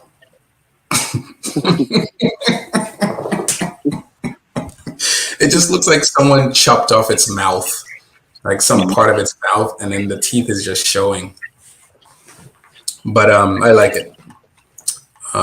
Real talk. I'm gonna read the comments, guys, and we're gonna come with a conclusion, and then we're gonna call it a night. Real talk. If I'm lucky to get the Master, I agree. This will be the lifetime wheel. Yes. I agree, 100%. This will probably be my last wheel. I don't think the competitors have the guts to push the envelopes like this. 100%. Comment of the night, man. Comment of the night. 100%. Comment of the night, because it'll get better. It's gonna get better, but his point is like for example, I've had the MSP for a long time, and I haven't had the need to upgrade until the EXN, and even that took me a very long time to do because the wheel I have is fine. You know what I'm saying? Yeah. So what he's saying is this wheel could see itself through a lot of other innovations in the future. I agree. Yeah. Like you won't have to tomorrow change up your wheel because you bought it today. Let's see. You think the King Song over engineer? Yes, 100%. And I don't mean and so what do you think? I'll let you answer that. What do you think? Yeah, I think definitely because there was, what is that, like the Hollis sensor and MOSFETs, like what the frick, man? Designed, power rim, like all that. They could have just put all that money into making the wheel more Faster, durable and more go range. faster and more battery, and they just wasted a lot. You sound so disappointed. Is that a wheel you were interested in, or? Yeah, I love how it looked. I really love how it looks because it has the coolest look. Almost. Yeah. No, I agree. It did. Out of all the wheels out there, it had the best look. But what I was hoping was that with the production, they would make it more practical. Right. You know what I mean? Like, I expected that to be what you present as a marketing ploy to people, but I didn't expect them to actually take the freaking concept and just give it to us, like with no thought to it, because it's gonna be a great wheel. I'm gonna keep saying that it's gonna be a great wheel. It's just not practical enough for me. That's all. Right. It's gonna be a great wheel for the people that want it. There you go. Very, very good. I like the way you put that because that's always true. It can't be false. That Gotway lineup is hard fiber. Yes, it is. What does he mean by that? I don't understand. I think he's just saying that it's like a lot of them, and it's hard to be taught. Oh, okay. I get it. Yeah. Badass. Yep, that is 100% bad. And dude, could you imagine the extra stuff we could do to this? Like, I don't know. This is awesome. This is awesome. You could take out the pads, color it whatever I don't know. I'm sorry for this, but I feel those people who hate Gotway are those that have no balls for power and speed, and those that can't afford Gotway. They're just using the fire as an excuse. I agree 100%. Yeah. Because if you look at it, before the fire and before people complaining about Gotway, people riding crazy and stuff like that, people were like, this is going to get us banned. And who were they talking? Do you know who were they talking? They were not talking to King Song riders. They were not talking to In Motion. They were talking to the Speed Demons, exactly. And what do Speed Demons ride? Gotway. So I feel like it's a backwards attack. It's a backhanded attack where they don't really hate Gotway. They're just saying. They're trying to point the fingers at someone without pointing the fingers at someone. That's all. Right. They hate Gotway so much. It's like hating BMW drivers. You don't know the person that's driving it. You just heard BMWs. Right. And every time you see a BMW, you want to scratch it. Or you want to even though the BMW did absolutely nothing to you, it's the person driving the BMW. You scratch the BMW to get to the person who's driving the BMW. So it's the same with Gotway. Exactly. I agree. Yep. So I never had a suspension wheel. That's a good question. I don't think Gotway's suspension is going to be difficult. What do you guys think? Do you think it is going to be difficult? Not difficult. I mean, it's going to be a little bit more than if you don't have suspension, of course, but yeah. I think real talk, the people to talk to are the S18 people. Yeah, I think it's because you have to put air in it. So I mean, just like a tire, you're gonna lose air pressure when you don't use it. So you're gonna have to maintenance it that way. But yeah. You have to do that. I mean, I expect some maintenance. Someone further up said you might have to re-grease the rod. So this rod right here, you can't see my mouse, but this rod, that gray part right here, you may have to re-grease every now and then. I just wish Gotway had user manuals. I hope they do have user manuals for this and how to maintain it. But I'm pretty sure someone's gonna create a video on that. EUC upgrades takes apart. I said, yeah, I'm sure it's not rocket science. Yeah, they'll figure it out. Yeah, I just like that it looks simplistic, as someone else said earlier. It just looks so much more refined than the KS20. It just looks like how it should be. You know what I mean? So I hope it performs how it should perform. It's really not that different from the S20, actually. It's not that much different. But there is a huge difference, but it's not that much difference. You're right. Yeah. 24 MOSFETs in the Master. That is correct. 24 MOSFETs, whereas the KS20, I believe, had 12. Let me see. I don't know, but I wonder if it's gonna have bigger gauge wire. That's a good question, and I don't think Gotway has had issues with that recently. Have you? I mean, anytime you're trying to send more power through a wire, you need to make it bigger. Yeah, it's just like sending wire through a pipe. No, you're right. But I mean, the 24 MOSFETs is not necessarily my guess. I wonder how it's being implemented, because do they need, well, it's 134 volts. So do they need all 124 to fire at the same time? Or is it more like a backup sort of thing? You know what I mean? I wonder how it's implemented. I'm very curious to see how it's implemented. But that's a very good point. 24 MOSFETs in the Master. That is correct.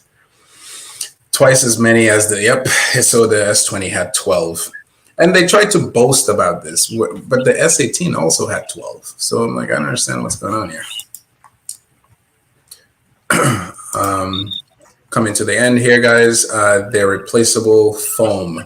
Ooh, so it's replaceable foam, dude. The pads. Yeah. Nice. And you could tell, too, because like I told you on that video, when I seen it falling, they were like soft and flopping around. And right. So this is why I have a feeling the range is not going to be bad on this, because they stripped away so much from the wheel, and they added the best tire. I don't know what kind of tire, but I just like the profile of the tire. But see, I don't think weight matters that much when you're going fast. Why do you say that?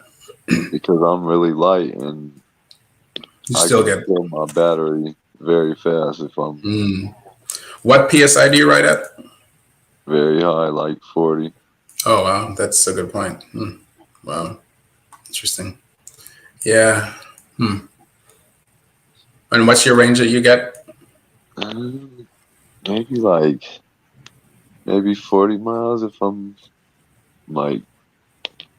Maybe keeping it around 30. But you're 40 miles. But you're not consistent, right? You stop sometimes. Yeah. That makes sense. Maybe that makes sense. I can get 30 miles if I was probably going like 30 miles an hour all the way. I think I could probably get about 30 miles. Okay, that makes sense. Begodes are the muscle cars of EUCs. That's right. Begodes are the muscle cars of EUCs. He said it again. Yeah, definitely. Word. Lower gauge wire for the 120 volts, 120 plus volts. Lower gauge wire for 120 plus volts. That's what I was saying earlier. They need thicker wire because it's more amperage going through there. Yeah, it's just like when you have cars. Like base figures in your car, when you have like more higher amps, you have to get thicker wires. Yeah, makes sense. I hope they consider that. I hope so. Last comment. That is why the S20 had to cut back on power during the first 10 feet. Excuse the 12 MOSFETs were burning. Oh, really? Wow. I would like to confirm that. That makes a lot of sense right here. So it's not really a software thing. It's more of like a safety thing. Too much power going. Yeah. Using the smaller MOSFETs too. Really? See, I haven't. They used on the KS18, but just more.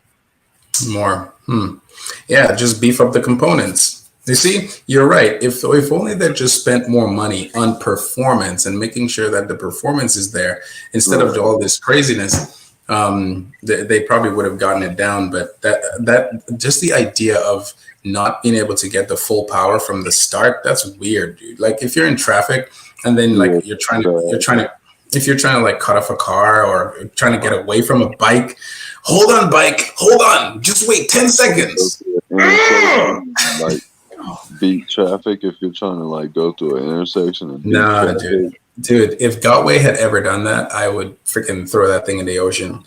Like, like what mess is that? Like, I've never. First they throttled their wheel. Now that, come on, dude. Yeah, that's terrible.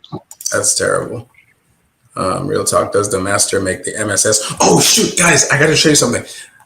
Does the Master make the MSS obsolete? No. Let me show you something. I'm so glad you brought that up. Real talk. Let me show you something. Pay attention, guys. This is crazy. You thought this was awesome, and then we call it a night, okay? You thought this was crazy, but look at this. Look at this, guys. Look at this. Can anybody guess what I'm about to show you right now?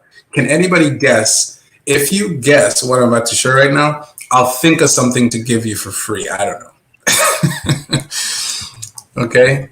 In the chat, take a guess of what I'm going to show you right now. And if you guess it right, I could send you something. I'll figure it out. There's a dollar store down the street. They have a lot of cool stuff. No, I'm serious. They do. They have real cool stuff. Like you'd think it's a dollar store and they don't have cool stuff, but they have cool stuff. So, freak, how do you know? You got it on the first try. Damn. So now I have to go to the dollar store and get you something. All right, cool. Yes, the MSS Master. Hold on. I couldn't believe it, dude. I couldn't. They even have the King song too. I'm not sure if they have the King song. But let me stop this for a second. This is, have you ever heard of EUC service? Yeah, I have. How did he know I was going to show him this? I guess people know what's up. Yeah, so look at this, dude.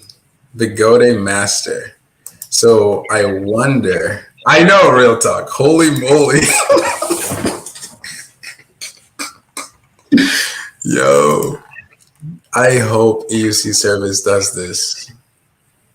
Begode Master, 3,500 watt, 134 volt pre-order. I hope they do that. Now I think they have a section just, so what? Dude, look, this is how it looks in real life. Yeah. Oh, wow. Yo. It looks like thin. It looks like, yeah, you know what I mean? A little bit. Wow. That's how it looks in real life, dude. Now let me go to their MSS section because I think they have a section just for MSS. MSS line. And do we have an MSS Master? Okay, so they only show what they're working on or what they've worked on. So I don't see it. So, but it would be great if they do. I hope they do. All I know is they sell it. So hopefully they add that. I wouldn't be surprised, dude, if they do that. I would not be surprised at all if they end up doing that, to be honest with you. So let me end the video by showing, I said, oh, right here. I don't know if you guys saw this one, but this was EUC Serbia, I guess. They were testing out the Master. Speed, it's a speed run. So let's just take a quick look at the speed run here. Let's see if you guys, I gotta make it small. It took it off of Instagram, so.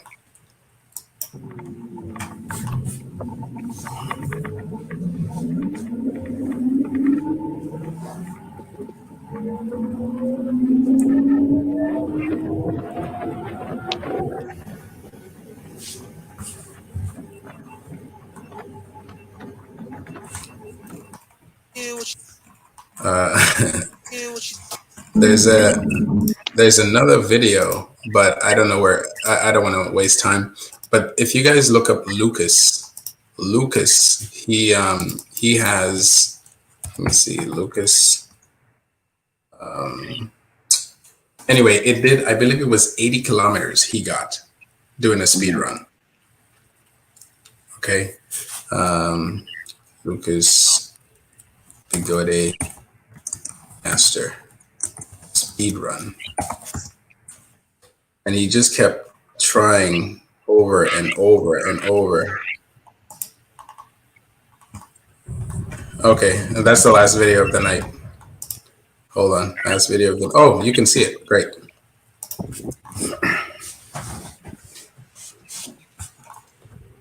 You can hear it, right? No? Hold on, can you hear it? Can you hear it? No. It's just wind. You can't, all right, hold on. It's like every time I try to share it, I have to redo it. Yeah, I think you gotta do it every time. Yeah. All right, can you hear it now?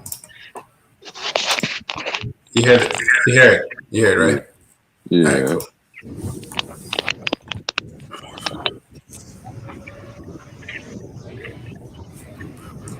80 kilometers.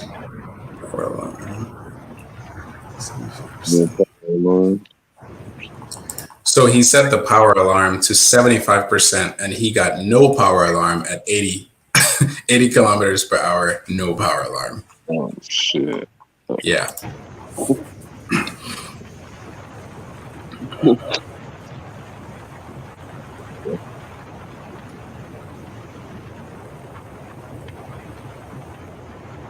Yep. I saw him hit, you see it on the right, the 80 kilometers. He hit it several times already and no alarm. So 80 kilometers per hour is how much? Or 2 miles per hour is 49 miles an hour. So that tells you that the beeping is not at, wow, dude. Come on, dude. Come on. Come on. You can hit 60 on that thing for sure. It looks like it. If there's no power alarm, and he said that's 75%. 75%, he said it. Yeah, that means there's a huge margin for error. A huge margin if he sets it to 75%. Yeah, I could probably hit like 60, 65 on that thing. Not that you will, but you probably could. Yeah, yeah, exactly. Yeah. So let me stop sharing here. So I'm gonna. So who was the one that got the right answer here? I don't want to forget who that was. Who was that? Hold on. It wasn't that long ago. There it is. This guy. All right. I will take a screenshot.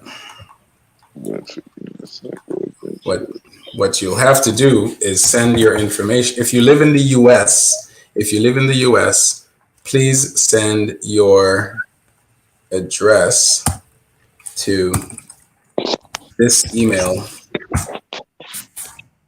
Okay, send it to this email. And I will send you something great. But no worries, UStride. Dude, I meant it.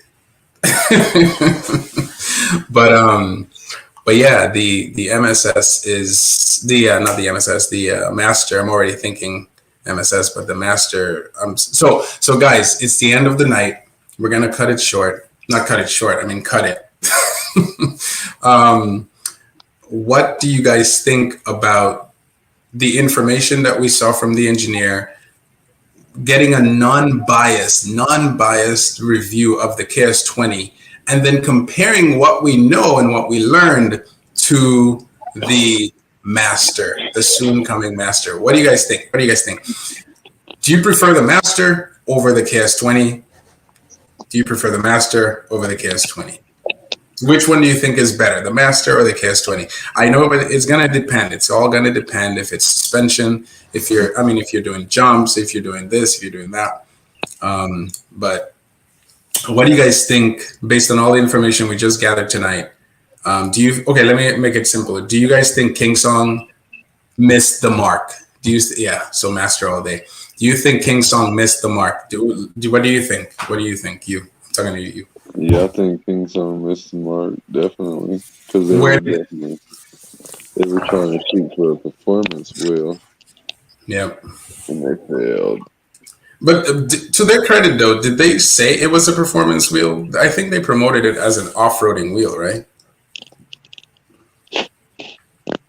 Yeah, well, I don't think they promoted it as either, honestly. I think the people that helped them, that was showing the wheel off, promoted it as an off-road wheel.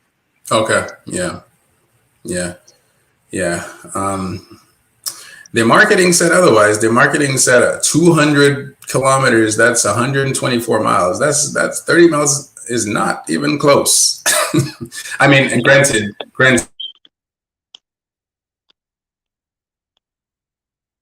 It's been another hour.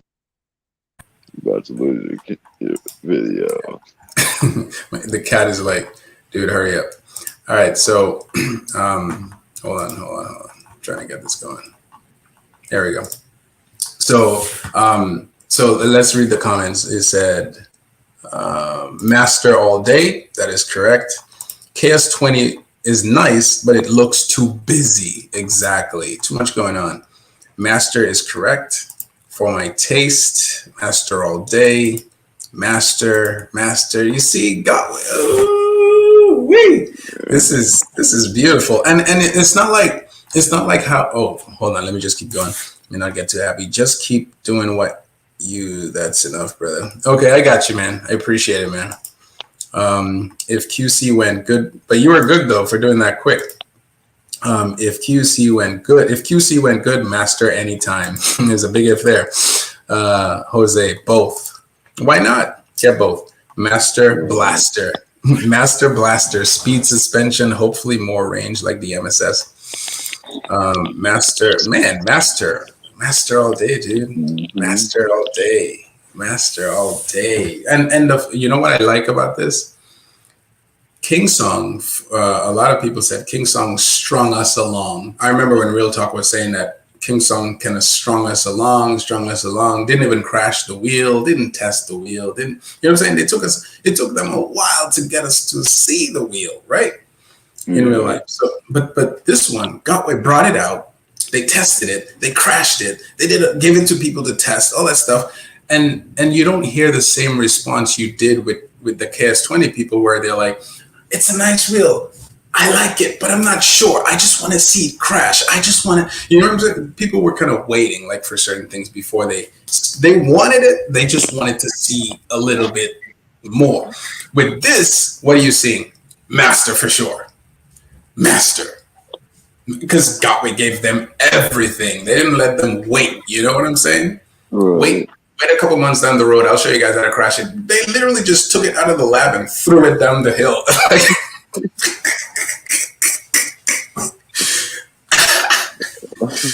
Yo, that's awesome. So, guys, it was a great live. I was chill. I really appreciate that engineer because he gave us like a different way of thinking of things, more deep, a little bit too deep probably, but everything he mentioned, like the free wheel spin when you're in the air, the torquing of the chassis, the initial torque you don't get from the KS20, the Master solves all of these problems. All of them. The range, you're right. We have to concern ourselves about the range. I'm curious to see where that range is. I'm very curious, to be honest. Yeah, I am curious. But overall, Master it is. Gotway be like, hold my beer. I know, that's Gotway for you, man.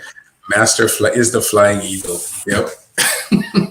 That's so funny, man. Because that's supposed to be King Song. they're supposed to be the flying eagle. But any last words, man? No, thanks for the live. Yeah, man, it was good. I appreciate it. Thank you for coming on. I mean, like I said, I can talk all night, but it's just nice hearing a different perspective because I agree with myself a lot. You know what I mean? So Yeah, you're definitely welcome. yeah. Guys in the chat, have an awesome night. The Master seems to be the wheel, man. The Master seems to be the wheel. The S20, I forgot, someone said it really good up there, but the S20 just looks too busy. And like you said, they should have just focused more on what people needed. You know, the hype would do itself. You know, it would make itself hype up. You don't need to hype up a great product. It'll just do it on its own. Yeah, exactly. Yeah. Begode will sell many of these. The question will be, dude, I just had a deja vu. I felt like this statement was read before somewhere. That's crazy. That's weird. I just literally felt deja vu right now. The question will be, can they stock enough of them? They don't need to stock any of them because as soon as they make them, they're out.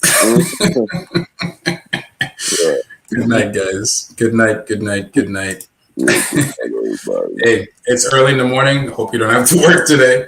But I'm going riding today. Nice. Me too. I'm going to ride. I'm going to do some riding later. Yeah. Nice. All right. Good night, man. Peace. Have a good night. Peace. You too. Everybody, good night in the chat. Good night. Good night. My money's already down. Yeah, why not? Why not? I might put money down even if I don't have the money. How about that? All right. Good night, guys. Have a good night. Good night.